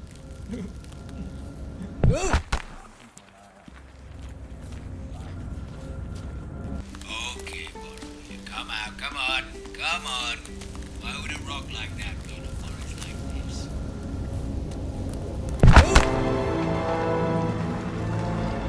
so many trees there? They weren't there before. They moved to cut off the Uruk's retreat. There's an entire forest worth of Ents. They have travelled, 100 leagues overnight? Might be new trees. Ents probably have really good compost that accelerates the growing process.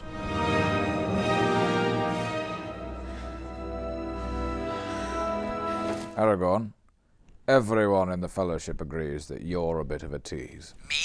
What? That's just not nice, right?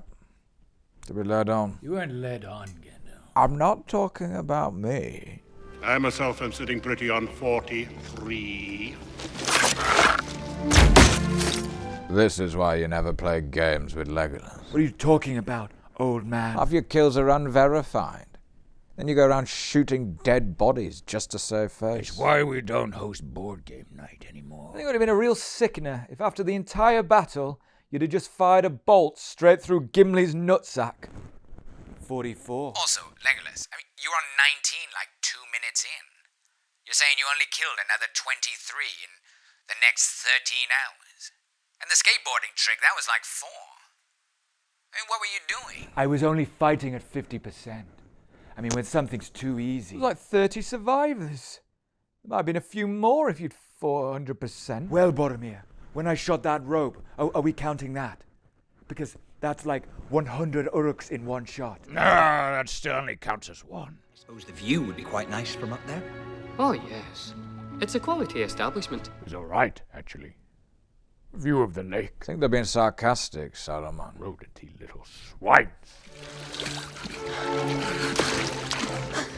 You had a pre-cooked entire roast chicken in there, with no refrigeration. I did often have an upset tummy. Don't be hasty. Exact. Hogging the weed, 29-3. You give equal weight to hogging the weed as to bringing down Saruman. Yes. You'll find cover in the woods there. Captain Faramir. The pacing of this film is baffling. Feels like we've been watching it for 3 hours and that the whole thing's over. But in a minute, there's supposed to be a fight with a massive spider. No, that's in the third one. Says it's in the second one. Tolkien says so, right here. There were some disagreements over pacing. Right. Peter Jackson was quite strongly of the opinion that it would upset the pacing if Frodo and Sam were given anything interesting to do in the second movie. Well, yes. More or less. Whereas Tolkien felt that giving them a memorable adventure like, say, fighting a giant spider would give them some payoff to the hours of wandering around a tedious landscape, and perhaps diminish the sense of going an entire film feeling actively bored whenever the main character was on screen. You've shown your quality, sir. Thank you, Master Gamgee. Glad someone noticed. Huh?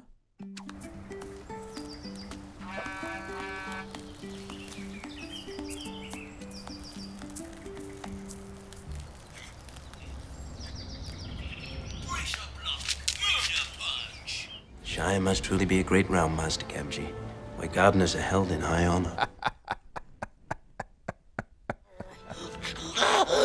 Yes! They say a dark terror dwells in the passes above Minas Morgul. You guys ask any more detail on the dark terror in the passage in the many leagues before reaching Cirith Ungol? No. Slipped our minds. Didn't feel overly important. Forgive and forget. No hard feelings. Oh, good. Glad I got through to you. Sometimes all you need is a little frank chat while collecting some firewood. The battle for Helms Deep is over. The battle for Middle-earth is about to begin. Genuinely, can't believe we lost. I reckon we fight that battle 1,000 times. We probably lose like 3. Wonder if we'll ever be put into songs or tales. What? Don't mug at the camera, someone. It was a meta moment. I was being meta. Because we are in songs and tales and YouTube reaction videos. It's not as clever as you're making out. Samwise the Brave. Left out another of the chief characters. Boromir the Brave. I think he would have got a good deal further if he hadn't have to think about getting tackled by a fully grown man. Oh, I spurred him on.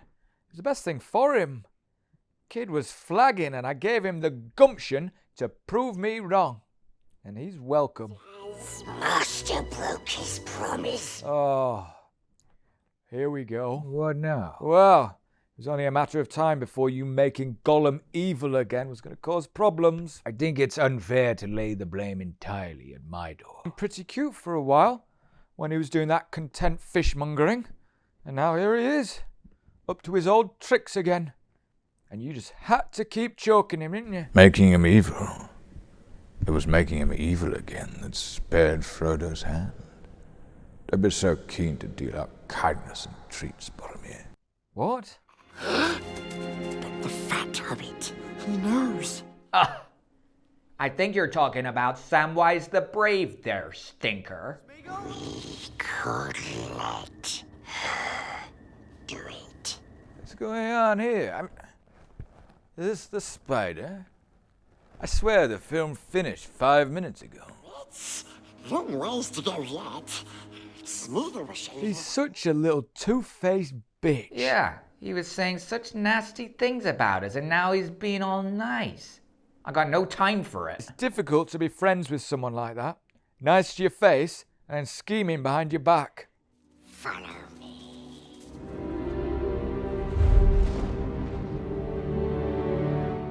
What? That's the problem, Elrond. They can't end it like that. Follow me.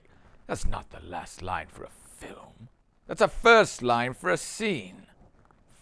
Follow him where? Look, the film's over now. The film's been over for ages, and I feel all geared up for a fight with a giant spider for some reason. Oh, me too, actually. What the hell was that entire last 10 minutes about? I feel discombobulated. It's a sequel tease, Elrond.